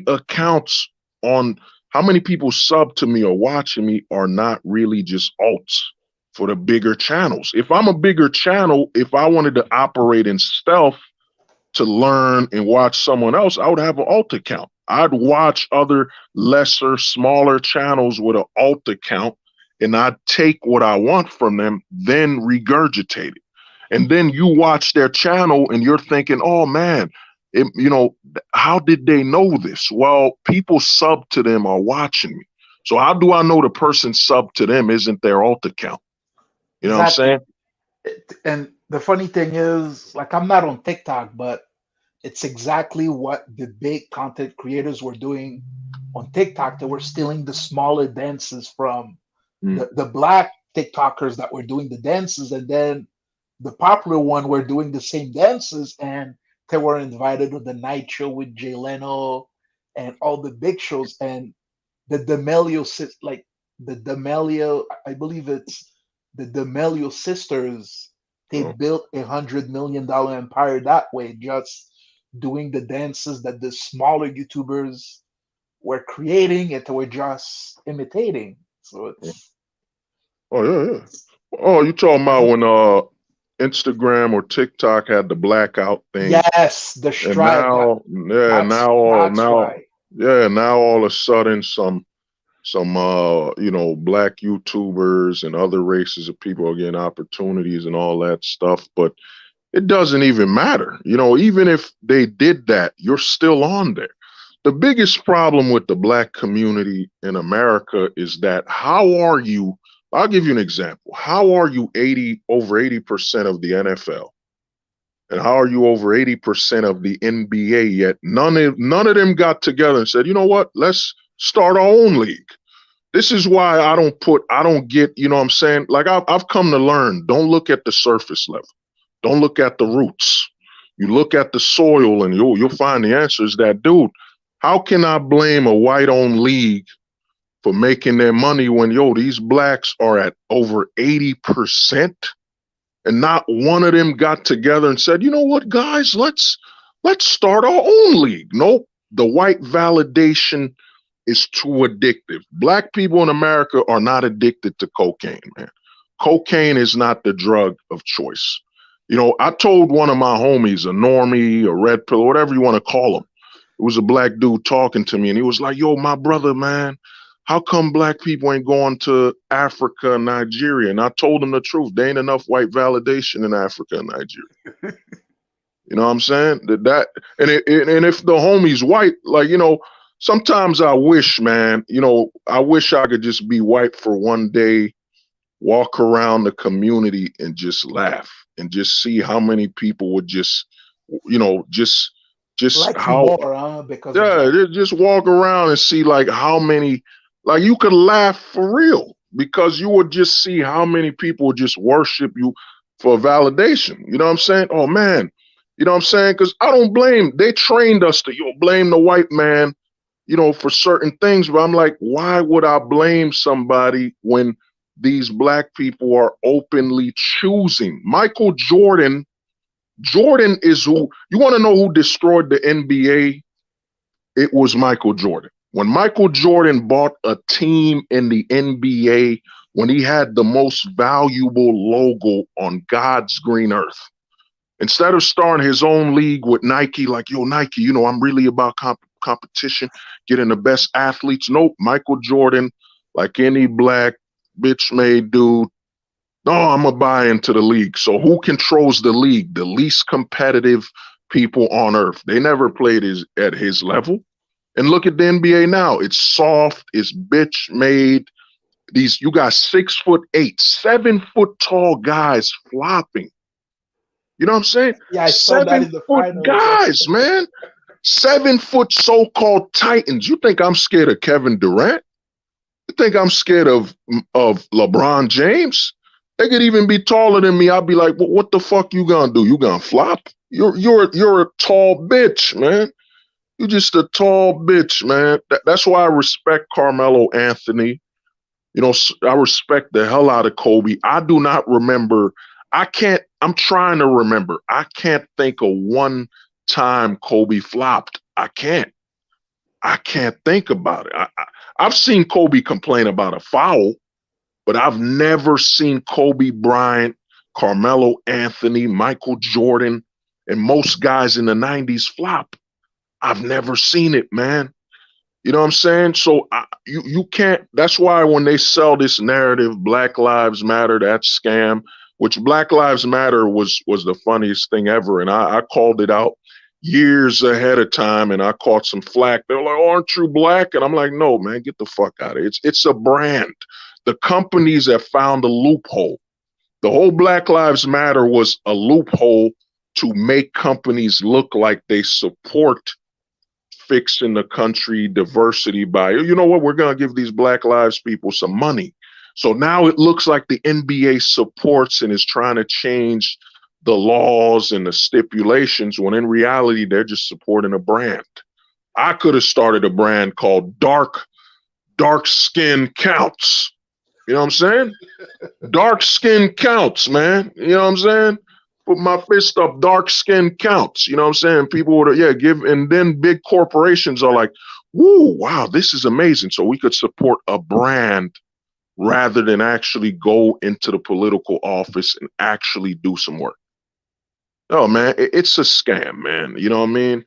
It is literally a lie. You know what I mean? But, you know, people, man, remember, man, dark skin counts, man. I'm gonna need y'all to do some donations on my Indiegogo so we could change America.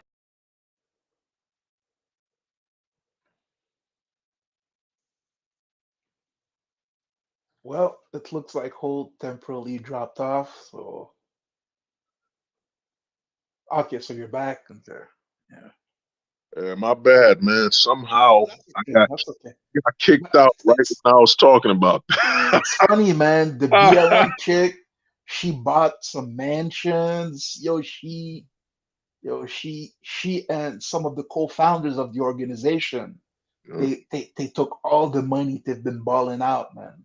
Oh yeah. Well, I mean, they did the right thing. Black Lives Matter was one of the biggest scams ever in America. One of the biggest scams ever. You know what I'm saying? It was literally, and think about this, trillion dollar companies, Apple, all of them got into this scam that we care about unity and all that because the progressives, like I like to tell people, Obama failed, man. Obama didn't just fail. Like he literally ended the reign of the leftists. A lot of black people that were literally, in the program, you know what I'm saying? Oh, vote Democrat no matter what, man. It don't matter. Vote Democrat. When they finally saw a black president that was a Democrat and he did nothing, Obama literally made a guy, the professor that the cop wouldn't let into his own house, drink beer together. Instead of Obama punishing that cop and saying, yo, man, you could have contacted or looked up his information. Nope, Obama got them both to come to the White House and drink a beer. Obama basically sent the message that, well, if you black people want to be around me, I got to make sure that the cops are there with you and that they were trying to lock you up. You know what I'm saying? It was Obama was the greatest puppet on God's green earth. And the Democrats are just horrified because after Obama failed, mad black people voted for Trump, man. Mad black men like never before voted for Trump. And Trump, to me, being an entertainer. Yeah, Trump has his issues. Trump, to me, in all honesty, Trump was playing chess. Because there's something about Trump. They say Trump was racist, but the black people in America are easily manipulated. You know what I'm saying? If a white man walks on concrete, I guarantee I could create a viral moment by literally putting white chalk on concrete. And if a white man doesn't walk on that white chalk, I could say he's being racist. You know what I'm saying? He's so used to walking on black concrete that he wouldn't walk on white concrete because he's above that. They wouldn't walk on their own color. And I'd go viral right now. You know what I'm saying? That's how stupid and literally easily manipulated the blacks are here by the progressives. But what Trump did is people didn't know Trump has been playing the system forever. Like Trump was in New York, there was something called the parking lot 5. It was the park 5. These 5 black kids were in the park and they got accused of taking it from a woman. They got accused. The case. They got Canada, accused. I heard about that case. Yeah. Oh, you heard about it? Yeah. Trump was saying, they need to get all the time. They need to be in jail, man. Without evidence, Trump did a whole campaign. And people say Trump is racist. No, man. Trump knew about laying the seeds that, look, man, he's hard on any potential of men taking it from women. Then it would appeal to certain racial groups. Then also Trump told Oprah live. Trump was, man, people don't get it. Trump is a strategical, he's surgical. Trump been playing Trump ain't been playing 3D chess, man. He's literally been playing time chess. Like every step Trump did was to manipulate where he'll be in the future. So if you're racist, you look back and you say, yo, Trump wanted those parking 5 guys who touched that woman in jail. You know what I'm saying? And if you're black, you've seen Trump hang with the rappers and all that. Trump was literally laying all the seeds, man. Trump, and the thing you got to give Trump, and I'll give him respect, is that Trump literally, his family wasn't into politics. He knew the game. Let me get the money, but let me play politics on ahead of my time. You know what I'm saying? If you look at Trump, yeah, he messed up on some things. A lot of them he fucked up. He got too cocky. You know what I'm saying? He didn't realize you're not political royalty. But Trump's game, the game Trump ran, man, it is historical. He's been laying seeds and plants for over 40 years. Think about it. Before he ran for president, he said, I would run as a Republican because, the Republicans would support me because I'm white and this and that. Trump wasn't racist. Trump was telling it like it is, man. You know what I'm saying? Trump, for all his faults, man, that man is brilliant. When it comes to political planning and strategical execution, he was fucking genius. Bill Clinton manipulated the blacks. Look, black people, I play saxophone. And all the blacks go, he played saxophone. And they, you know what I mean? Trump literally sat down and Trump broke the Democrats. The Democrats hate Trump because he did more than Obama. Trump didn't tell black people, I got you on my fucking playlist. Trump literally sat down. When I saw Kanye West sitting with Trump and he's showing Trump his phone, I got a new design, man, for the White House. And Trump really just sat down with him and looked at it like, oh, cool, all right, word. You know what I'm saying? You know, like Trump was supporting him. That's my boy. So, you know, I ain't gonna say like that. You know what I mean? It's gonna give him some ads. And Trump sat down with he died, the football player. He was a running back. I forget his name right now. Barry Sanders. Yeah, Barry Sanders. I think it was Barry Sanders. No, not Barry Sanders, but he died and Trump sat with him. I can't name once Obama sat with black people in 8 years. I can't name once he sat in the White House with some black people and talked to them. Obama would walk by and say, hey, blacks, I got you on my playlist. Obama was literally, man, Obama was the perfect puppet. And in all honesty, Obama just wanted to experience the presidency. And once he experienced that, he never cared about nothing, man. You know what I'm saying? It was all a scam since day one with Obama. Obama was the perfect puppet. He could always say, well, I'm black. That's why they won't pass these laws, even though he could literally write what they call that presidential order. I forget that thing. Is that what they call it? Presidential order, right? Is it a decree? Yeah, like when the president says, yo, fuck the votes. I'm just passing this law. You know what I mean? Yeah, I think it was called president. A veto. Is it a veto? No, it ain't a veto. But executive order, yeah, it is executive order. Obama literally had the word.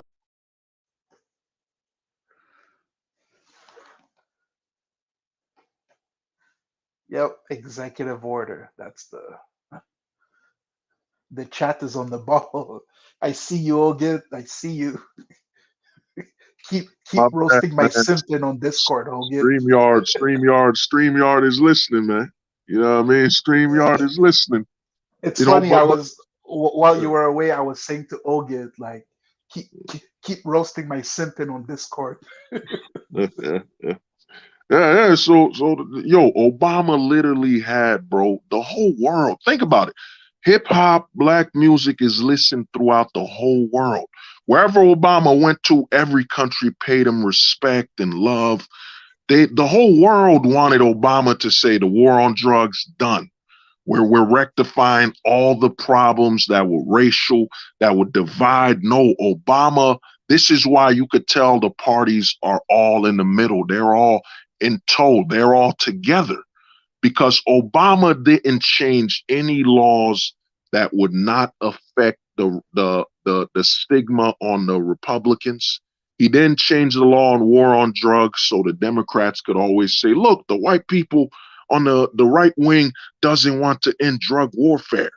He did not end any talking points for the left. Obama was literally there to keep the status quo.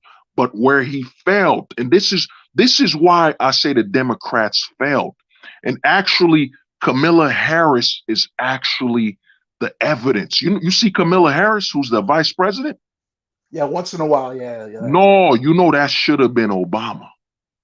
Obama should have been the first black vice president. Then the left could have always said, one day we'll get a black president, not just a vice president, a black. So you would have still had the blacks being zombies by saying, look, the Democrats got us a vice president. One day they'll get us a black president. The Democrats fucked up, man. Do you think it's because Hillary was too weak that they had to switch shit up on the fly? No, the Democrats got too cocky. What happened is What happened is this: the Democrats got too cocky. You know, I think they called him Lyndon Johnson. Lyndon Johnson said that I'm gonna get the blacks to vote Democrat for the next 50 years. The Democrats fought, and here's what the Democrats were planning. Oh, Pars was good, man, and P was good, brother. Yeah, the Democrats thought, you know, whatever we do, the blacks will vote. But in actuality, you know how you watch, I don't know if you're watching these superhero movies. You Dude, know what I'm saying? recently, it's Mm. funny because you're talking about Chris Evans, and I was like, wasted opportunity, man. No, bro. Remember the Justice League movie? How, you know, that motherfucking idiot Zack Snyder fucked it all up. He didn't do instead of doing a Superman and Batman World's Finest, he just did Superman versus Batman for no fucking reason because his movie was garbage. So what they did with Obama is, in fact, let me use Marvel. Obama was the Avengers. Think about it. What if the movie started, the whole Marvel universe started with the Avengers? No buildup. That's Obama. Obama should have been the vice president. It should have ran with Joe Biden as the president, with Obama as the vice president. They would have still got the change we can believe in, but the Democrats could have still ran with the look. We got so close. We got, you know, we got you a VP, a vice president, black people. Keep voting for us and we'll get you a president. They should have, the Democrats, what killed their party and hurt them and woke up a lot of minorities, like I'm talking my Spanish brothers, my Asian brothers, all the minorities and the white people, is that Obama kept the status quo, man. Obama was literally who exposed that they're all on the same side. They all got agendas. Yes, I see your point now. Because it's ping pong. It's ping pong. Because if Obama was truly there to change things, the war on drugs would have been gone. You know what I'm saying? He would have been pardoning everybody. There would have been a whole reconstruction of the prison system. If you went to jail for weed, it's off your record. If you went to jail even for a crime, you know what I'm saying? You did your time, it's forgiven. Because prison is literally designed to keep the poor whites and poor minorities in order. That's why your prison record, because one of the biggest scams is prison. Like Blue H, you got arrested, you did 14 years, right? Why the fuck can't you find a job? You served your time. So why can't you find a job?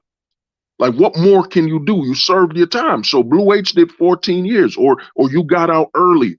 You got out early for good behavior. So instead of 14, you did 10.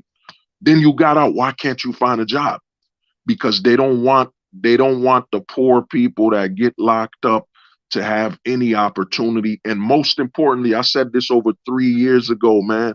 This is why I say this shit, man. I'm too far ahead. I told people they don't want the prisoners to educate the non-prisoners.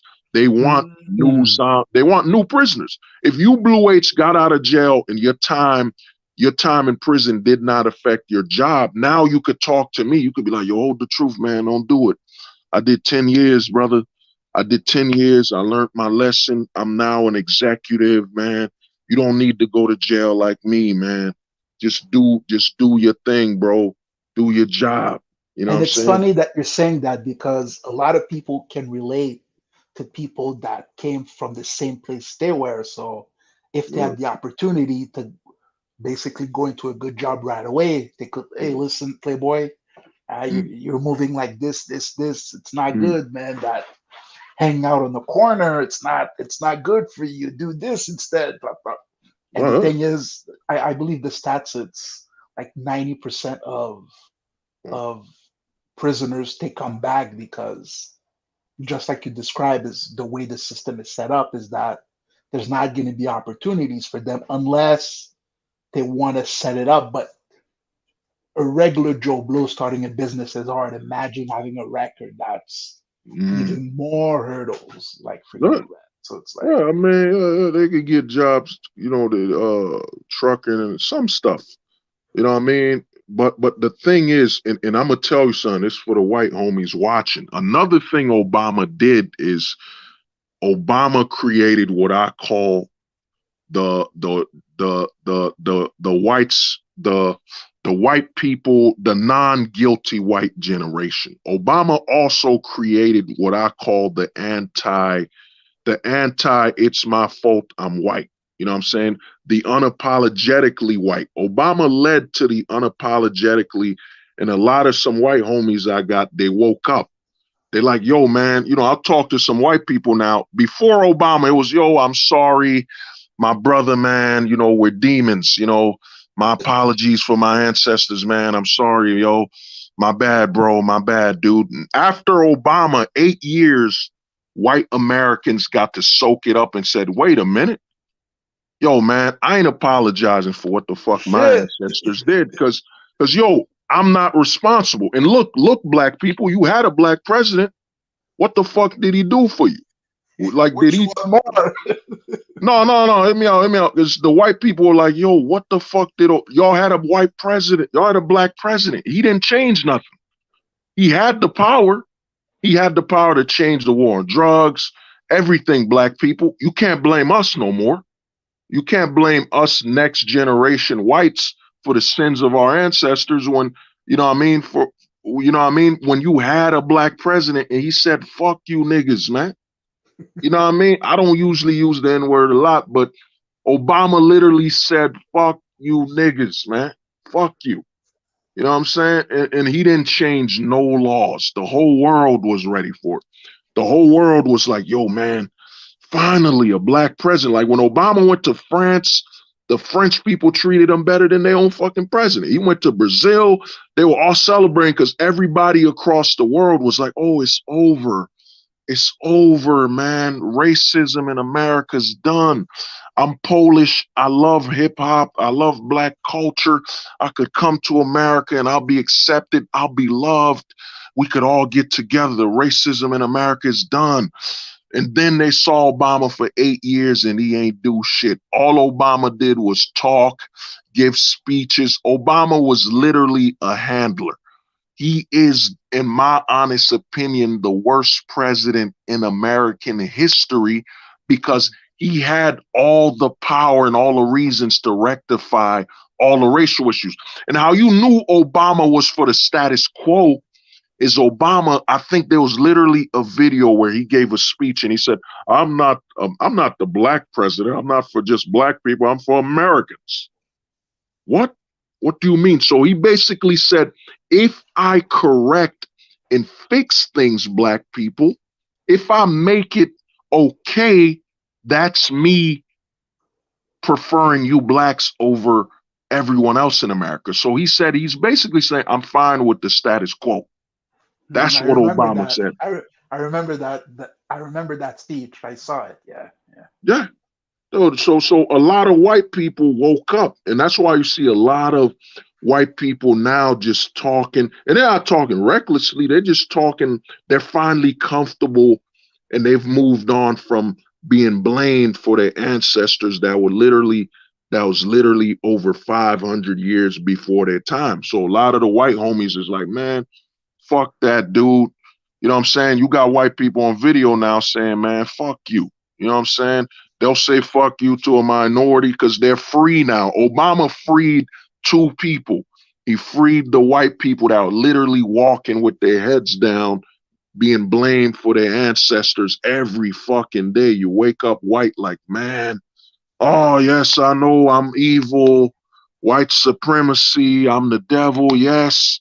Even though a white person in America, the way the system's designed, and Joe Biden is perfect evidence that it's automated. The white people couldn't change it if they want to. You think the majority of white Americans, yes, they're a majority, but only the super minority of white Americans have enough money to change the country. So if you lined up all the white people in America and they said, you know, we're going to end racism, you can't afford it. You can't do it. You can't afford to end racism, white people. You know what I'm saying? You can't afford it. You know what I'm saying? So Obama's presidency for 8 years, it woke up. Even Patrice O'Neill said it in that joke where he said, yeah, white people, y'all tried, man. Y'all gave Obama 8 years and that motherfucker ain't do nothing. Even Patrice O'Neill said it, that, yo, Obama ain't do nothing for 8 years, bro.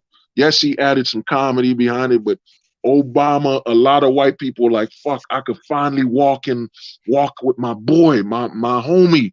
I could finally tell my boy Daryl, yo, drive up, bro. Come up deep in the burbs. We good, man.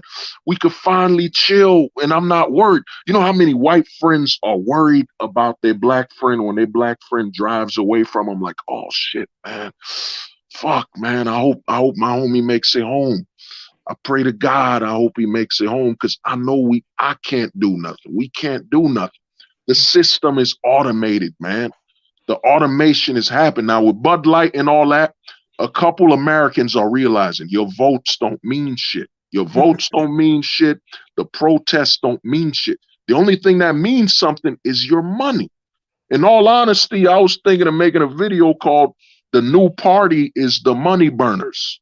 That's the new party. The money burner party, that's what we should be.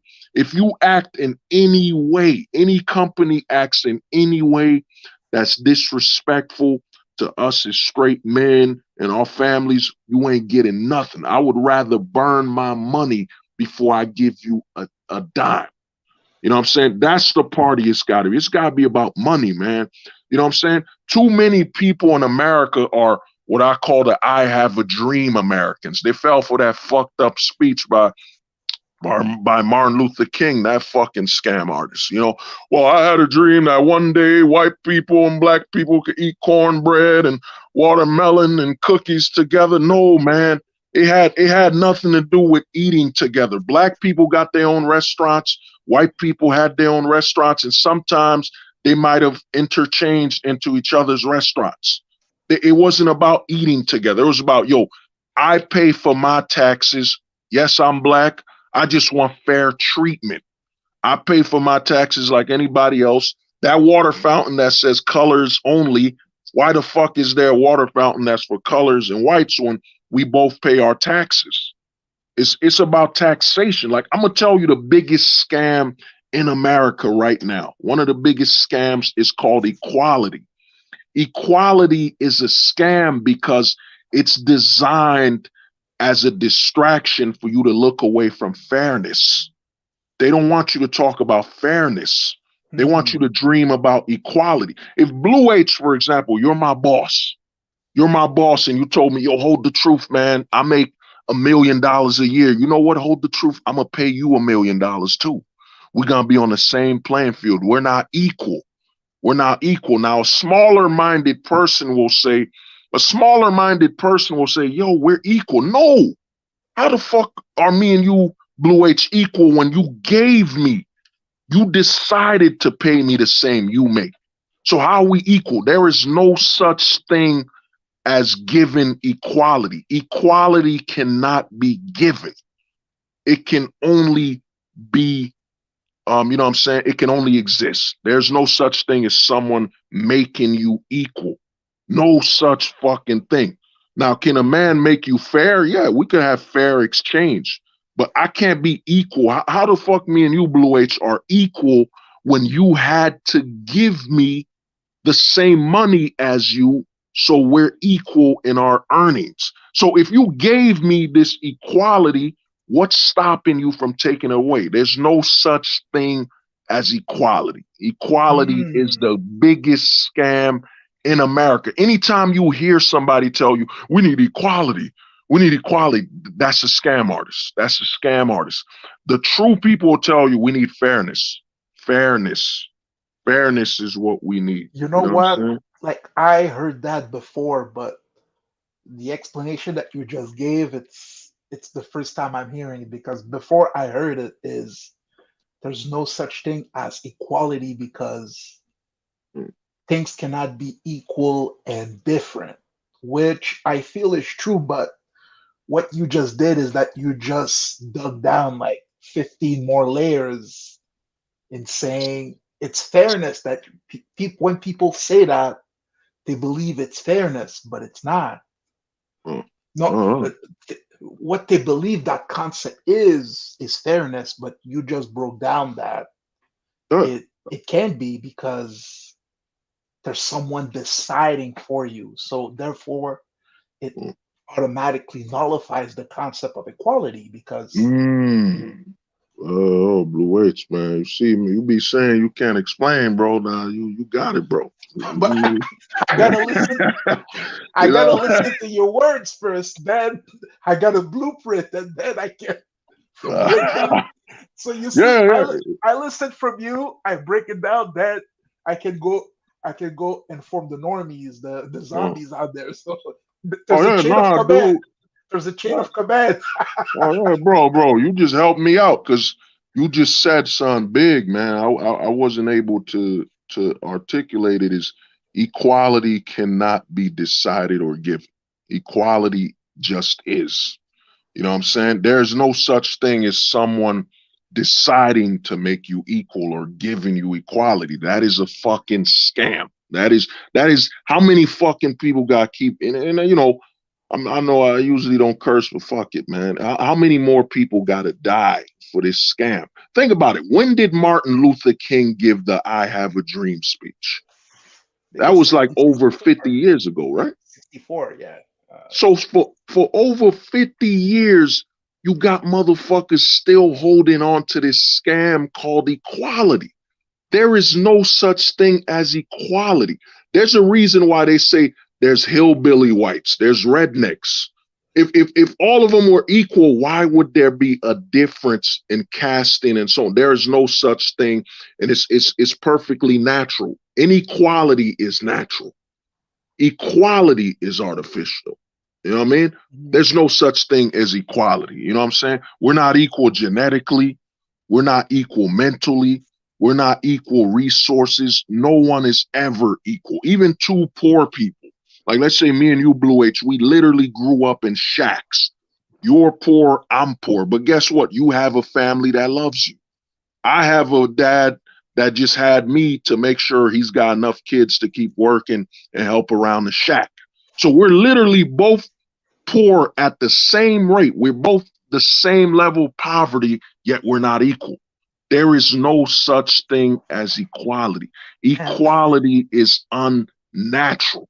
yo, The you're only bang thing that on. the only thing that is natural is fairness. You know what I'm saying? Like when Blue H pays me $1 for a cookie and I say, yeah, all right, word, that's fair. That's the price of the cookie. Here you go, Blue H. Take that cookie. That's fairness. There's no such thing as equality. And Even the listen, elites, no one is ever equal. There even how can you believe in equality when two sons growing up in the same household? I'm gonna give you an example right here. You got two sons growing up and their father is a billionaire. Two sons growing up in the same household, yet the father prefers one than the other because one is a better businessman. One wants to be more like his father, so the father's willing to give him more resources than his brother, who he sees as a hot-headed knucklehead who's a little crazy. You know what I'm saying? So even in the household, there is no equality amongst two sons, and they could be twins. There is no such thing as equality. Equality is unnatural. Fairness is natural. You know, the father will say, I feed both of my sons. I give them food. You know what I mean? I take care of them. I love them. I might love my oldest son more because, he's literally like a replica of me. It's like worshiping myself. I see so much of myself in my older son. It's like I get a second opportunity to fix my past mistakes. So I technically worship my own son because he reminds me so much of me as a younger man. So I'm trying to make sure he's the best me I never could be. You know what I'm saying? My other son, I love him, but he's a knucklehead, man. He's wild, and I can't love him the same as my other son because if I did, I would be rewarding the negative aspects of him, man. There is no such thing as equality. You know what I'm saying? And the homie, yeah, life is unfair. Yeah, life is unfair is natural. There is no such thing as you know what I'm saying? Even with fairness, not everything will be fair at all times. It's the natural way of order. You know what I'm saying? A lot of people want to live in a fictional, you know what I mean? The homie Pars put a lot of people want to live in a fictional world. Like notice Blue H, you more into the game thing than me. Notice how so many men in the manosphere reference films and movies when those shits are written. It's a fictional. What the fuck does a happy ending in a film have to do with the real world? That And was a film. even some approach videos are scripted, so it's like. Yeah. Oh, yeah, you got yeah. But Here's listen, some of hold. those are scripted, dude. I'm It's gonna a head out soon, but there's one thing that I gotta say is that oh, go on, bro. I feel like all this Oh, game that you're oh, giving, hey, the field, man. all this, all the concepts that you're breaking down, I feel that listen is. Oh, you know, now Blue H, you doing me a disservice. You gotta say I think, brother. You don't want to. You don't want to use the word feel, my man. That's part of that Okay. system. Listen. But don't you think that the thing that irks me even when I'm going on MD's channel is the word grifting. Grifting, I feel no matter if you agree or not, it's someone giving value. Even if you don't agree, it's value, it's quote unquote from dating coaches, which is bad. It's an exchange. It's someone giving something and expecting something back. And I think the value that you're giving with the fact that your exposure is limited here is that like you got to start charging for this content. Like it can't remain free anymore. Like I think it cannot. I know. Like the people listening, it's good that you're doing it for free, but with all the subscribers that you have and the numbers that they're letting you pull, I think it's you. I think I've seen your post. You've got more than 1,000 videos, and I think it's time to listen. Is this value? The people ready for this value have to pay for it. And me, like for instance, you do a couple of shorts. Of course, you want exposure, so a couple of shorts via YouTube or TikTok. If you make, I know you've been banned, but if you make another one, a couple shorts, nothing explosive. Keep it on the surface, and then listen. If you want to hear more, hop on Patreon, and really low, like $3-4 a month. You can come here. I'll be breaking down some concept because even MD, I feel. But the thing with MDs and Scribe Stream is that they've got monetization, so people can contribute with comments like 199 comment, 499 comment, and even if the streams are free, the value given to people is so good that they're making donations and which which I agree because me when I hear the word grifting is you might call it grifting, but I don't see it as bad because it's someone giving value and expecting it back. And low key, last on one of the and right now Scribe is really holding it down with the stream. Low key, last week I was counting the donation and they got up to 170, 175 because there were so many comments and and it was controversial because Jose and Jake the Snake had a little war, so it was like two black pillars like kind of wrestling together like a wrestling match. So people were into it, they were making donation, and with the stream that you had, like even me when I'm speaking to normies, they're amazed by what I'm saying, but when I'm listening to you, I'm amazed by what you're saying, and I'm like, listen, is that you got to find a way to like the free content. Well, unless you want to do it, unless for you it's not about the money, but it's really about entertaining and educating, which is fine.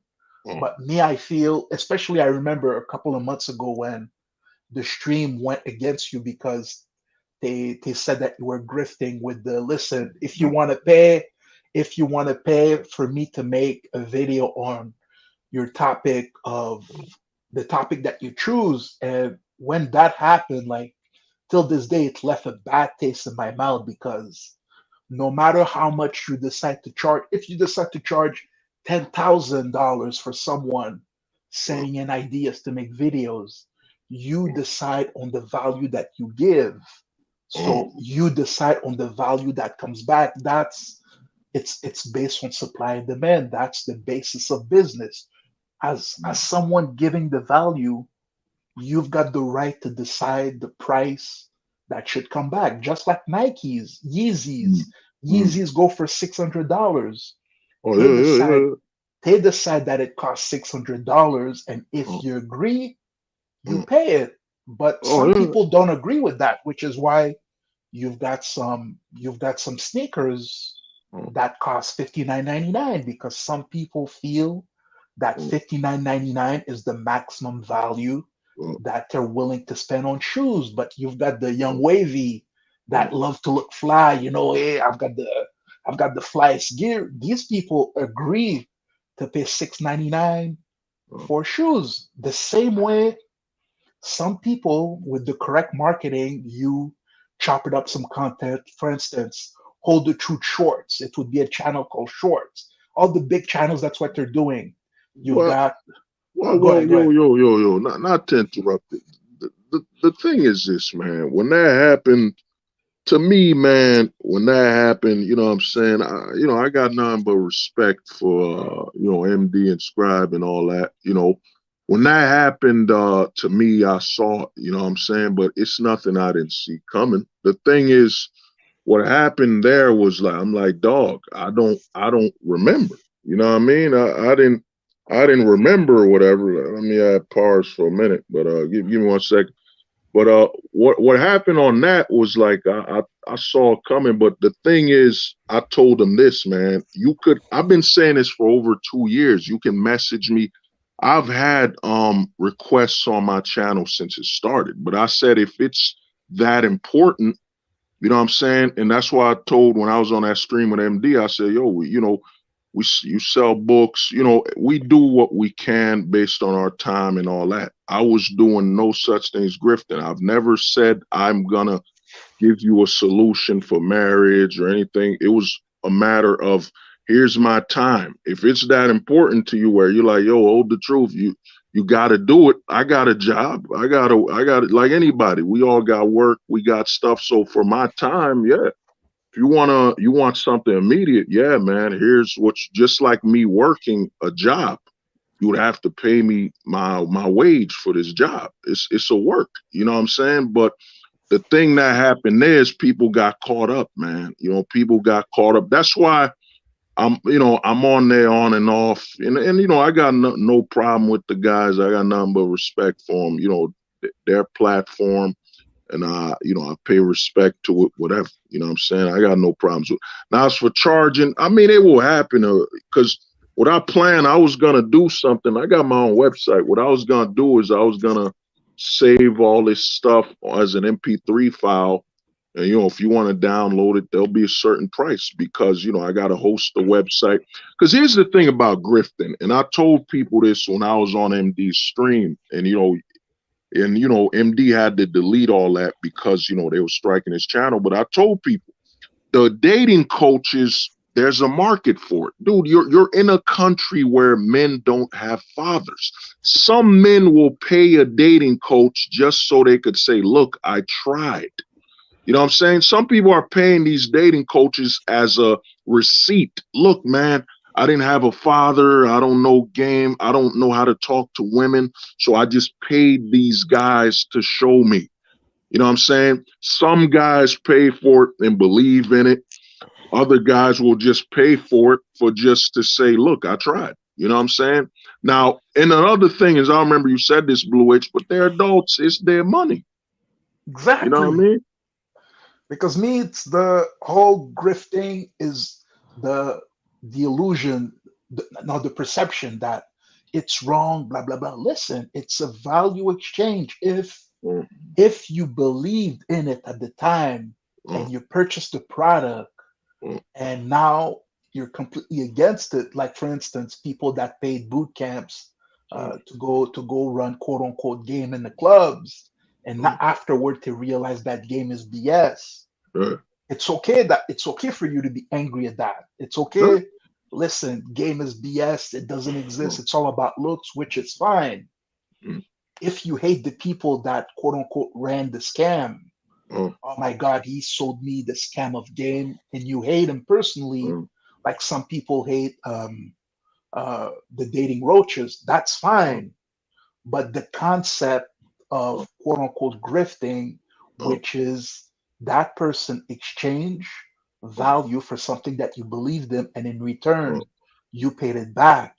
That concept has nothing to do with your anger. So leave that concept out for people that might try to replicate the same thing. That's all my point. Yeah, but here's the thing, bro. You know, as far as I'm gonna let you speak in a minute, but the thing is, dude, it's fast food. You gotta look at these dating coaches like buying food at McDonald's. A lot of the guys that come on MD's stream, and you know, me and MD, we've talked and seen. I was on a stream with MD where we saw it. These guys, a lot of these guys come here to not accept accountability. I remember Sorry to stream. interrupt. I just want to clarify, because when people are saying that's wrong, it stops you from like for yourself, which is what I would call a genuine value exchange of, listen, here are my thoughts, here is what I think, and potentially I might decide to charge you for it. So because it's so wrong, because they associate the concept of grifting with the dating roaches, it stops you, which is doing something genuine, from doing it. Not stops you, but gives a bad. Dude, hold on. Nah, the thing is this: the word grifting, it don't have value no more, man. The thing is, they come on these streams and they try to scare us. Like I told MD, and I remember talking to MD. I said, dude, when you got monetized, and I was there when I spoke to MD, when you got monetized, all of a sudden the hatred increased. The hatred went on nuclear level because they saw the biggest narrative on the black pill is no one will support you black pillars. No one will actually give you their hard-earned money or support you or cash, whatever. And MD broke that. When MD, of course, MD released his book, people bought that. But when MD got monetized, and I remember talking to him about it, I said, yo, once you got monetized, all of a sudden, like you were an enemy before, but all of a sudden everybody got out the woodworks because they need to demonize black pillars to the point where they say whatever we create cannot have valuable exchange when it comes from currency. You know what I mean? I was working on a book, I fell back on it. I gotta get back, but I ain't doing it because I'm scared of the grift. I ain't worried about grifting. If I was grifting, I would have been making a video a long time ago. Here's how to get married in 5 seconds. You know what I'm saying? You know what I mean? I would have been selling these scams, but the word grift, it don't have value no more. They'll call you a grifter. Like the homie Pars right here, they would call him a grifter if he said, yo, man, I got a recipe book. I got a recipe book and y'all could buy it. Oh, grifter, man, he's selling a recipe book for cooking. That's the word grift don't mean nothing no more. And the other thing is most of these guys that come, you're grown men. You're a grown fucking man. I don't give a fuck. I'll be honest with you. And this is why I tell people the black pill is raw. I don't give a fuck if you feel spited or you got stolen or robbed. You were a grown adult and you chose to pay this man for your money. It's kind of like, this is why I say the manosphere is more diluted. So you're going to say a woman doesn't have the right to go out on a date with a man, then falsely accuse him. But then you're going to go to a dating coach and somebody and say, oh, he robbed me, stole my money, when you literally went on their website and entered your code and you don't even fucking know this person. You don't know this person. He's not FDA approved. This dating coach don't got no credentials. You're an adult and you made a bad choice. I hate the word mistake. To me, when somebody uses the word mistake, I see it as a way to run away from accountability because everything's a mistake now. No, man, you made a bad choice, man. Fuck the mistake narrative, man. Own up to your bad choices. You were so desperate and you chose to buy into that desperation and you paid a fucking PUA, man. Don't come on these streams bitching and crying for 2 hours. Oh, he stole my money. He robbed me. Did he literally come? did let's say MLD, did MLD, that fucking weirdo, did he come to your home and literally rob you? Or did you just go on a website, enter your fucking banking statements and pay him? We're grown men here, man. I don't got time for people wasting my time and bitching. I could turn on the TV for that. I could turn on the radio for that. We grown men here, man. Either own up on your, this is why I say the manosphere, the women aren't fucking delusional. You don't see It's the women, man. it's the fucking men. You don't see women saying, I bought a couch and I spent too much. No, they own up to it. Well, I'm in credit, I'm in debt, but I got a man across the street that'll pay off my debts Exactly. if I just let him lick my kneecaps. He'll pay off all my fucking debts, So she's good. But then you got men coming on here every fucking day, every stream. He robbed me. But Please. listen, hold. Sorry, Pars, I'm gonna let you go. It's funny because what you said is always the reason why I laugh when people say that women are losing. They're gonna hit the wall eventually. The tide will turn. I'm like, dude, you got. There's always there's a blue H out there that's gonna pay for things. Hey, man, you own up to it. No, man. Yo, I ain't gonna say no names, but I know a chick, man, out of shape, man, bad, out of shape. But the American man is so deprived of dignity and male stability and role models. She overweight, and dude offered to fix, pay, anything. The thirst of the American man. Like I said, Sprite, man, Sprite needs to bring back that Obey Your Thirst commercial, man. That Obey Your Thirst commercial from the 90s, just have a girl walking around with a Sprite can and some dude just thirsty and she gives it to him and she says, obey your thirst. And hold. Yo, Sprite, that would make $1 billion. Right? Sprite it's my favorite drink. Yeah, go on, Pars. It's good, man. It's good, man. Yo, what's up, guys? Hey, but like, I'm gonna go a little bit off topic because, well, actually, you guys were talking about it before, so I'm gonna bring it back up. But yeah, I was with my family on Sunday, man, and this opened my eyes so much.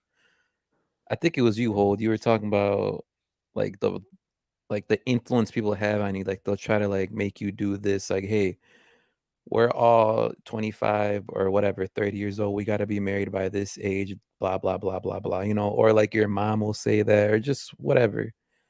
Bro, when I was with my family, it was that times 1,000, man.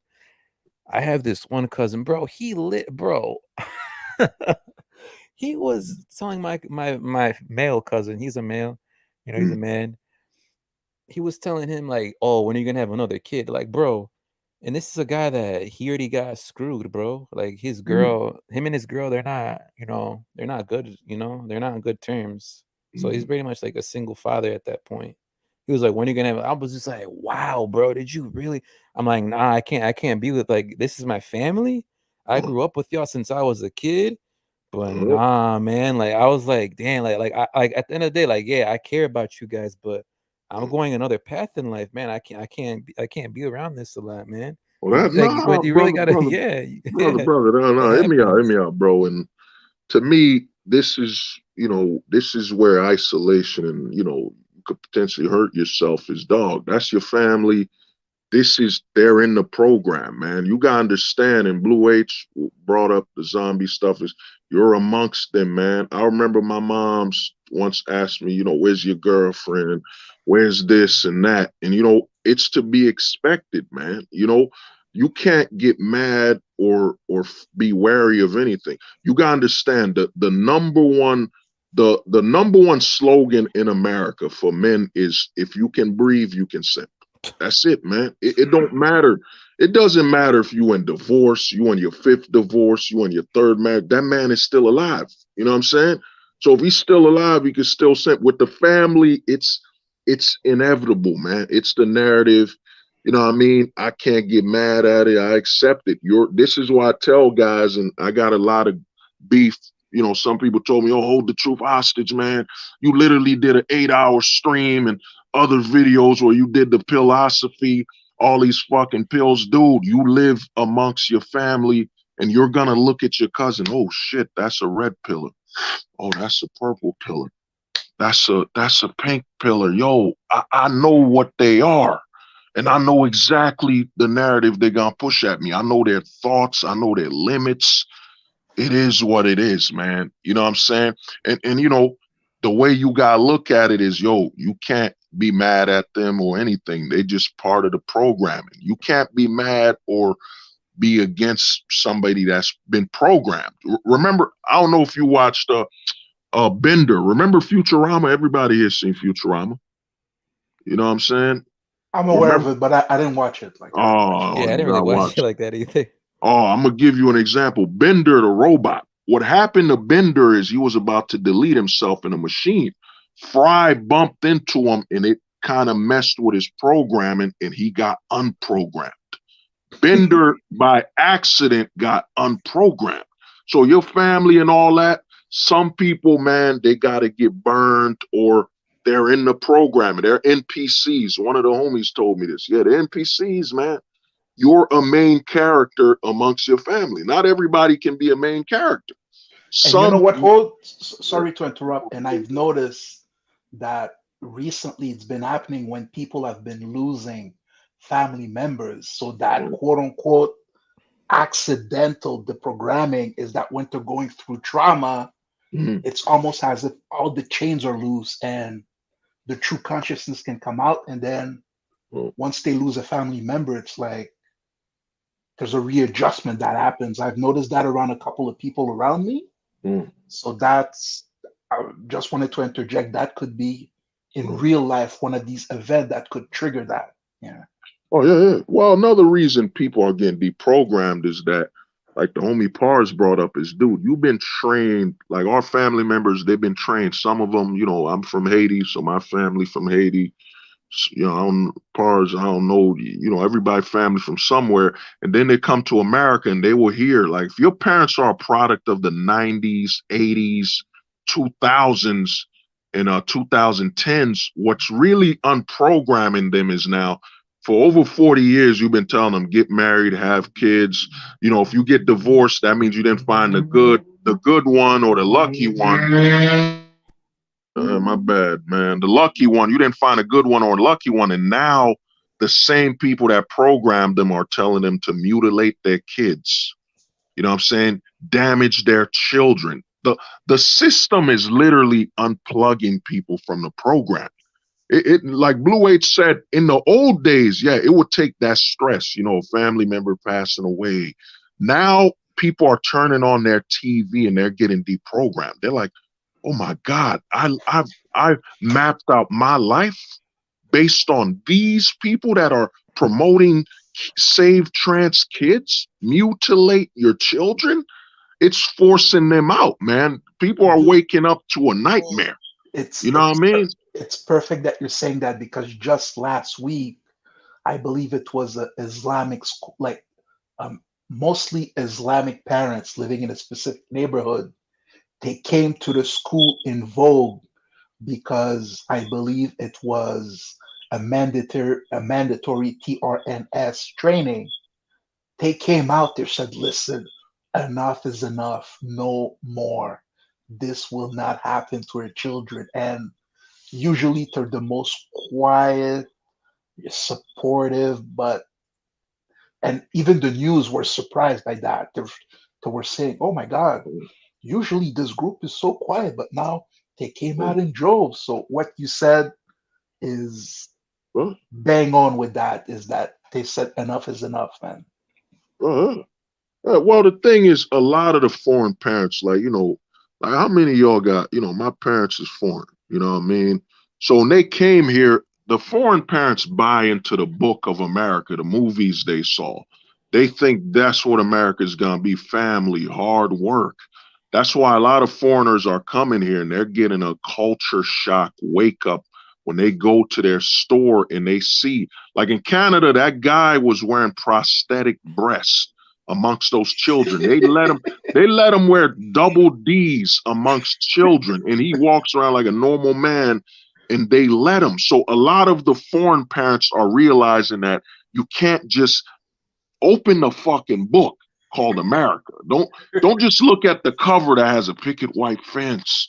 Your child will graduate, get an education. Open the book, and as soon as back in the day when they would open the book, they would have to flip through multiple chapters to get to that weird section. But now the first fucking page, man, the first page is a dude in drag telling you let your son sit on his lap at 5 years old so he can read him a book called Let Me Drag You into Hell. And hold the neighbor. Wait, bro, wait, hold on, Oh, bro. I gotta go. say this, bro. Okay.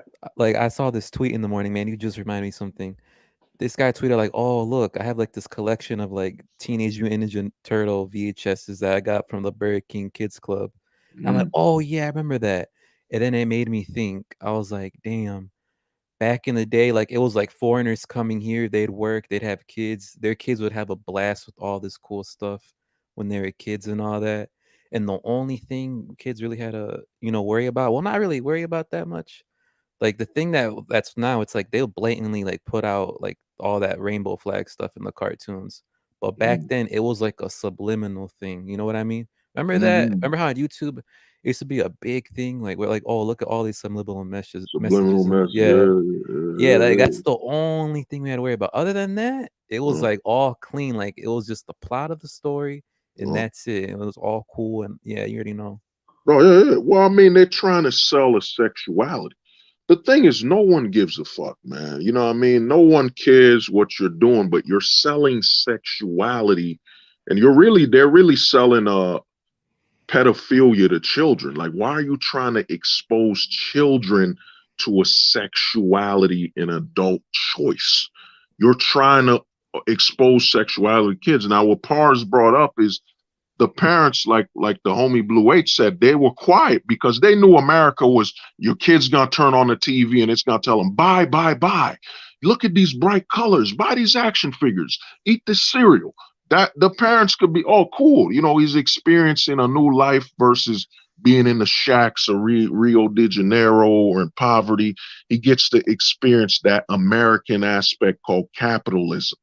Now parents are looking at their kids and saying, oh, fuck. You know what I'm saying? I can't trust anything. Because I said this loophole. I literally, for my comics and stuff I'm selling soon, you know what I mean, is that I told people the loophole for them to come after your kids is that Hollywood's been running a scam, a major mind game scam since, remember the film ratings, right? You notice something, you know what you don't notice about film ratings? Yes, it includes violence, right? It includes sex, well, rated R, it includes sex. Okay, what doesn't it include? It doesn't include the sexuality featured. So every movie you're watching, and they've been planting this for years, man. They've been planting this since the 60s with everything. So now you go into a theater with your kids and the parents just think, oh, it said PG, but the parents haven't been trained to look at what is the sexuality of this movie. Is it a heterosexual film? Is it a lesbian film? Now, the gay people in the 90s would tell you, like, they would have their own networks. This is a gay network. This is a lesbian network. You know what I'm saying? This is all of them network, the whole rainbow. They would warn you. This is why you can tell this is why I'm not really blaming the gay people, whatever, this is called the machine, man, because in the 90s, the gay people that weren't part of the machine, they had their own networks. They would tell you up front, this is a gay TV network. All you're going to see on here is our gay perspective. Then the machine, Disney, these trillion-dollar corporations, and I heard ESG, BlackRock, and all that bullshit, they came in. Disney literally said, this is the first gay film where two gay people kiss. There was in the 90s, there was the L word. It was a whole lesbian show. Then there's a whole TV network. There's a whole film. The gay people got their own film theaters and all that because gay people know with straight people, they're not coming here to watch that. You know what I'm saying? A gay person could watch a straight movie because, like I've been telling guys, a gay man goes into Superman. Me and you, Blue H and Pars, we're looking at Lois like, oh man, Superman about to hit that. The gay dude is looking at Clark like, oh, I can't wait till he becomes Superman. The gay people get what they want when they go to straight content. They don't have to sacrifice their sexuality. But us as straight people, like what are you doing in a gay go and watch a gay film unless you're gay? You know what I'm saying? There's nothing there for us. That's why when that movie came out, and notice, I've been telling people this and no one listens. They call the gay movie Bros. The agenda is always using very small generic words. Bros, gay used to mean happy, pride. You know what I'm saying? They're choosing all these basic words in hopes of coaxing a normal person into accidentally Passport going to watch it. Bros. Passport Bros. No, not the Passport Bros. There was literally a movie that was released, an entire gay rom-com, a gay romance movie called Bros. They're basically saying the definition of bros is two gay men. You know what I'm saying? Yeah. They always take the generic words, man. Alphabet. Now you can't say alphabet without, well, you know what I'm saying? Like, I mean alphabet as in the keyboards, not that alphabet. I mean pride as in, pride in your country and your heritage. You see, they always take the generic words so they can accidentally coerce the straight person into coming in and seeing it. So they're taking all the generic words, pride, ally. Look at the word. You can't even say ally anymore. You know what I'm saying? It's a fucking very generic word. They take every generic word that's advertiser friendly. Alphabet. Now some letters, LGBT, even though I get the letter arrangement, it means lesbian, gay, queer, whatever. I get the arrangement, but they're taking all the generic words so they can easily manipulate and sell it to straight people. They know you can't just say gay, you just can't say, these are people who like penis. You know what I'm saying? You can't sell that to advertisers. You got to look at the gay community and the narrative behind it as a very marketable ploy. You know what I'm saying? They can't outright just say trannies and stuff like that. Nope. Let's abbreviate it, LGBTQ. To the average person, it just sounds like LGBTQ. You know what I'm saying? It's a very symptomatic. We could advertise that. It's advertiser friendly. You could advertise in the South. It's letters. The straights won't get that offended with letters. So let's grab all the generic terms and make it very advertiser friendly. This is why I say the black pill. Yeah, go on, bro. Yeah, you just made me remember something. Back then, like in the 90s, the parents, if they saw something that was like where like the cartoon show would go too far, they'd actually call the TV stations, and that episode would get banned. Like, I remember watching like some lost media, like like, have you seen those videos? Like where it's like lost media, like episodes and all that are like gone forever, like they can't find them, like they aired once and then like you can't find anymore. I saw a video. It was talking about like Cow and Chicken, how there was like a lesbian couple in one episode, and yeah, it only aired once or something like that, and then it got banned because like parents complained. That doesn't happen anymore. But yeah, that's all I really want to say because like, I gotta go. Well, but yeah, all right, speak bro. on that, bro. Oh, respect. Well, to me, with that used to be when parents were together. The thing is, when they deteriorated the mother and father, I think it was called the parents something. It was a lot of mothers and parents who policed content to be exposed to their children, because children should not be exposed to non-normative sexuality. And if they are exposed even to normal sexuality, how you could tell there's so much propaganda and antagonism is they'll push it that, oh, you straight people so sex. No, you'll see, I remember watching Dexter's Laboratory, man. Yeah, the mom might kiss the dad, normal stuff, but you're not gonna see them in bed or anything naked, having sex and none of that. No, they didn't sell sexuality to us. We knew a man and a woman came together to have a child. It's very normal. One example, just before I leave, is back in the 90s. the X movie section. It was behind doors, so you Mm. had to go in the back, which I did when I was 15. Yeah, yo, You had bro, to go nah. in the back to go see the the adult stuff. So, but in the 90s, it was just like you mentioned, there was a barrier. Listen, Mm. this might not be for you, but they give you a warning. So, and Mm. that's one of the things that on a day-to-day basis makes me lose respect for society is that there's some hypocrisy involved. And I'm going to give you this example before I leave is Mm. some people like sports and MMA, like mixed martial arts.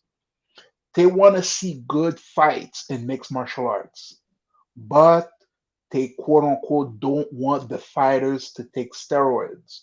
As Mm. soon the fighters that gave them good fights, they would be willing to throw their money at them. Mm. But if they found out that they took steroids, oh my God, it's wrong. You're a bad person.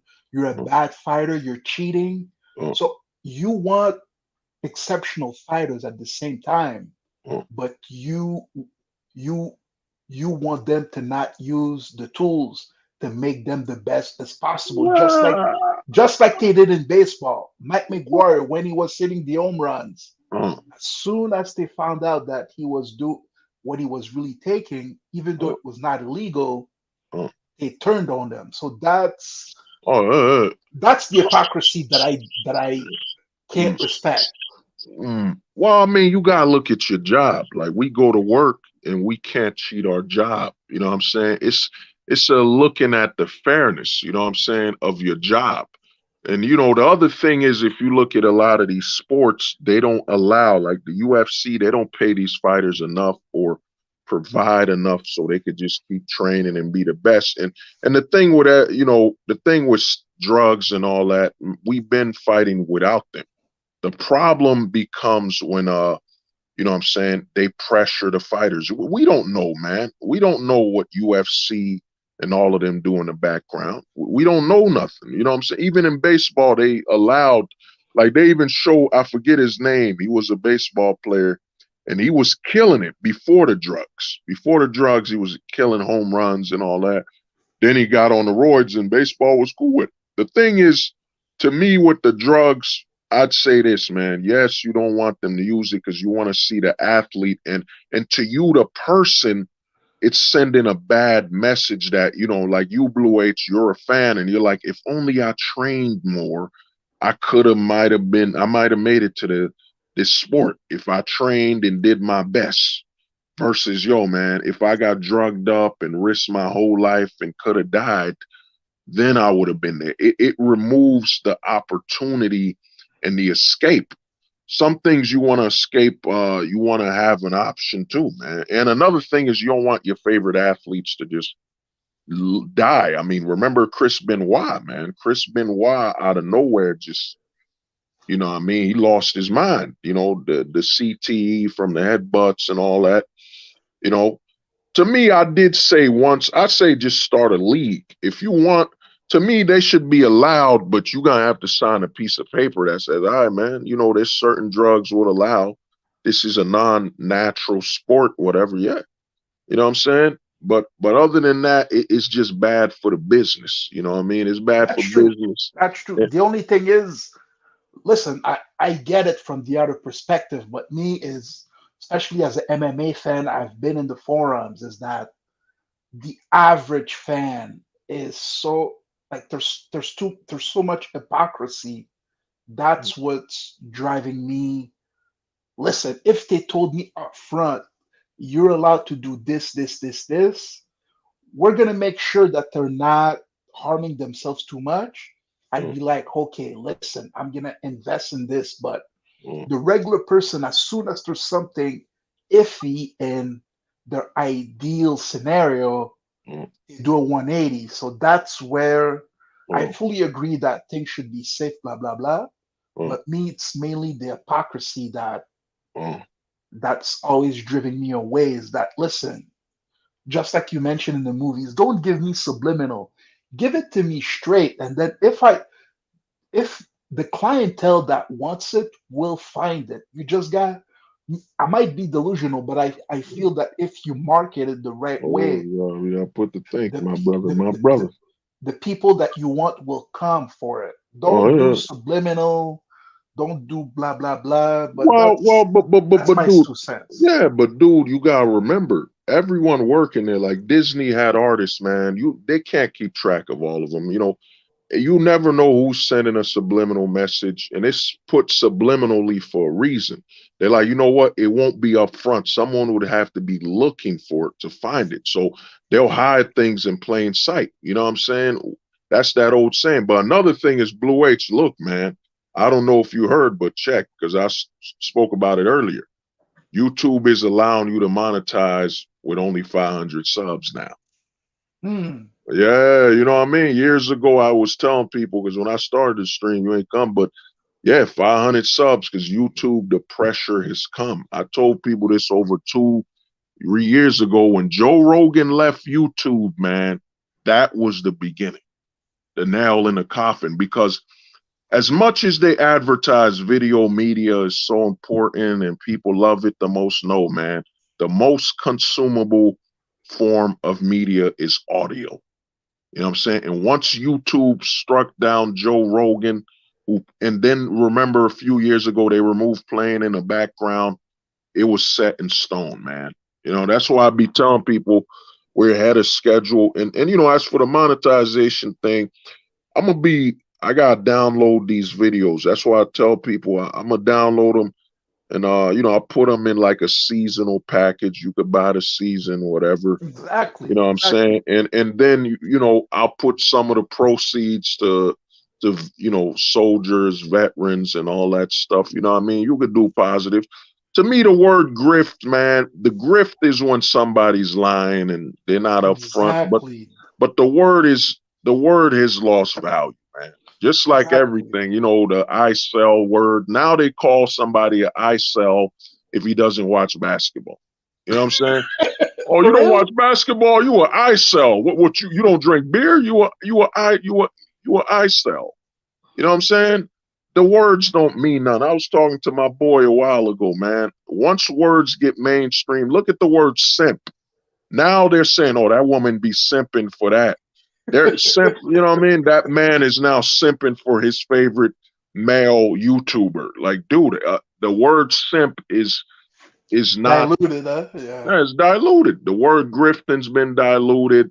And to me in the black pill, like I told MD, and I remember me and MD were chopping it up talking, is that and he even said it on his stream, as soon as he monetized, everybody came out from the woodworks. Everybody that was on your side came to stab you in the back. Now all of a sudden everybody sees MD as enemy number one, man. All of a sudden, everybody like, yo, man, because they saw it profitable. They know once the mainstream sees they can put money into something, they see value. The expense of money is the determination of value. Like if the homie, like when Blue H and I donate on MD's channel, we're saying what he's doing, I value it. It's my currency. Exactly. I value it. You know what I mean? It ain't MD. MD's not grifting. You know what I'm saying? What he's doing, I'm just saying, I'll drop 5. That's the homie. You know what I'm saying? We're men. We'll have our, disagreements here and there. Yo, it's $5 for my boy, man.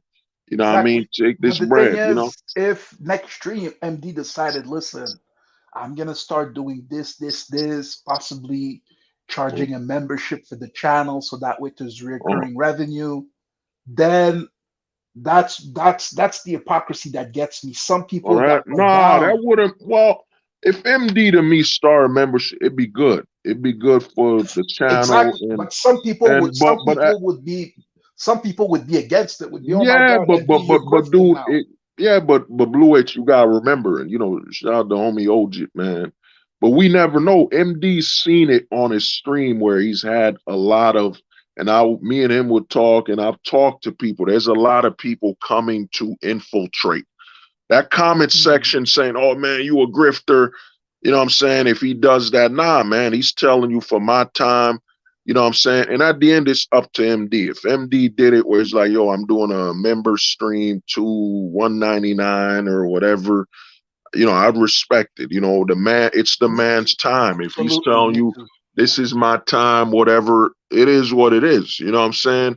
But to me, with the content we're doing, you know, it's on shaky ground. Like the black pill is Joe Rogan. Like I guarantee if MD went on Joe Rogan, you know, Scribe, me, one of us go on Joe Rogan, their brains would explode. It would where they literally think they're controversial telling people cookie cutter garbage. You know what I'm saying? Why is the planet this and that?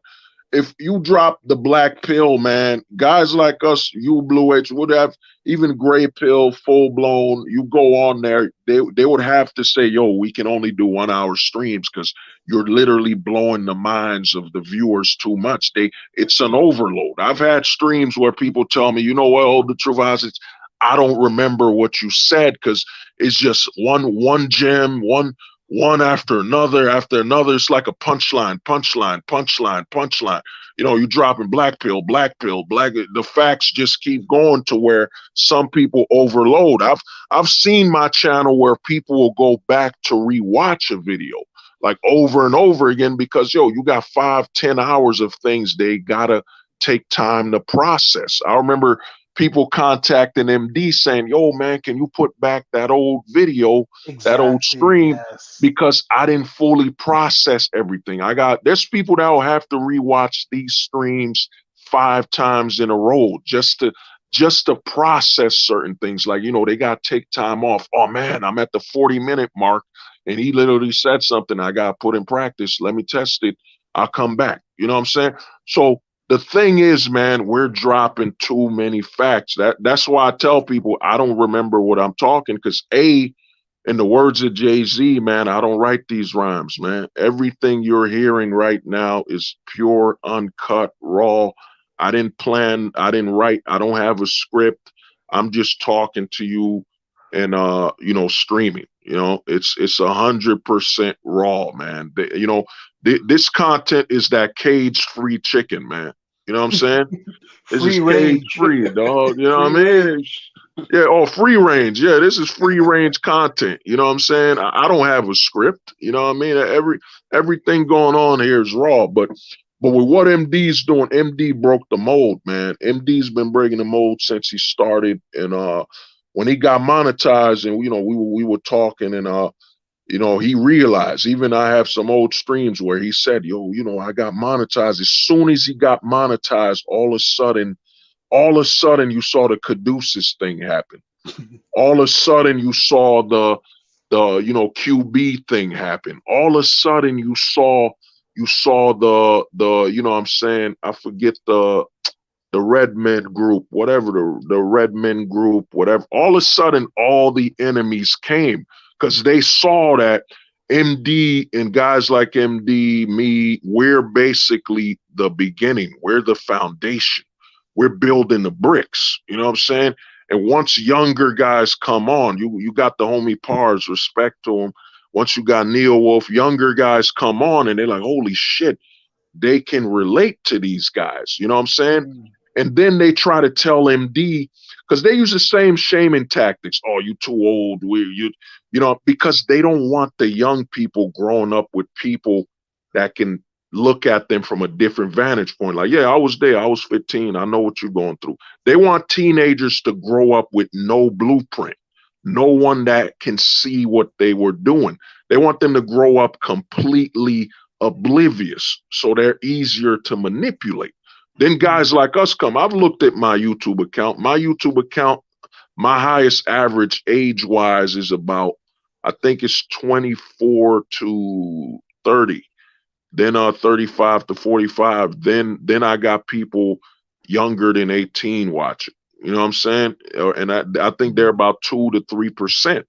And we're men. All it takes is men. Is one of the biggest scams you'll hear in the red pill in this whole manosphere is they keep saying, oh, yo, Blue H, you need an army, you need a lot of men. No, you don't, man. We're men in wars. We remember Alexander the Great. We don't remember all his fucking soldiers. You know what I'm saying? We remember Shaka Zulu. All it takes is one man. And they know that the more these black pills keep piling up, it can't be avoided. Now they got to be gray, but then the gray pill is literally training people to go raw. Like they're like, oh man, the gray pill was good, but I need more. I need the full hit. The black pill is like a drug, man. You know what I'm saying? And you want the gray pill, which is the cut up coke, or you want the pure cocaine, the pure drug. And the pure drug is what I'm doing right here. This is the pure, uncut, raw cocaine of the black pill. It's pure. Perfect analogy, Hope. But the thing is, and I believe you might have realized is that the diluted gray pill is gonna be enough for some people. They're gonna stop there and say, listen, I'm good with this. I know it's not perfect, but hey, I'm comfortable here. So some people they don't want the raw truth. They're gonna be okay with the diluted stuff. The hit's gonna be enough for them to relax and just be there. Yeah. I mean, look at us talking, man. You know, Blue Age, I told you once you in the gray pill sector, but I ain't say it in a disrespectful way. It's true. And You know what I mean? the beauty of it is at least I'm aware of it, and I'm aware of the consequence, the potential dangers, the potential pitfall. It's like I'm driving on the highway and my door's open. Is that hey, listen, if there's an obstacle, I can close it. And like if something's in the way for some reason I need to jump, I can jump. But I'm aware that I'm in danger territory. Wow, that was deep. Yeah. Because I told guys, I remember, what was it, Tony Bruno, before we had the problems, I told Tony, man, you in the gray pill, man. You understand the black pill. There's nothing wrong with knowing where you are. But then the guy snapped and wished death on me, wished the police would kill me and all that. And I got that footage. I replay it once in a while to remind people this is how hated I am, man. The truth, the uncut truth. You know, I respect you. I had a homie, I reached out to him. It was the homie RB. You know, he the one who told me about the gray pill. Like, people think I'm just what is it when I forget his name, the guy pretending to be a samurai or something. Yeah, Black Silver. Black Silver did a whole video where he made me look like, yo, man, I'm just a selfish, narcissistic person. But whenever I learn something for somebody, I big them up because I understand we have to create a web. You know, our time is limited. I always tell people on this YouTube, yo, download. Feel free to download the content, take what you want, chop it up, because my time is limited. I'm literally one wrong word away from them deleting the channel in one strike. You know what I mean? The only reason they haven't fully deleted me is I've shown my face and they could see that, oh, that's a black man under there. It would not be a full good look that we delete one of his channels. Then he makes a video and he goes viral and say, oh man, YouTube was targeting me because I'm black and they don't want black men to have freedom of speech. As well as you just said, I believe they keep you on just to listen to the theory, because just to keep game, because okay, so if he thinks that way, the normie might think that way in 8 years. We got to be ready. Because even me, I tune in. Like, I don't have bad intentions, but I tune in to learn. I'm like, oh my God. So that's an interesting concept. And then while I'm doing nothing in my regular life, maybe I'm in public transportation. Just like you said, I can process the content. It's just while I'm not super high IQ, like I've been in, Blue H, you got to stop underselling yourself, man. No, I'm just saying you're a smart brother, 200. man. It's just you got to stop underselling yourself, bro. I'm not 200. I might be Nah, you a smart 175. dude. It's just a philosophy aspect. Exactly. You know, you taught me some things. It's just, man, we're all in a different spectrum, but man, we've been rocking on here for over 3 years, man. Don't undersell yourself. Okay, You know what I'm I saying? get it. What I was saying, go on, sorry, I'm sorry. No, what I go was on, saying bro. is that even me, I need processing time to understand a concept, And then when there's an analogy in my real life, I can break it down.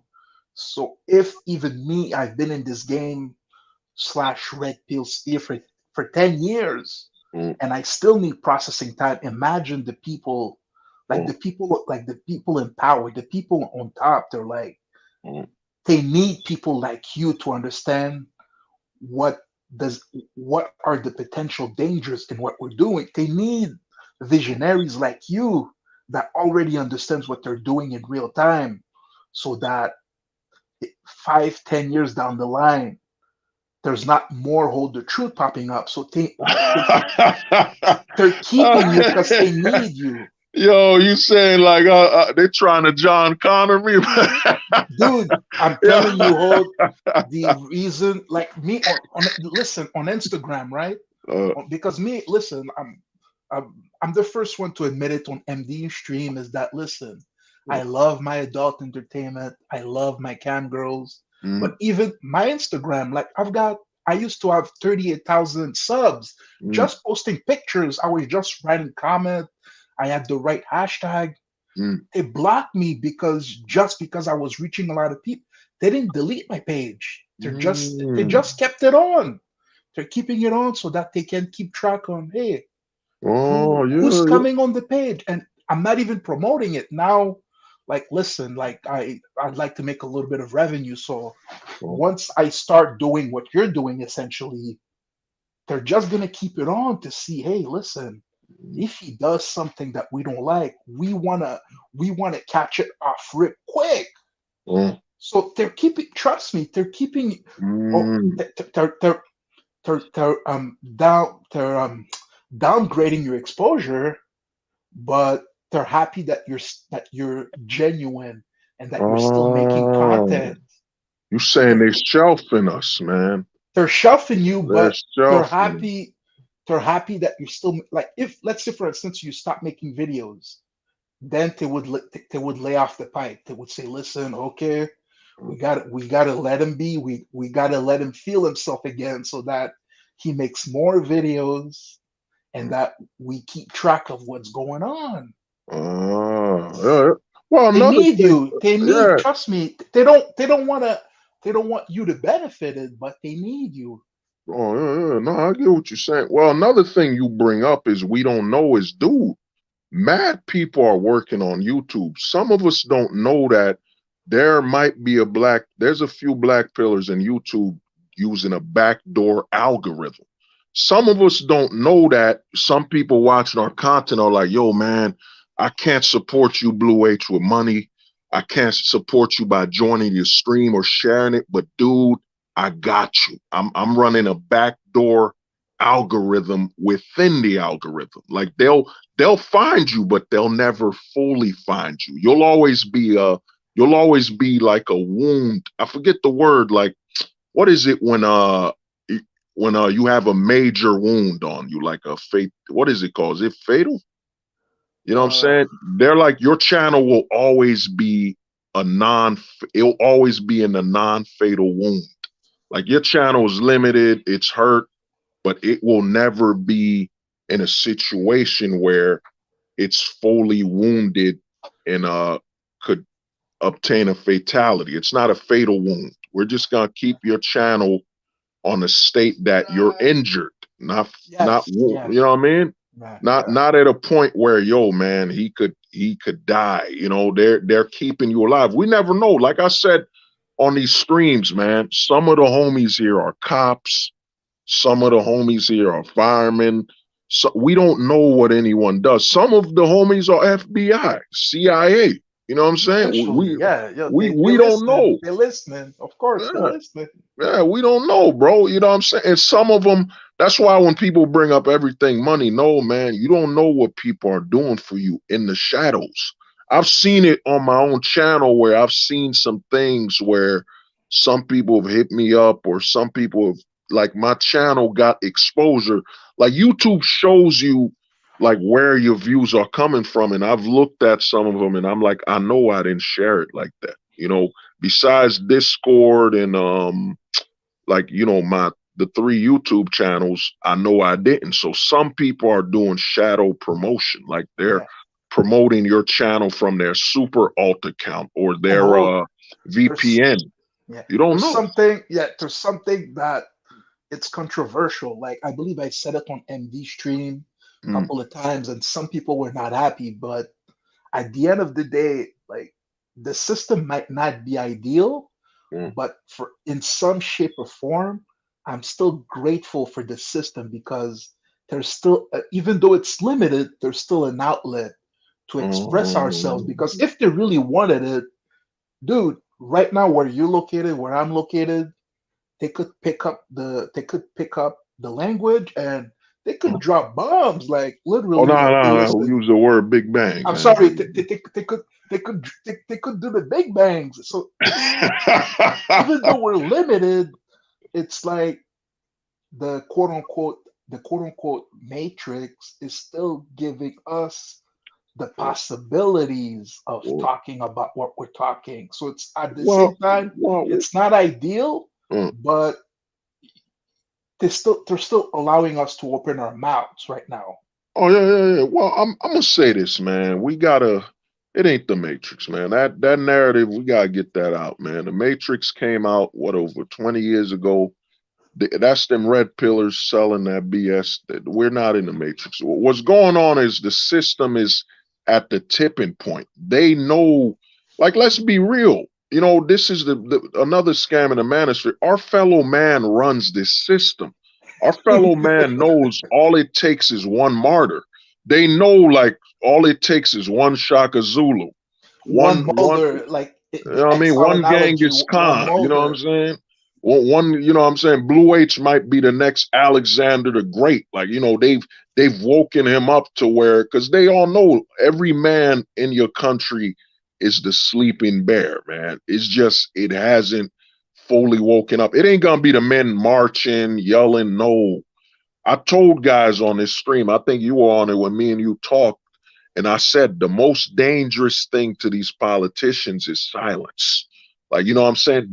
This is why the news is revving up and the views are going down. They're like, we're doing all this stuff and men aren't loud. They're not saying anything.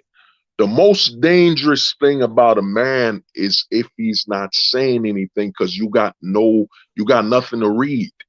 That's why I keep telling guys the ghosting thing, man.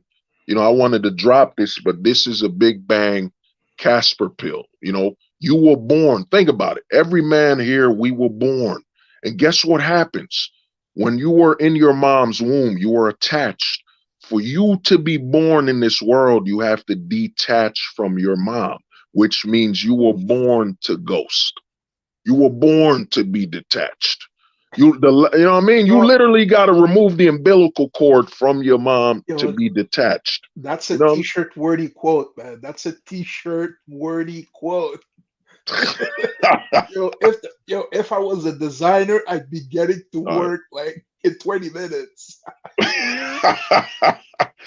Yeah, man. Yo, we could do it. That's why I told people, I'm like, dude, man, we were born to detach. And like I said, man, we don't know, man. And I got some moves coming. There's some stuff I've been cooking, man. Like this channel, I've done wrestling review. I've done it all. And now YouTube is giving me the key, man. Once they allow monetization at 500 words, I know, like YouTube to me, I know they after me because I'm going to tell you something, Blue H. Like when me and you spoke, yo, they have on my channel a warning, but this warning expired back in 2021. Why is it still on the channel? You know what I'm saying? This is why when you be saying, yo, they watching you, they keeping track of you, you 100% accurate because some warnings that should have been removed. I got 2 channels or 3 of them where they sent me a warning that it says expired 2 years ago. Yet it's still on the channel because someone in the algorithm is showing me, hey, man, we got you, dog. We got you. You know what I'm saying? This is a warning that should have been left. But for you, we keeping it. You know what I'm saying? We keeping it. We letting you know that we got you on this leash, man. We got you at all times, you know? But the difference is they don't get it is that, man, I got some things I'm working on, man. It's, you know, the silence. I don't, you know, like I tell people, this is YouTube's house. This is their platform. They're allowing us all to platform on their platform. It's got some rules. You know, it ain't fair as life should be. There is no such thing. Life is unfair. It is what it is, you know. But YouTube is designed the way it is, but YouTube is replaceable. You know, YouTube thinks it ain't replaceable, but it is, man. But You that's know the what I thing, mean? Hold, is that no matter what the leash is, the key is Uh, not showing fear. Because it's funny that you're talking about this because yesterday, like I was doing some minor shopping, so I was like buying food, so bread, peanut butter, blah blah blah, mm, and I wanted to go eat at McDonald's after, no, getting coffee at McDonald's afterwards. So I went to a downtown location, like a little bit further away from my home.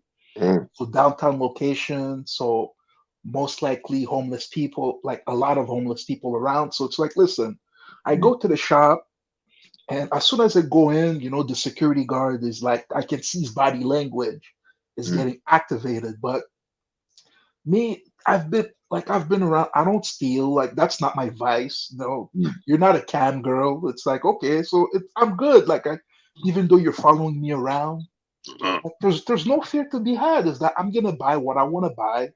I'm gonna go to the cashier. I'm mm, not gonna get emotional about you following me, thinking that I might steal. Is that hey, listen, I know what you're doing it. I know what the statistics are, but it don't bother me. I'm not emotional. I'm gonna go about my business, show no fear, mm, and I'm out. So it's if most people, no matter what the vices would be, like if most people just had that concept down of not showing any fear, mm, of being prejudiced against, just that alone mm. would bring up people like the quality, even the normies that are super leftists that believe in the most ridiculous thing, just that concept alone would make their lives better. Yeah. Oh yeah, yeah. I mean, like you said, I remember I walked, like I said, I've learned this, man. One of the biggest lessons I've learned is be aware of what you can't control, but don't try to Mm, control. You know what I mean? I'll walk among people. I'll even interact with some people and I'm like, yo, man, that ain't in my control, man. That's a crazy person. That's a hyper leftist. You know what I'm saying? That's a nuclear Godzilla leftist. I'm not gonna argue with him. I just tell him, yo. Sometimes I'll joke with him, like I'm giving you one more chance to show there's an ounce of logic in you. And then he snapped, and I'm like, all right, peace. That's mm. it. They hate that you could diffuse, like you won't escalate. And me, the other thing is they think they're dealing. Like I know I'm a tall black dude with locks, so to presume I'm a very low IQ person and they could cry wolf, you know what I'm saying? It's backfired on dudes that are Harvard educated. And I literally, without cursing them out, just play them, man. Play them like a fucking violin. It's too easy, man. You're not smart enough. You know what I'm saying? You're not on the intellectual playing field. And the thing is, people don't understand. Some of us, like you, I don't know if you got the same issue I have. I think too much. You Oh, know, yes, I do. Yes, I do. Yes. bro, to sleep, like I'm gonna be real, to sleep, I gotta think about sleep. You know what I'm saying? To stop thinking, I gotta think about, not nothing. I'm still thinking. The thing is, I'm running all that's why I did that video. I tell guys, run a simulation. You're a man, bro. That's why I watch some manosphere content where they're like, you haven't lived or experienced. We're men. Men, you're telling me the guys that read Sun Tzu's book, they had to live all this shit. No, we're men. The reason technology is the way it is we have a mind where we simulate things. Blue H told me this is how he built this car. Now let me simulate it and think about the tools I have at my disposal. I don't gotta live what Blue H been through, man, to understand what he did. I'm a man. I can simulate. I'm a thinking being. That's why a lot of people try to call us out. I'm like, yo, we're multi-layered, man. You know what I'm saying? And the other thing with YouTube is I've seen it. Like YouTube, like for YouTube, for you to be monetized, they said, yo, you need 4,000 watch hours. Man, I'm at over 10,000. That's over 10,000 hours of watch time. Because that's one thing. Because when I came on, I'm like, yo, where's the dollar button, man? Let me, I give to MD, and I'm writing comments about roasting myself just to make it entertaining to the chat. You know, Blue H man, this yacht stop motherfucking. I'm sorry, this yacht stop Emperor Sim doing yacht stops approaching. But hey, listen, I said it is that hey, listen, my approaching, it's like someone else is smoking. Is that we know smoking is not good for you, but hey, listen, some people just do the activity because they love it. Me, I genuinely love it when I got 80 tokens and I can give 30 away for a beautiful woman to show me ass. I know it's wrong. I know it's simping, but this is my smoking. This is genuinely puts a smile on my face the same way the smokers, when they inhale that smoke, they're genuinely happy, but on the back end, the fencer might get him, but they're aware of the consequence. And it's funny because me, like I've never done anything business wise, but life, like when I'm thinking about my life, is man, I like me, it's like overeating has been my problem. Like I've spent too much, but I've lived a good life, man. Is that hey, every time I wanted to eat a steak, I was able to go buy the steaks. Every time I wanted to go eat the fancy meal, I got it just from regular jobs. And now that I'm business oriented and be more focused, is just that concept of showing no fear and being aware of the downsides. Like other than more money, the more savings. Like I can't complain about my life. Is that it's not been perfect, but it's been good. While I see other men my age like struggling, grown men making 100K, crying on streams, like just 2 days ago, crying on streams because he couldn't get it. Like I'm like, I'm truly sympathetic about that. Oh nah, dude, my brother, you did the right thing, man. That's a grown man, and he got the bread to literally go to Mexico, whatever. To me, a lot of men, and to me, the thing is, we don't know who's a troll, who's a scent. Like I was talking to MD, I told MD, man, there's a lot of infiltration. They'll send their crazies, man. They got Discord groups just like we do. They'll send their crazies. Yo, go on that stream, Leroy, and they know Leroy will just cry about a random thing, and they'll send them. And my thing with you is you gotta understand, it ain't not fear, man. It's that, dude, you just aware of what you can't control, and you live your life. Like I remember when a cop pulled me over, I was like, hey man, it is what it is, man. Whatever happens, it happens. You know what I mean? It is what it is, man. I live by a simple rule. It is what it is, not what it should be.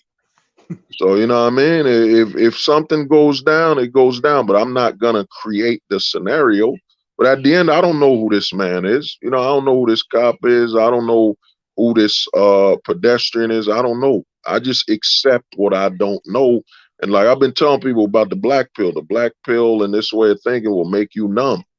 You arrive the true level of peace isn't happiness and this big smile on your face. Is just the calm numbness of just accepting. Dude, I've been saying the same thing. Is that like in Street Fighter, like Street Fighter, I believe Ryu called it like nothingness. Oh Power of yeah, nothingness. the power of nothingness. Yeah.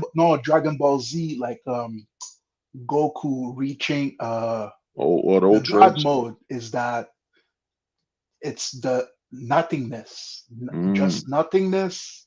So that way he can move without thinking. mm. Ultimate, like I believe they call it ultimate form, Yeah, the the power Ultra. of nothingness. Yeah. It's It's go on, bro. and it's funny, and that I learned it from the Jason Bourne movies. Is that like in the beginning he had amnesia, then he found out that he did some wrong stuff.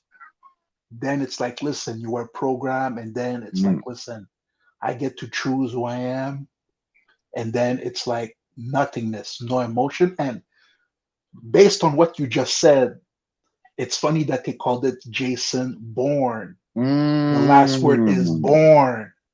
You see Ah. how things connect? Oh, yeah.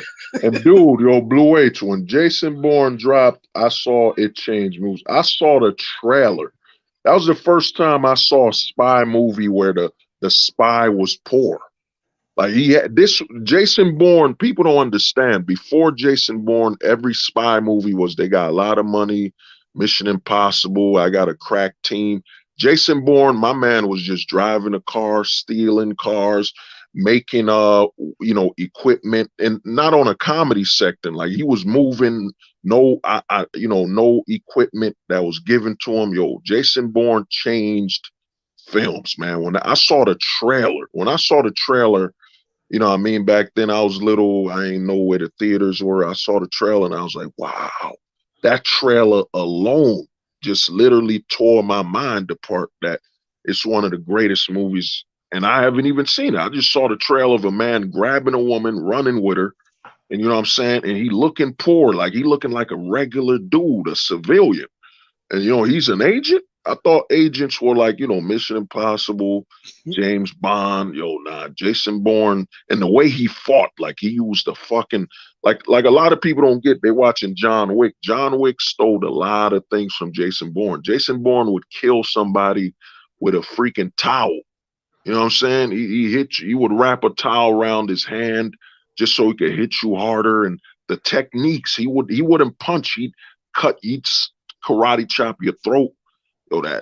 Jason Bourne 1 was that's a classic. Yo, that dude, that's classic. Dude. Like if I have children one day, it's that dude. We gotta watch this as father and son. Like I gotta teach you something right now. This movie. You're saying Jason Bourne is that circle of life moment, like when they lifted Simba up on the rock. Like, we gotta watch it. We gotta bond over there. Like, Dad, I'm turning 12. Am I having my yes, son? Okay, now you old enough. Sit down. I got the popcorn. You about to become a man. Jason Bourne on the 60-inch screen, and no sound. Just watch. Yeah, but man, I'm gonna holler at you, man. Because the other thing is, we do these streams, man. I broke it. I'm at over 8,000 watch hours. And over all them videos and stuff. And I know who's watching me. I know who's watching me. I won't say names, but I saw a coach literally repeat line for line what I said. And I'm like, yeah, I know I'm being watched, man. I'm we the black pill, we the guilty pleasure of these dudes. These dudes in the manosphere saying, yo, we talking, I'm telling you stuff no one knows when everyone knows about it now, then they watch us and siphon our content and try to repurpose it. You know what I mean? Like I told people over 2 years ago, we are the content. MD, me, you know what I'm saying? The homie JP, when he drops something, Neo Wolf, the Pars is step, he's doing things. The Coach Soap Pill, we are the content, man. They watch us to come up with content. They'll watch these streams and be like, yo, The Truth was on for damn near 13, 14 hours. How? No, I'm saying, how are you doing this? I'm like, dog, man, this is the black pill content. Then the Casper pill content. I could go for 3 days because at the end of the day, what I'm talking about, I'm ahead by over 5 to 10 years, man. You know what I'm saying? What you just caught up on, I've passed that over a month ago. I'm already 10 years ahead now, man. You can't keep up with this type of. We're moving at a technological pace, man. The other guys, the lesser pillar community, they're moving at a controlled pace. We're what happens if you just said, yo, man, Blue H, just keep building the best computer ever. You know what I'm saying? I don't want you to build one that's 2% stronger. Every time I want you to build the best computer. Every year it has to be the best ever. And you're like, oh, God, fuck it. All right, that's what you want me to do. Every year, man. The first computer I drop, the next one is over 1,000 times better. And the one after that is over 1,000,000 times. The one after that, over 1 billion. You know what I'm saying? We got to keep going because the number infinite never ends, man. So, you know what I mean? And if the black pill is mathematical, that means it is infinite. There is no limit to math. You know what I'm saying? You know what I mean? So we gotta keep going, and they'll never catch up, and they gotta keep watching. I remember somebody talked to me, and I was like, "Dog," he was like, "Yeah, you guys." You know what I'm saying? He was like, "You know what? A woman loves you because of your looks. It's wrong because they think you ugly." And then I told him, "Dude, you know what I'm saying? Attraction equals safety. That woman isn't attracted to you, so that means she doesn't feel safe." You know what I'm saying? And I said this over 2 years ago. So you haven't caught up to me 2 years ago. You know what I mean? So But it's funny because I remember the conversation you had about they will turn Jason Bourne into hopefully not, but I remember the conversation you had about AI with Young Wave is that, dude, I see Chat GPT, I'm like, yo, that's nothing, man. That's nothing. It's not, dude. Young Wavy to me, he doesn't know what he talking about. When it come to that technology, I dropped LLM. He couldn't tell me that means large language model. Yo, I messed with all of them. The AI thing, it's a scam, man. Elon Musk literally proves how sheeple work. Elon Musk knew that after Mark Zuckerberg, and I was telling my boy this, after they saw Mark Zuckerberg, the Facebook CEO, get taken to the court, Elon Musk and every billionaire changed after that. Elon said, "Okay, let me show them the amount of money I make.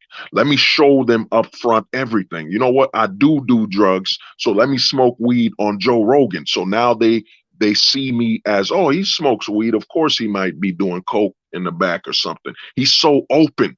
And then Elon said, "Take the red pill." Elon has known that, yeah, the poor people just want to belong, man.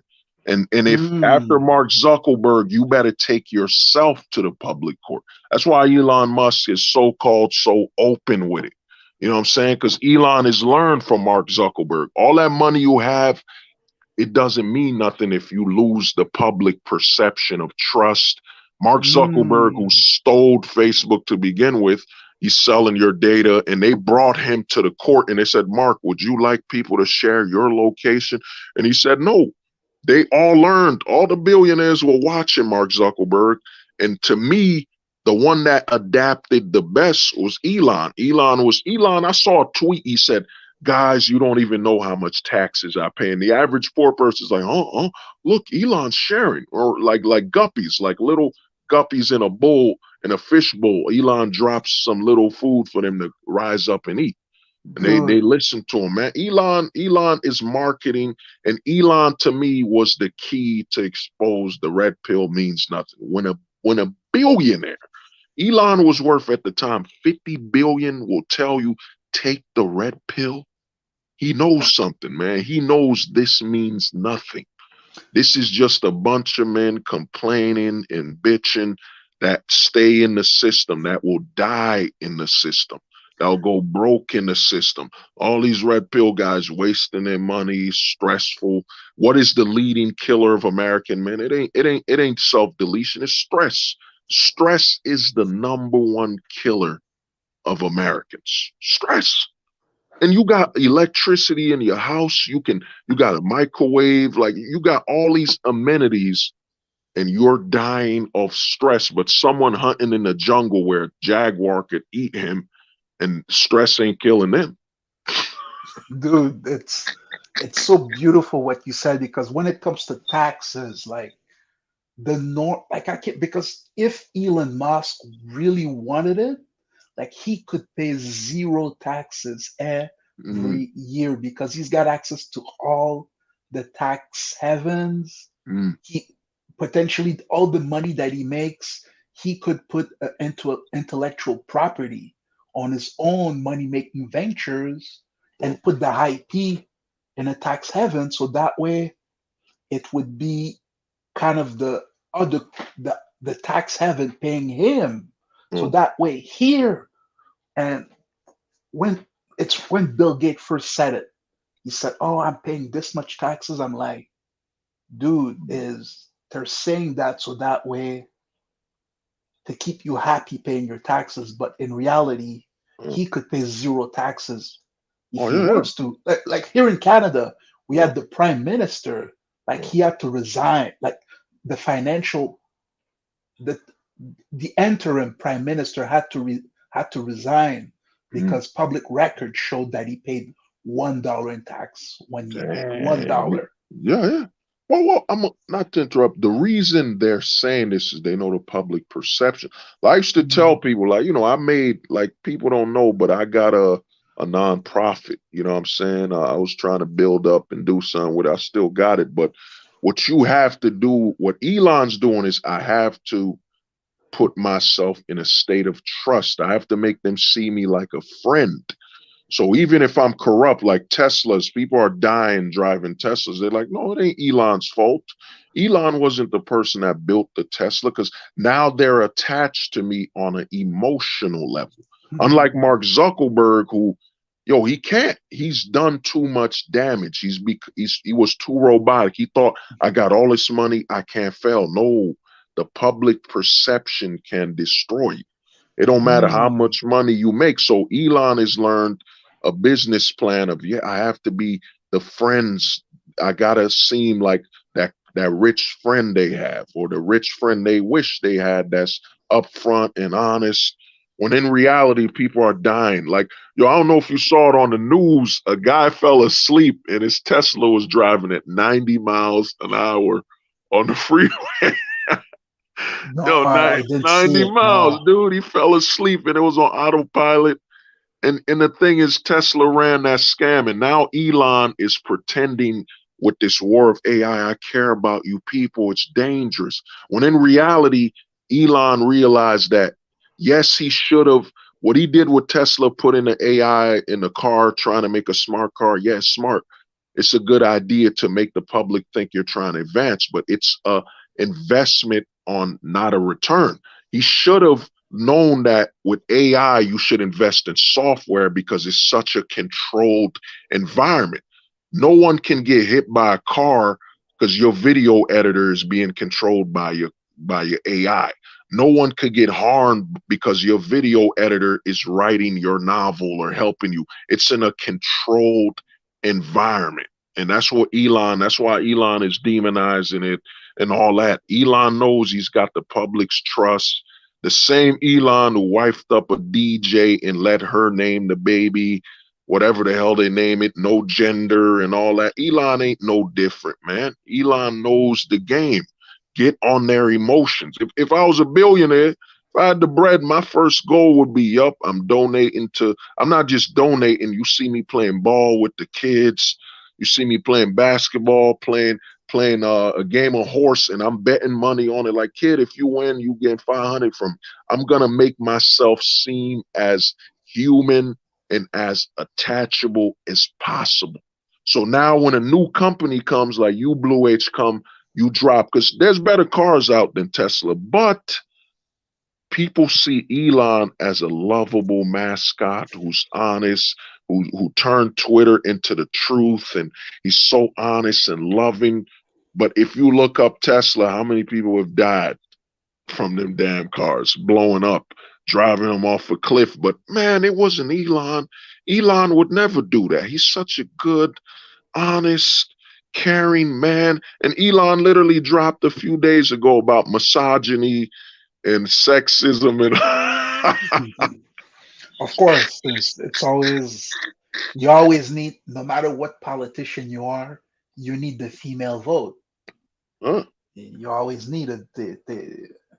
Every election, every jurisdiction in the world cannot afford to. And that, I got it from Warren Farrell. That concept is that no matter where in the world during the daytime, it's mostly women that watch television. So you cannot afford to bite the hand that feeds you. So that's the reason why most of the commercials are going to be that way. But just, it's funny that you're saying that, because you've kind of updated my thinking, because now, because they went too far, now that's the quote unquote counterculture that's coming. And there's a woman on YouTube, her name is Brett Cooper. Like she's not an Instagram level attractive chick, but she's a 7.5, 8, but she's got a huge following because number one, she's got the power of the beauty of a woman, but number two, she used to be in Hollywood and she saw the tide coming. So now she's quote unquote counterculture. So when you combine the two now, so now on one side you've got the OnlyFans model that are raking it in, raking it in, raking it in. But you've got the other side, which are beautiful conservative women that are also using the same concept, not as hardcore, but also raking it in. So when you've got these two sides, for someone like me that kind of knows what's going on, I'm not angry at some men are angry. Me, I'm just like, listen, it's simple concepts that you once you understand, you can take yourself to the moon.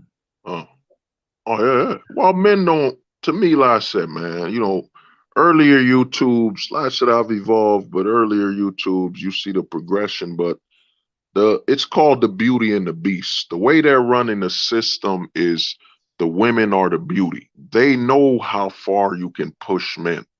You got to keep the women in front of them, the beauty to calm the beast.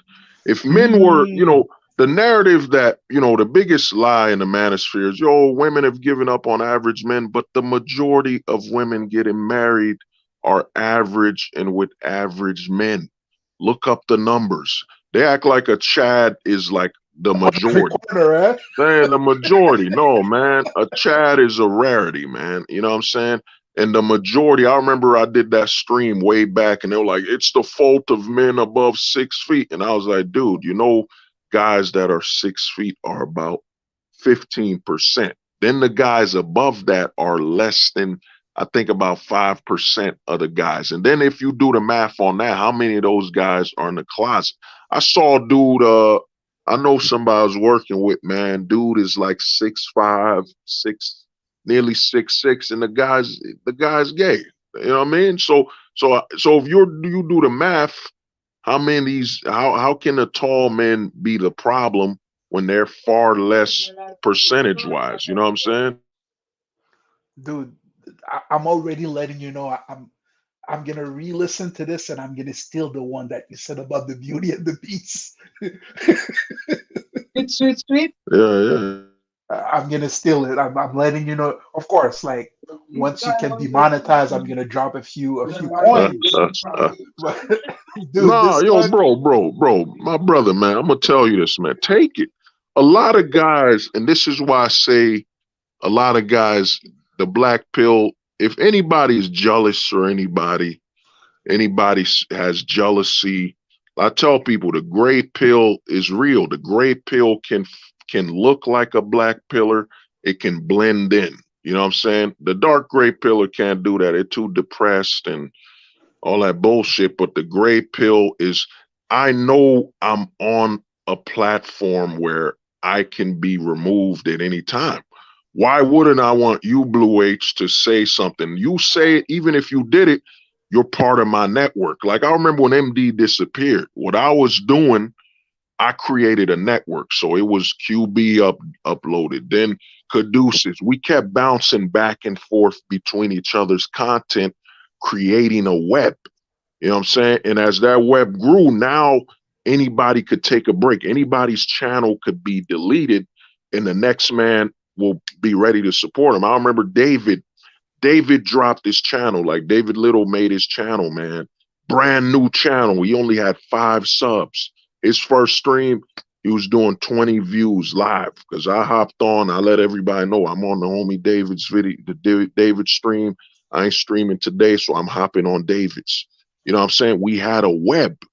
Why would I be jealous of anybody when at the end of the day, like I said this a few years ago, the reason they're killing the guys that come up with the cure for cancer is they're choosing to be a threat to capitalism rather than, you know what, I got the cure, I'm releasing it online. I'm releasing it so everyone can see it. Now they can't come out in RoboCop. You know what I'm saying? They can't Call of Duty me. You know what I'm saying? A dude, remember Terminator 2? Nobody's gonna come with a rose bouquet with with a, you know what I'm saying, with a shot bang or whatever, shotgun in it.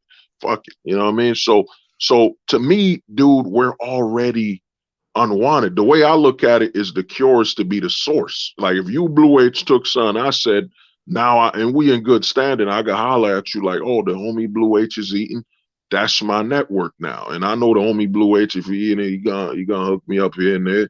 And we But keep it dude, moving. me listen is that I know like I know how to program, but I don't have the mind to create something from A to Z. Mm. But I know how to program a little bit. I can look at I can build a website from A to Z. I know how to do the CSS part.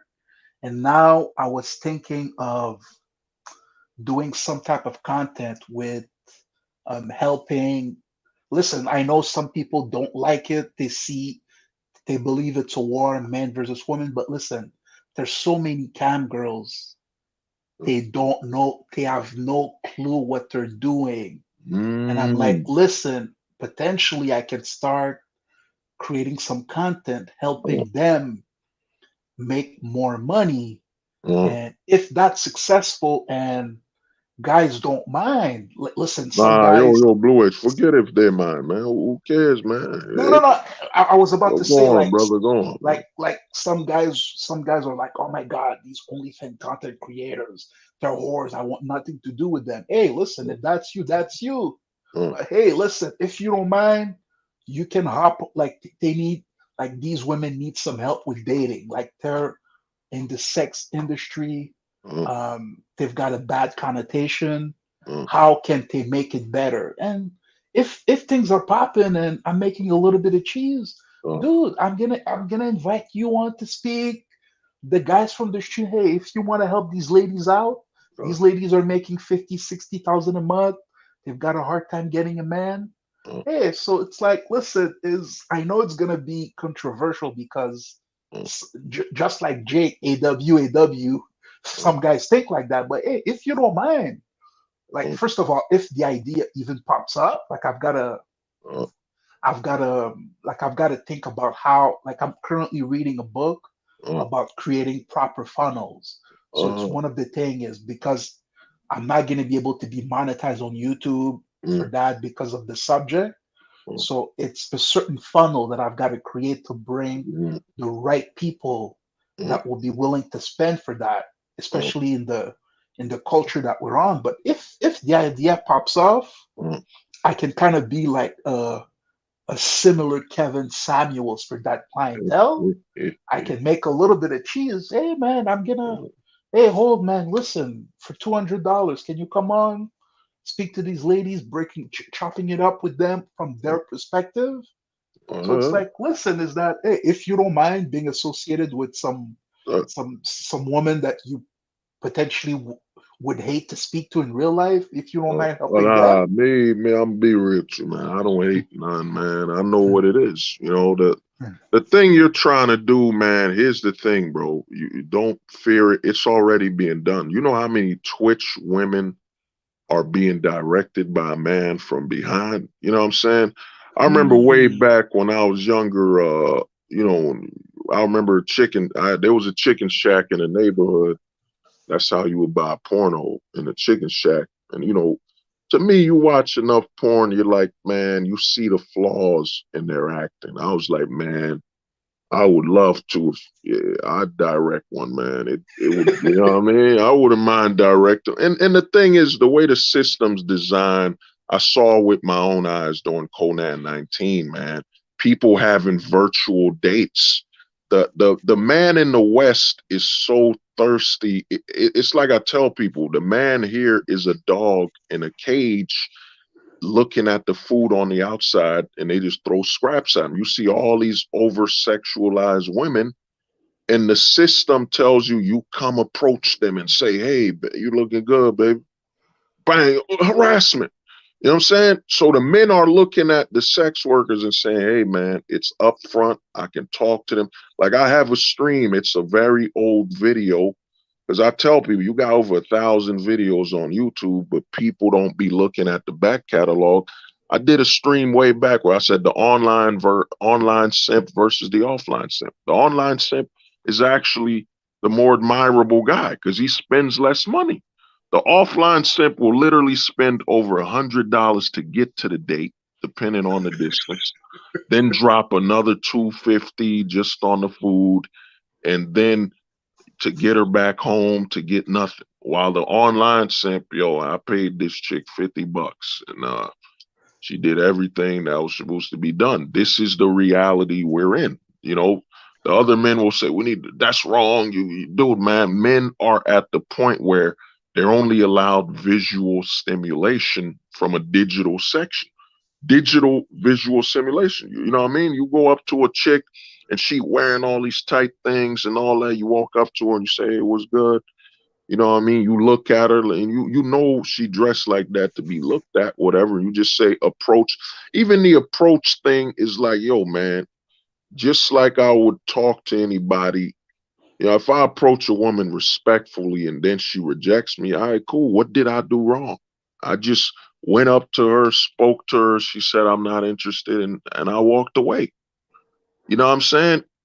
The narrative a lot of guys drop is there's so much control that has to go with it. You know what I'm saying? The mental games that are being played.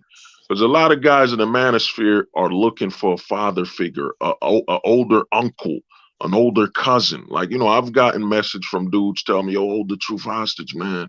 You're like the older brother I never had, whatever. And I'm like, I word, you know? Okay, so you know what? There's something that just popped off. So that might be the reason why they get so angry when you say something that's outside of their understanding. So that might be a reason why they lash out. Well, not only that is a lot of men are trying to gatekeep other men. Like some guys, a lot of dudes in the manosphere, you gotta look at them like shepherds, man. They're housing their sheep. Like, you know, like how many dudes in the manosphere we've seen on, be it Coach Greg and all these other guys that have men they could literally send to strike your channel. I've been strike that.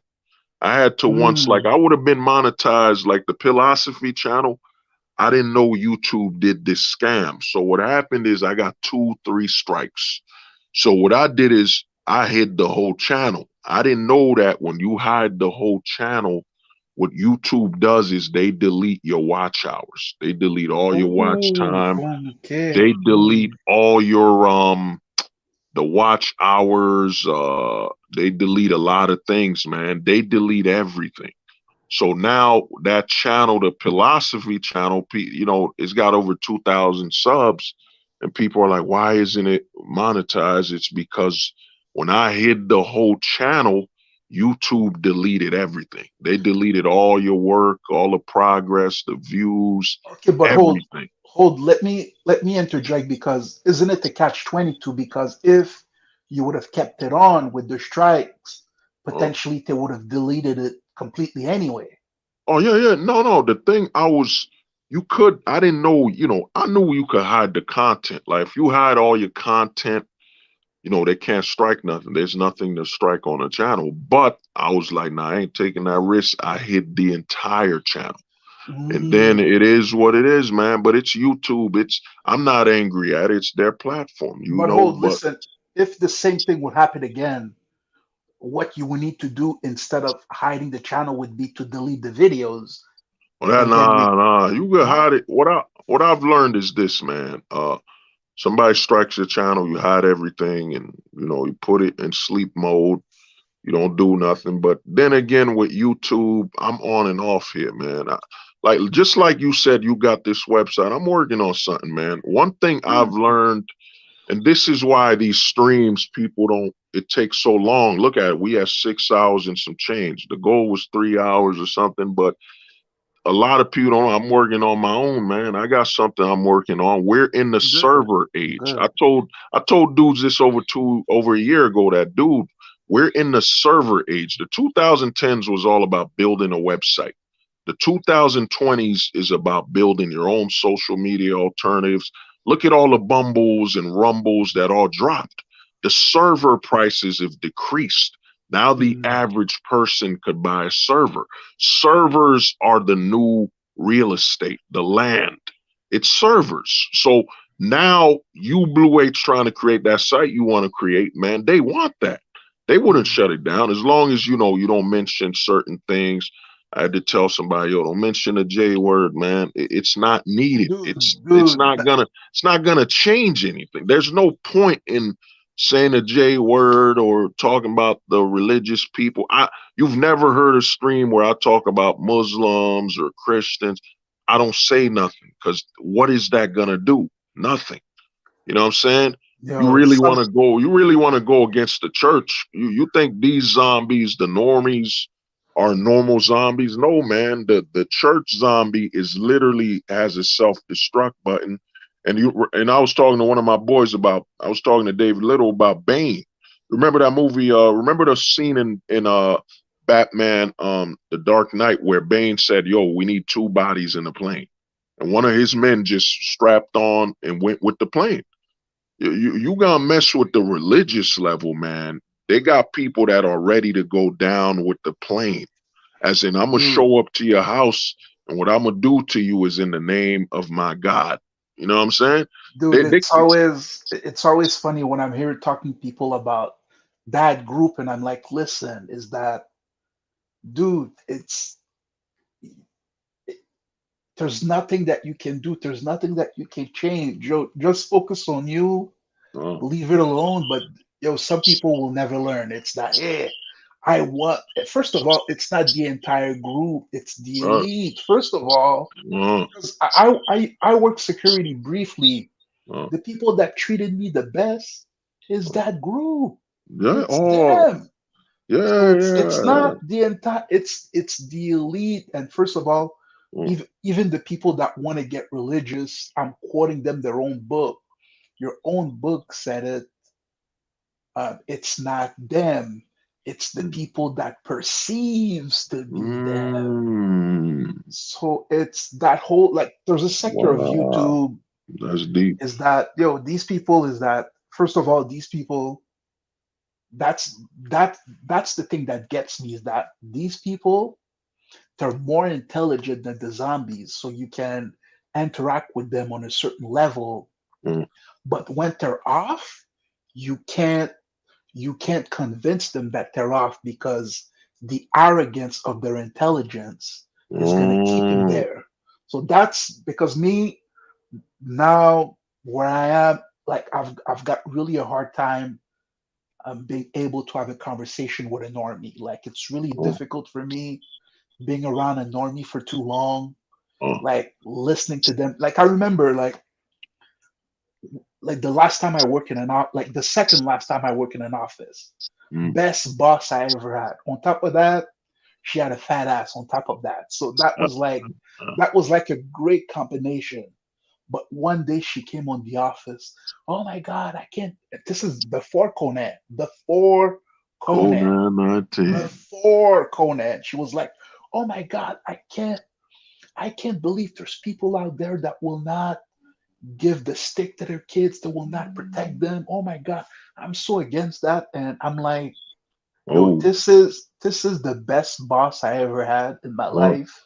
And she's saying that stuff, and like me trying to convince her would be a fool's errand. That'd be crazy. Fool. And at the time I was making 48K too, so my salary was like, okay, 48K. Hey, just shut up, man. Just sit there, shut up.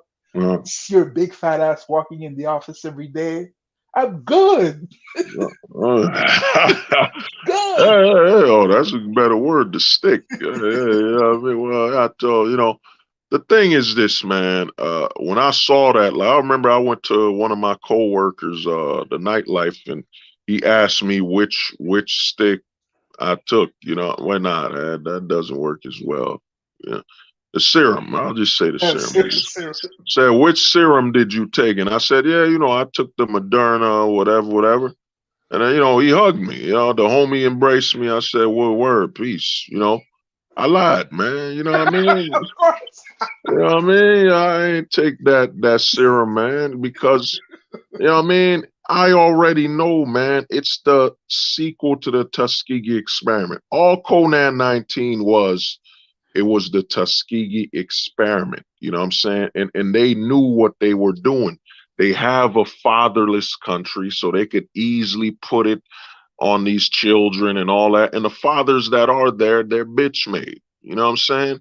When people are telling me, well, he grew up with a mom and a dad, why is he this way? His dad was an assistant. He didn't have no fucking father, man. He had his mom's assistant. You know what I'm saying? His dad couldn't even give him a name him without, hey, honey, can I name him David? Okay, sure, name him David, but you can't name him. You can't add anything after that. Okay, yeah, his name is David. That's it. Yo, these men are living on allowance, and then you add in a 2 year section. I still see people outside in Jersey wearing masks when there's fucking trees and fresh air. They're allergic to fresh air. They'd rather have a mask on than inhale fresh air. It's the level of insanity I've seen on a normal basis, but this makes sense. This is a shout out to the homie Pars. This is a non-male leadership country, so of course you're gonna see all this weakness, man. You know what I'm saying? So to me, when the serum was added, now the serum's over. But unlike every other person, and pretty soon I'm gonna be dropping some books, man. I'm working on some things, but to me, the future no longer exists, man. The future is not clear because the way my mind is working is when will the sequel of Conan 19 come? You know what I'm saying? Like the movies, the first one was such a hit, it needs a sequel. You know what I'm saying? So when will Conan 19 2, the Great Destroyer? You know what I'm saying? You know what I mean? The Conan 19 was the destroyer, but we need the sequel is coming. And a lot of men need to understand, man, that time of buying a house, unless it's for money to make some money off of it, that time of getting your own apartment, everything a man has to do now, you gotta be detached. You know what I'm saying? I might be renting room in a house someone owns. You know what I'm saying? I'm renting space. You know what I'm saying? But I'm not renting a floor. I'm renting a room. You gotta be mobile. Your money, you need a savings account. And in my honest opinion, you need 3 accounts now. You need the savings and a disaster account. The disaster account is even below your savings. Like you try to not even know it exists. You just put money into it. You might talk to the bank and like, I need a separate account and I want you to call it the disaster account. When I give you this money, don't even bring it up. Just put money in that account and give me the balance. Don't say it. I don't need to know this exists.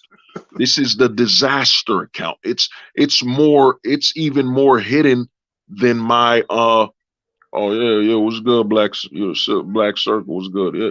You know what I'm saying? It's my disaster account. It's even more hidden than my savings. We're at the moment where, like Blue H, if another Conan happens, like you know what I mean? What are you gonna do? Like for the first time in my life, I remember when Conan 19 happened. I kid you not, I could not see a future, man. Like I've always thought of ideas and what I'm gonna be doing, but I was like, man, what can you do when they could pull the plug at any time and just say Conan 19? You know what I'm saying? Conan 19, pull the plug. You know what I'm saying? So what can you do now? They And I might don't give know us. who.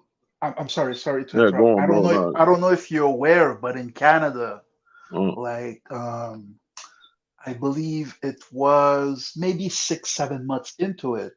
uh, There's one dude that said, "Yo, enough is enough. I'm gonna open my restaurant."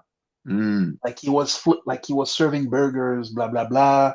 uh, The city came mm, with some crazy bylaws that he was blah blah blah, seized the whole entire building, chained it, and put him to prison. And then mm, that's the worst part is that after everything was over, they sent him the bill for 700K because of mm, all the police they had to bring up around his building, and then the commotion that it caused people wanted to support extra policemen to Oh, barricade 700K bill dang. that they sent him, and he's still in court because of that.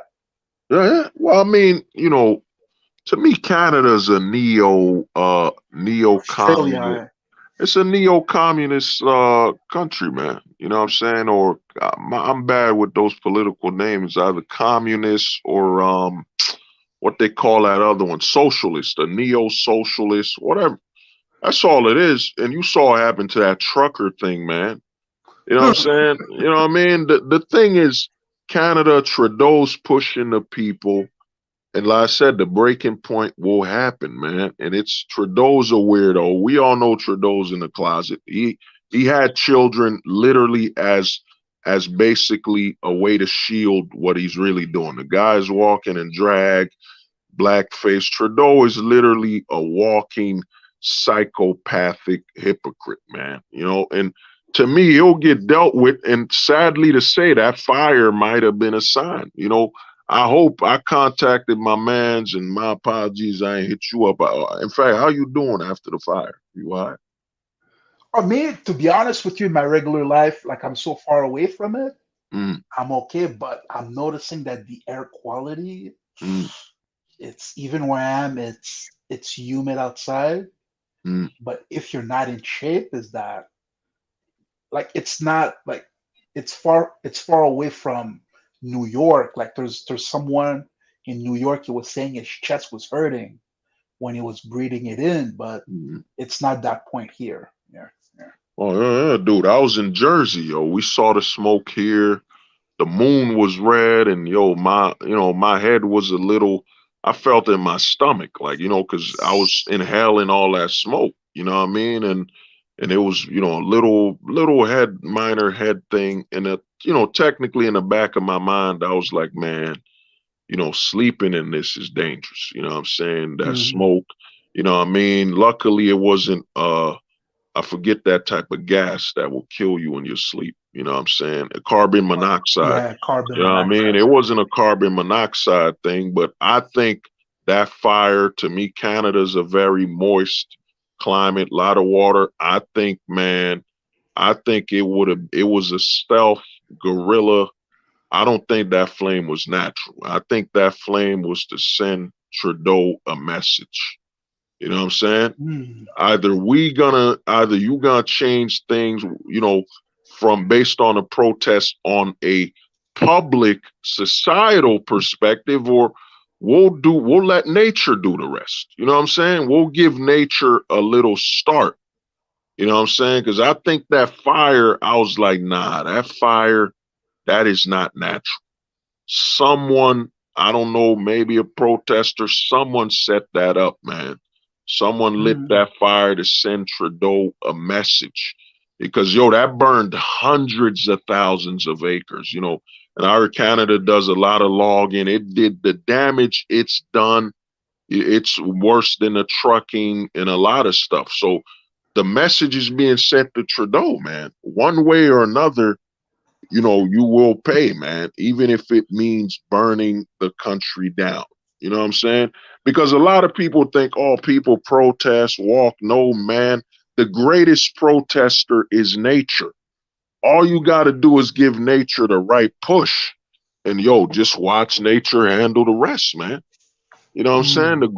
The greatest tool for protesting is nature. So whether that be fire or what I'm saying, uprooting the water quality, there's always a way with nature, because at the end of the day, nature will recoup. But the people, the politicians that got their money, now you got to fix the city and the fire. So the money you had to stop protesting decreases. It's a strategical move, because when I saw that fire, I'm like, what? I understand California because it's dry as hell, and it's a meth place. Like, Canada's gone insane. They've literally Blue H, and people that thought you were crazy, they literally are trying to pass a bill in California that if your 6-year-old child says, I think I'm a girl, and you don't support it, the government should have the right to come take your children. You know what I mean? Oh. This is how crazy it is, man. So a lot of people, And I think they wanted to send Trudeau a message, man. Trudeau ain't learning. In the big party in Canada, you can only hide so much, man. You know, they're gonna get to him one way or another, whether that be through nature, because nature don't discriminate. You know what I'm saying? Nature isn't Batman. Nature ain't the Punisher. Nature is the Hulk. You know what I'm saying? Give nature a good enough, rage and a good enough reason to snap, and it don't matter, man. Anybody could get it. You know what I'm saying? Anybody could get it. So That's I true. think That's true. I think the fire, man. I Yo, don't think that was natural. and speaking of that, I don't know if you're aware about the trucker thing. Is that Mm, the people who donated, some of them, a a lot lot. of them had their bank accounts Froze. frozen for up to a month. Like there's a woman that donated $20, $20. Mm, They froze a bank account for a month and a half. God damn. Yeah.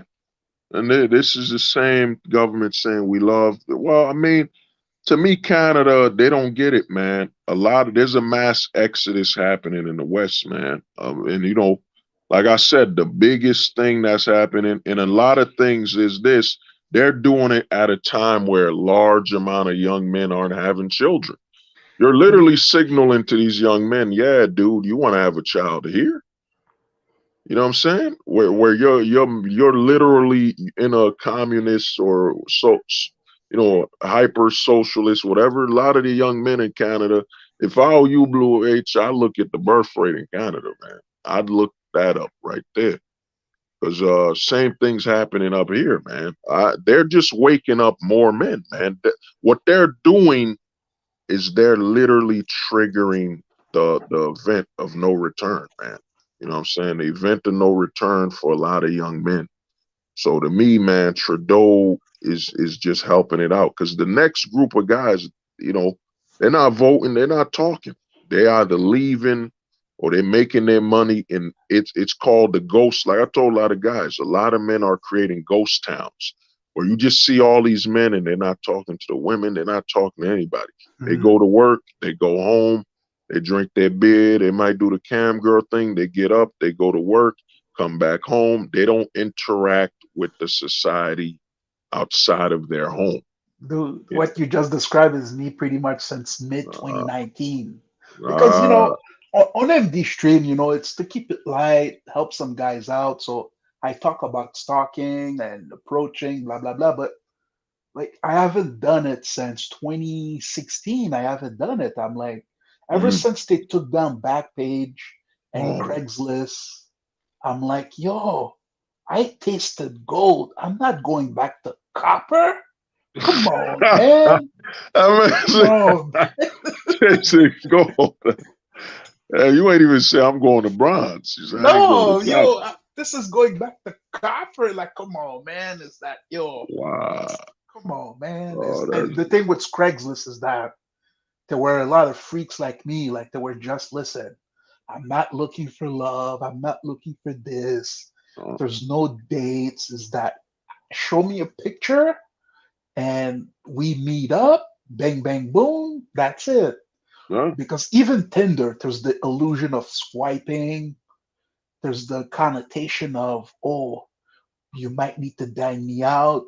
And first of all, it's an app for above average lookers, but Craigslist, it was like undercover freaks that wanted to get together. But what the government did, which is why I'm hoping what you said comes true, because what they did when they banned Backpage to avoid a new Backpage coming out is that if there's anything criminal that happens on your platform, you will be liable for the consequence. So the reason why there's not a new Backpage that came up is that if anybody does anything wrong with kitties, the new website would be liable and the owners would be going to prison.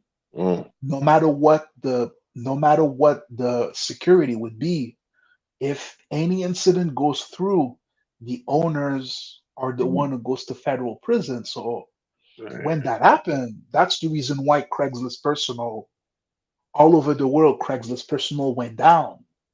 Because if it happens on their platform, which easily could happen because no one is showing ID over there. Like you log in, but you don't log in with a government ID. You don't log in with anything. So it's that listen, it's way too much liability. So we gotta back out. So when these two platforms together went down, and even back then, like I was not really interested in having no relationships, and I was like, listen, I'm it's not who I am. It's not me.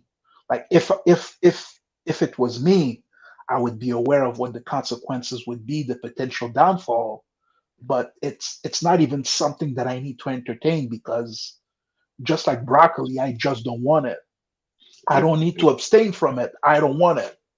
So it's not me, but that's I'm like, listen, when they took out both together, I'm like, listen, come on, man, it's and now because of my situation, like the Gmail situation that I told you about, it's tricking is too risky now. Like, so it's like, listen, think, I'm getting my money up and I'm going to Figaro on Vegas as soon as I can. Brother, man. Well, I'm surprised you ain't going to like the Caribbeans or something, man. You No, go but I there. gotta get my money up because my big problem is making it has never been a problem, but like my eating, like I love to, like I come from a bodybuilding background, so nutrition is important, but things went overboard where I was like spending $150 a day on super meals and All the blah blah blah. proteins and all that Exactly, shit. the high amount of protein, Oh, the the high body. quality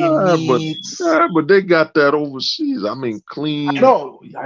farm raised. You know what I mean? But to me, well, what you're doing is the thing is, man, it's coming. The thing is, the reason Backpage and all of them got pushed away, dude. The government ain't ready to end this purple pill and pink pilled world. And the thing is, they're setting everything up. Prostitution is about to be legalized on a national scale. They're prepping it. Even with this tranny stuff that's being pushed, it's all set up to create a situation. Like I've seen a lot of chicks with the tummy tucks and you know what I mean, with the fake butts. I seen a chick like 40 years old.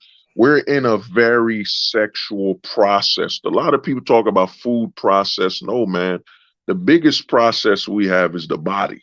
A lot of chicks are, it don't matter if she's 40, 50. I saw a chick that was 50 years old with one of them BBLs. What is that? Brazilian butt lift, man. Yes. The whole narrative is it don't matter. You could get it done. You're alive. It don't matter if you're overweight.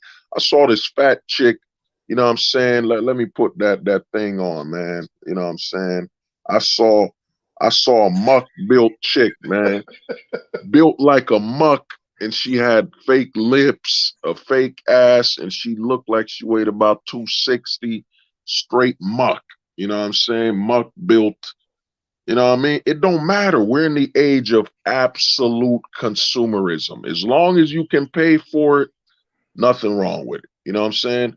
And I've seen it, and all these chicks have been deteriorated to nothing but sex objects. Where the men are in the simp Olympics, the women are in the sex object Olympics.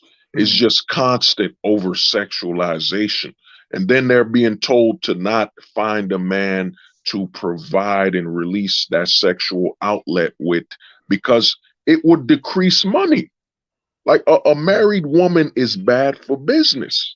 She's not spending all her money on clothes, nails, hair, and all that. It's not good enough. But keep her single at least until she's about 40 or something. You could make a killing.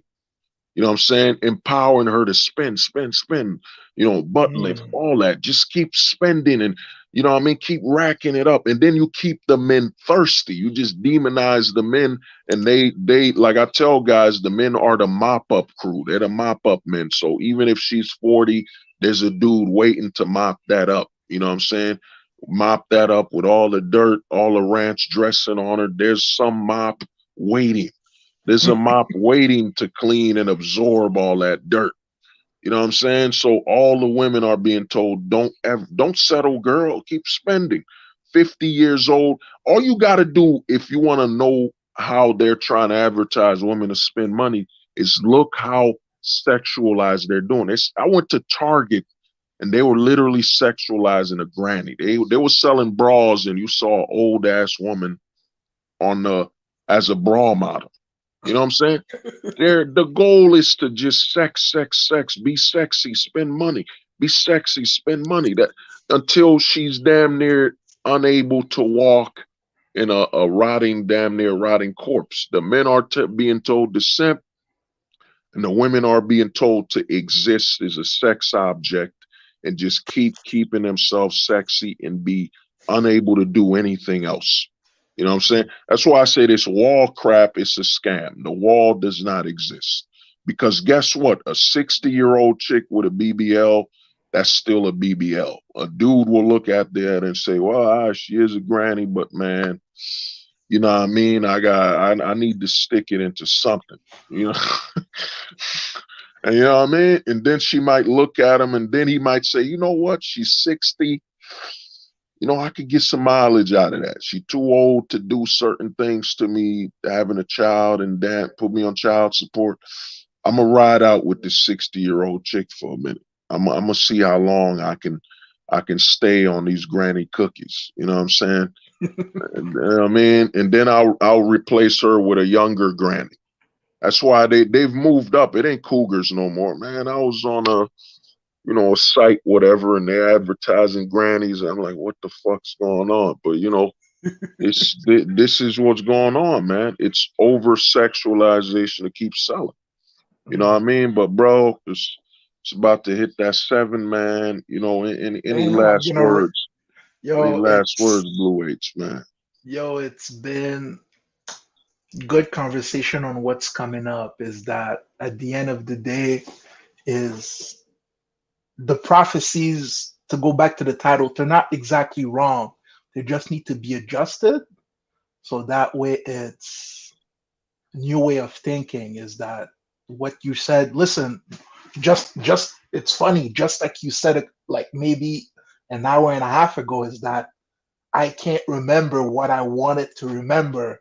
So I'll have to go back and watch about the born analogy, the Beauty and the Beast analogy. So I'll have to rewatch it, but it's good discussions on what's coming up. Also, at the same time, it's always good once in a while to come back to keep your eye on the game. To if maybe you're defocused, you're busy with your job, so that way you listen to a good stream, you go back to the basics, you remember to focus on what's important, to remove the noise.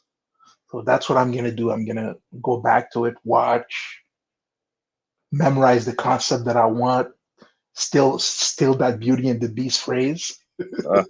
I'm gonna keep it. Nah, brother, you ain't. If you was stealing it, you would have told me. You said, man, you borrowing it. Hey, man, you free to borrow. I'm borrowing it. Free to borrow, man. It all comes back to the source anyway. But yeah, go on, my bad. Nah, but it's overall, man. Just like you said, is that it's me too. I'm waiting for the sequel, Conan 19, and it's funny. The last comment, Dreamstorm, what he said. That's the problem. Is I'm not rich. Is that it's been so important in my life that I've completely removed everything else to focus on that, and that's what I gotta reel it back in. So I gotta spend less, focus on my savings, and to keep it moving, because just like you said, the sequel is coming, and right now I wouldn't be ready for the sequel, so I got to get ready. I mean, you got to look at it like this. Conan 19.1 was directed by Steven Spielberg. It was calm. It was quiet. You know what I'm saying? It was kind of like remember that movie with Sixth Sense? You know what I'm saying? I didn't see it, but I want to see it. I forgot to see that movie with Bruce Willis. You gotta watch Sixth Sense, man. There's a scene in that movie to this day that it just warps my mind. The music, this son in this scene that is just terrifying because it preys on, something about it. That scene just was too damn natural and too real. But the thing is, dude, Conan 19:1, you know, was directed by Steven Spielberg. You better pray to God that Conan 19:2, The Great Destroyer, isn't directed by Michael Bay. It's gonna start off with a bang. You know what I'm saying? The car's gonna be moving fast, you know what I'm saying? Transformers, you know what I'm saying? Optimus Prime, you know what I mean? Transformers, you know, big bangs all over. You know what I'm saying? Michael Bay might be directing Conan 19:2, The Great Destroyer. You know what I'm saying? And to me, here's the thing, man. I was gonna, because you know these streams are long, you know, and to me, with society, and I think the reason these longer streams are paying dividends because YouTube and all of them are actually, a lot of these sites are moving away from short-term content because the content's so short it doesn't benefit their ad revenue. You know what I'm saying? But I think the reason these 6 hour streams, 7 hour we've been on are beneficial is that people wake up to constant barrage of advertisement, TV, bank, constantly misogynist, you know, demon, sexist. They, you know what I'm saying? These streams have become, have become a way to close out the world. Like they're the new escape. That's why I think a lot of podcasts are succeeding. I've even been told by some people, they give me a compliment. They're like, hold the truth hostage, man. Respect to you for just being able to just constantly go on a loop. You know what I'm saying? Where it seems like I get trapped in a binge. You know what I'm saying? These streams are so long, it feels like binge watching where they just get stuck and they're like, yo, I know it was dope. I rewatch it because like you said, I gotta keep trying to remember certain parts and then I binge watch again because I forgot. But you know, at least it's a detox now. And to me, what's going on, man, with everything going on in society now is, man, when you said about being rich, I was gonna save this. I'll say it again on a new stream. I was gonna do it with the Casper Pill stream. Is that everyone thinks they're seeking to be rich. No, you're seeking to be poor. The reason you're seeking to be poor, like for example, Blue H, you in Canada, I'm in the US. If we both know we're not gonna have kids here, we're not gonna lay down our seed and our legacy. Why are you chasing, renting a big floor or a big house when you could go just rent a nice room in a nicer section of the town and, city, and you're saving more money? A new real estate is about to open, and it already started. It was Airbnb, but unlike Airbnb, a lot of men, it's already on Facebook. The shared room market is the future. If you want to be rich, the problem with the West is a lot of men are trying to retire early while playing the poverty game.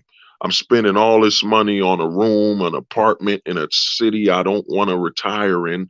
I don't want to have children here. I don't want to live here. Then why the hell are you spending so much money on a stationary existence you want to leave? The future of manhood is, it's not like the 2000s where me and you grew up and they were like, yo, White House, picket fence, big apartment and all that, all the training wheels to start a family. Since men aren't having families in this current society, what's the point? What's the point of getting a big lived-in location when you're not gonna have a family here? You know what I'm saying? And you can always rent a storage facility. Like, for example, you Blue H, you're like, man, I got this big collection. I couldn't just live with all random people in a certain location. You know what I'm saying? Or if I rent a shared room in a house, it's got to be some high level of privacy. So what you do is you rent out a storage facility and save all your stuff in a storage facility. Whenever you want to go get it or look at it or touch it, you go back to your storage facility and it's more private than anything else. And you're saving money where you live. The future for men, man, this is why I say ghosting is inevitable. The future of manhood in the West is ghosting.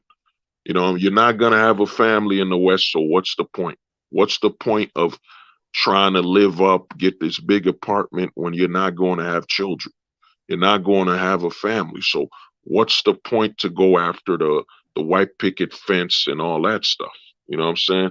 Let me see what the homie said. Dreamstorm. Any guess on when the sequel, next psyops will come? Well, I mean, it's already started, man. The problem is asking a question. It's already started, man. The mind games have already started, and they're going full out. After, like I said, in America, after Obama and after Trump, they know they got to raise the stakes now, man. They have to raise the stakes. They got to come after your children so they can eventually sell to you a normal politician that didn't change nothing.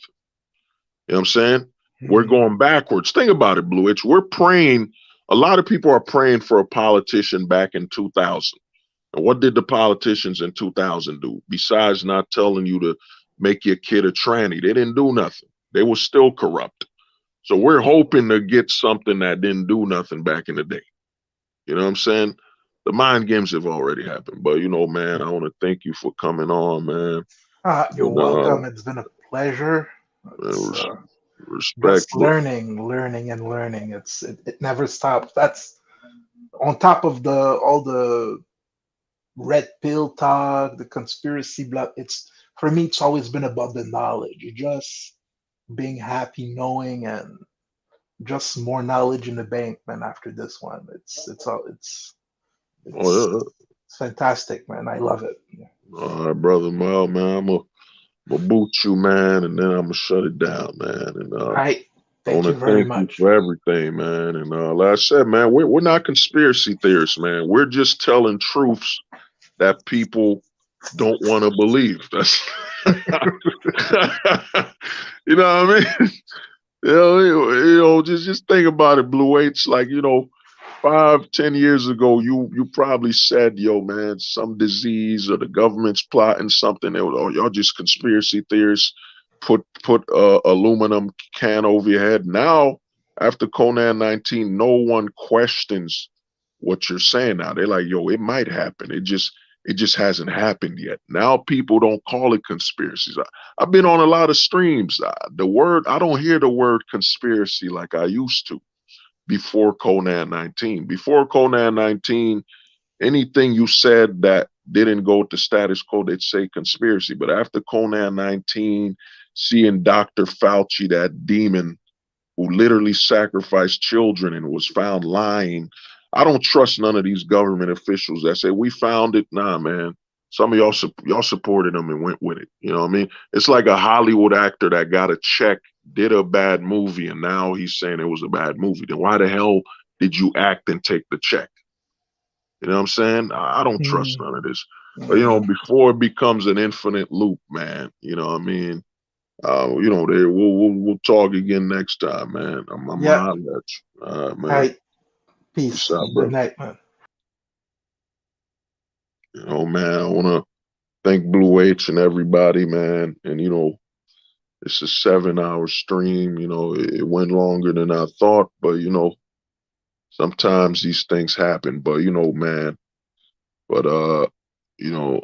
before I shut it down, man, I just want to let me put this Zion Williams photo. I mean, it's a song, a great song. You know what I'm saying? It's the top. It's on the top simping Billboard music. So let me see if I remember the lyrics. Quick. What was the lyrics? Oh yeah. What's really?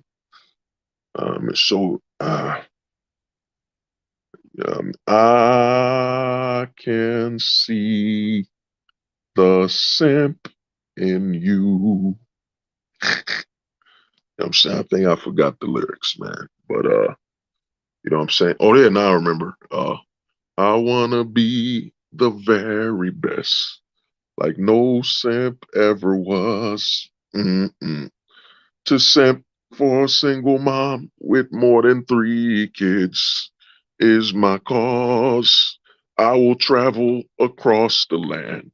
No long distant relationship is wrong. Mm-mm-mm.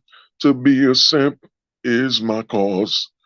To give my money is my life. Simple man. Man, I'll let y'all, man. Y'all have a good one. You know what I'm saying? And to me, a lot of big things is happening, man. now that YouTube, you know, now that YouTube is allowing, as I predicted over 3 years ago, that YouTube will cave in. They will have to lower. They will have to lower the you know what I'm saying? They will have to lower the monetization. Now what YouTube has exposed itself to a lot of weakness. They've now given the men on this platform an inch. And now we're not going to take a mile. We're going to take everything. You know what I'm saying? Because YouTube underestimated and undervalued and overestimated the investments that Disney, all the major corporations were going to do for them. They thought, oh man, they're going to drop all their content on our platforms. And YouTube then realized that YouTube is nothing more than they drop some content on YouTube to bait people onto their streaming service. You know what I'm saying?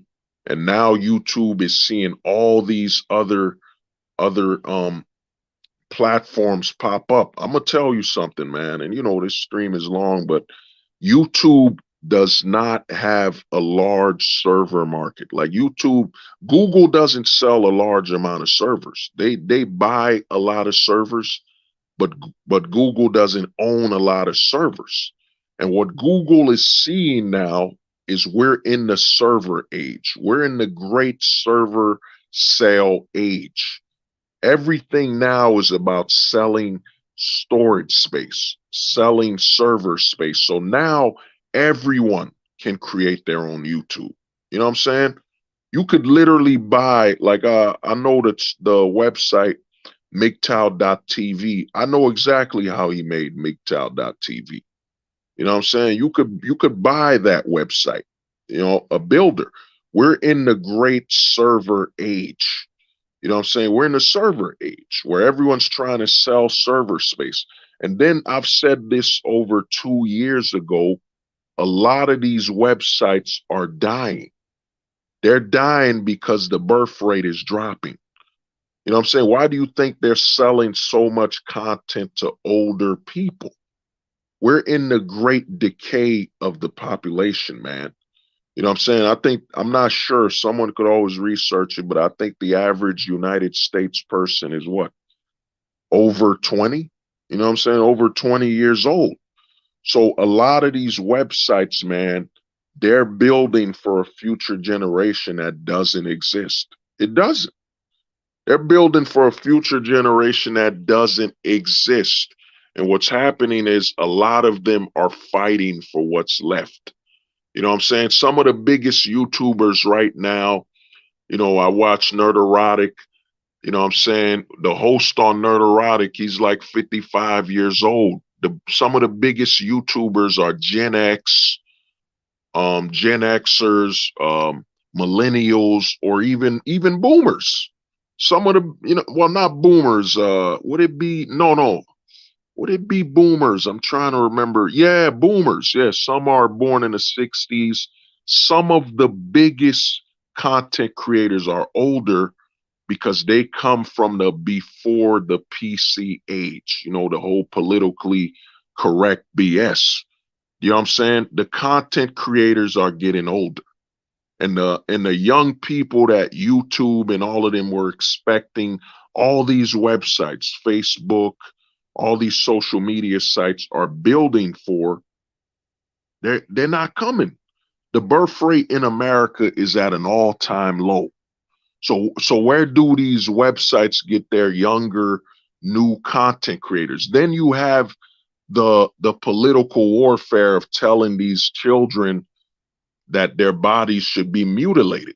So if you're YouTube and you're positioning to sell content to men in like, let's say, gaming, video games, and you literally have a political system that's literally destroying the normality. So how do you sell to people? How do you sell to chaos? You know what I'm saying? How do you advertise to chaos? You can't. You know what I'm saying? The Bud Light thing happened. Now Call of Duty's it's destroying itself. You know, a lot of these websites are building for a generation that doesn't exist. You know what I'm saying? This is why I say ghosting is the future. Men so detached, they're not having children. They're not even investing in renting houses, being homeowners, renting big apartments, condos. The age of the ghost is here, man. And these companies know that ghosting means you're gonna have the ghost town effect. You know what I'm saying? If you want to see what I mean, go outside, man. Go outside in the morning. You know what I'm saying? Walk around your community. You'll see that it's silent. It's absolutely quiet. Around my neighborhood, you know what I'm saying? When the schools are let out, when I was younger, when we left middle school, man, it was thousands of us. It was thousands, dude. We would leave middle school and it would look like a herd of buffalo, a stampede. Now you can barely see anybody coming out of school when the bell rings. Another big forecast they're not talking about in the school system, they're not talking about the child shortage. There's a shortage of children for the schools. There's a child shortage. You know what I'm saying? They're not talking about that. There's literally a shortage of schools. There are schools that are empty now. Not because the school's going out of business. There's not enough children or people to justify the school's existence. We're heading towards the age of the ghost, man. You know what I'm saying? And to me, the black pill is big. It's a way of thinking and all that. But what's gonna transcend the black pill is the Casper pill. The ghosting is inevitable. And unlike the black pill, the ghosting is global. You could ghost in any country.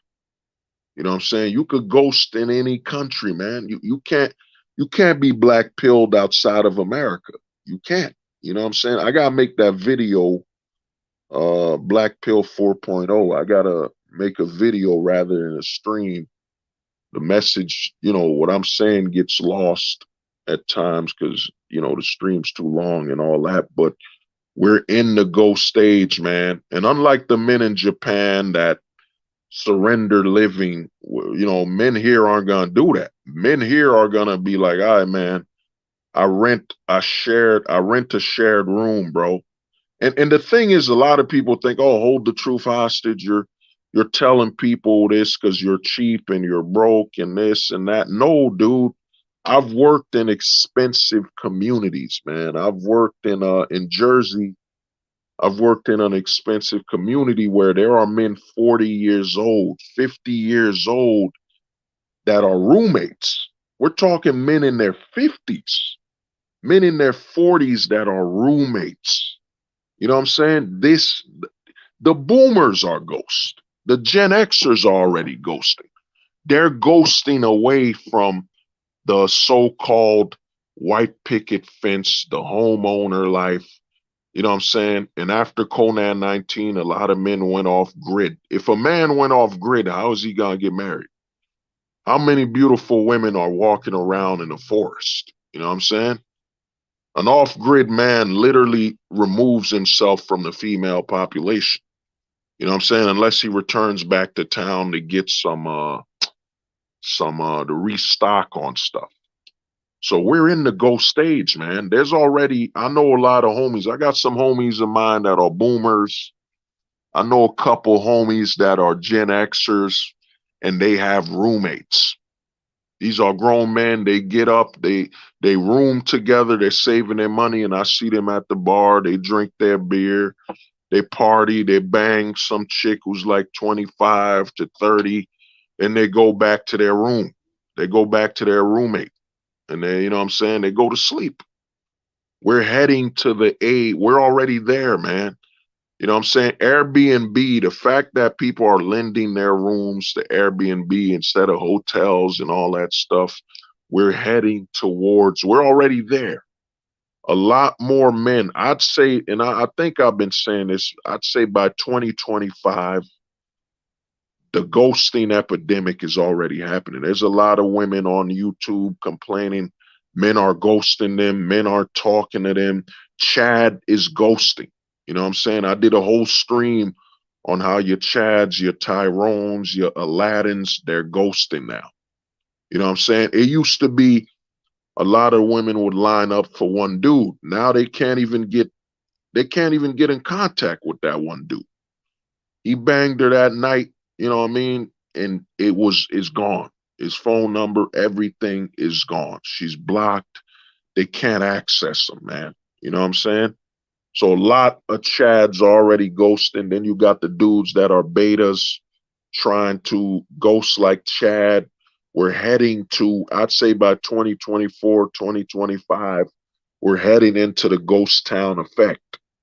The ghost town is coming. You know what I'm saying? Where a lot of towns you just see the men walking around, going to drink. That's why when I've spoken to some MGTOW guys, I say, "Oh, what you're describing is the gray man." No, the gray man is a guy who tries to be invisible and all that bullshit. You know what I mean? He's trying to be invisible because he's now living for the validation of society not seeing him. That's his new validation, not being seen. The Casper pillar, the ghost, the guys full-time ghosting, they don't give a damn. They're ghosting what truly matters. What they're ghosting is marriage. They're ghosting long-term real estate. They're ghosting you know what I'm saying? I forget the word. No, it ain't motion. Stationary. Yeah, they're ghosting stationary living. And what I mean by that in ghosting stationary living is that the Casper pillar is ghosting anything where they have to stay there. You know what I'm saying? The future is ghosting, man. You know what I'm saying? Full-time ghosting, and it's going to lead to a major epidemic in all of America and all of the westernized society where, and I remember way back over 5 years ago, I think it was Ireland. I don't know if it was Ireland. I was watching a Manosphere video where they said in Ireland they're suffering from a man drought. You know what I'm saying? A lot of men are living a ghost life, man. Men are no longer living a life positioning themselves to be a part of society.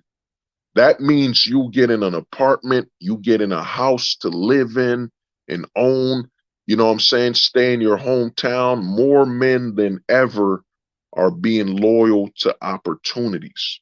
And in today's society, after Conan 19, the destroyer, men have learned that the best case scenario you can do is to be mobile, to have mobility as your priority, your freedom.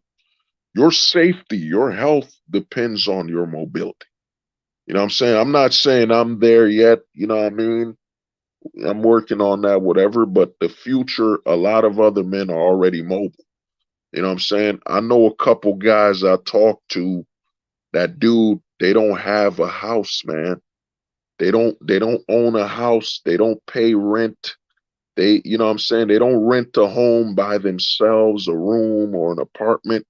They live with their roommate, another 45-year-old man, another 50-year-old man, and they're living their best life. You know what I'm saying? They don't have the pressure of being attached to this narrative of, you know what I'm saying, having a house to have future kids and a family. They don't have that pressure because they know that's a scam. I've seen men that survived divorce that are now just roommates. They're rooming with their roommates and they just go out to the bar. And when I see them, we drinking, we chilling, you know what I mean? Dance with a couple women and we go about our business. And these are dudes that are 55. Some dudes I know are 65 and they just out there living their life, man. You know what I'm saying? They've detached themselves from the system when it comes to investing into long-term housing, long-term condos, apartments. It's all training for a family. The reason they tell a man, all right, you move out on yourself, you move out, is to start a family. Now you've lived in an apartment on your own, you've had your own apartment, you had a woman over, you've had her sleep over your apartment, you're preparing, you're in training, you're in the training phase to eventually move in, have that woman move in with you so y'all could start a family. You know what I'm saying? That's done. That's over, man. So a lot of men, the ghosting, when I say full-time ghosting, it's the healthiest option.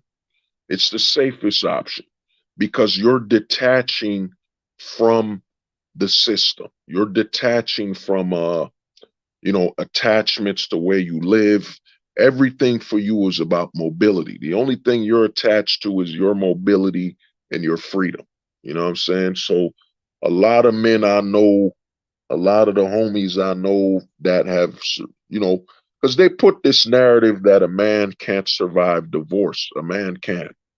A man is in the greatest position to survive divorce because the man, depending on what he didn't fight for and all that, a man can minimize his living. You know what I'm saying? A man can minimize his living and go into more of a minimalistic perspective of living. And he'll adapt and he'll be all right. He might get a roommate. I know some guys that I know a couple dudes that's 50 and their roommate is like 21 or something like that. They go about drinking, they live their lives, and it is what it is, man. And they've been divorced. You know what I'm saying? I've seen it, man. And the narrative, a lot of guys think when I talk about ghosting, I'm talking about millennials, Zoomers. No, man, when I'm talking about full-time ghosting, the Gen Xers are already doing it. Gen Xers that have survived a divorce are full-time ghosting. You know what I'm saying? Some boomers are full-time ghosting. You know, the younger boomers, those guys that are like 55, early 60s, they're already doing it. You know what I'm saying? It's really the generation before that's already normalizing it. You know what I'm saying? It's not the next generation. You know what I'm saying? The Gen Xers are already normalized ghosting. You know what I'm saying? You know what I mean? And ghosting is the evolution of the bachelor life. You know what I'm saying? So a lot of men are already doing it. And they're subconsciously, and once men wake up to ghosting, there's no return. You know what I'm saying? And here's the thing, you could look this up yourself. Tom Hardy said this. Tom Hardy, the actor, said this, man. Once you start living a life of loneliness and peace and prosperity, you could get addicted to that. You could get addicted to that freedom. Tom Hardy, you can look it up. Look up his own quote. Tom Hardy, the actor who played Bane, who played Venom, said, yeah, man, once you live alone, you could get used to it. AKA, you could get used to ghosting. You could get used to being detached from what the system wants you to do, wants you to be attached to, and it's hard to get back. And you know what I'm saying? The addiction to ghosting and living that type of lifestyle, it's gonna be too much, and the men will not be able to go back. A man who will go to a condo or a shared room, whatever he's renting, or even an RV, a camper. You know what I'm saying? Once he's used to that, like I'm free. I can eat what I want. I can do whatever I want. I'm free. I didn't switch from my parents' supervision to my girlfriend and my wife's supervision. So a lot of men, man, the Casper pill is the future, man. Just like you had the red pill, which led to the purple pill, which led to what I discovered, the pink pill, the evolution of all the pills, you know what I'm saying, that's coming is the Casper pill. And the Casper pill is inevitably, like I tell people, man, oh, my brother, man, aka the Jason Bourne living as I call it. Yeah, bro. Yeah, Blue H, you know what I'm saying? So it's coming, man. It's happening, and men, you know, even Blue H told you he's ghosted. Blue H told you I go to work and I go back and I live and move about my business. The ghosting is too natural, man. You eat what you want, you sleep, you're less stressed, and you deal with the women when you want to deal with them and how you want to deal with them. You know what I'm saying? And you deal with them from a perspective of control. You know what I'm saying? Look up, man, when you get the chance, man, anybody watching this stream, look up women complaining about being ghosted. Being ghosted, man. Look it up. You're going to see it's become a plague. There's literally hundreds of thousands of videos. I know a few YouTube channels where that's all they do is compilations of women complaining about ghosting. And it's only going to get worse. I'd say by 2025, you know, you got Joe Biden, you got this full blown rainbow, mutilate your children and all that stuff coming on. You got them trying to arrest Trump. You know what I'm saying? All the men watching this shit, man, they're watching, they're learning, and they're looking. And the narrative is coming. Like I tell a lot of guys, man, stop looking at the surface level problems. The surface is a distraction. The surface levels, that's what the red pillars and the lesser pillars, the red pill guys, they're on the surface. You know what I'm saying? Divorce and all that. And then don't even look at the root. Don't look at the root. The root is not there yet. Look at the soil. If you plant a tomato in poisonous soil, it's not the tomato's fault that it's now poisonous and causes cancer. It's the damn soil. And that is the society we're in, man. Look at the damn soil. You know what I mean? And the future is ghosting, man. And the plague, the ghost plague is happening. And you're gonna see it. If I was you, start looking up, start doing your studies. Look up the ghost towns. Look up man droughts. That's a big word you need to look up. Look up man droughts. Look up the low birth rate. Because men are winning, man. Men have never lost. Men only choose to lose. And right now, men are doing a silent protest, and it's the greatest protest of all. Men are removing their seed from the playing field. Men are saying, yo, man, I'm not having children. And that right there, men are hitting the system with a double whammy. I'm not giving you children. And as you could see with Bud Light, I'm not giving you my money. So I'm not giving you children and I'm not giving you my money. And the system is now going insane, man. You know what I'm saying? And what's happening is Hollywood is burning. You know what I'm saying? Hollywood is on its way to becoming a private club. If Tom Cruise, I watch a lot of YouTubers that say, yo, Top Gun was the biggest performing film. Dude, Tom Cruise is nearing 60 years old. You're bragging about a 60-year-old man and you're saying he saved Hollywood. No, he's proof that Hollywood is dead. You know what I'm saying? He's evidence that they have no new stars and it's done.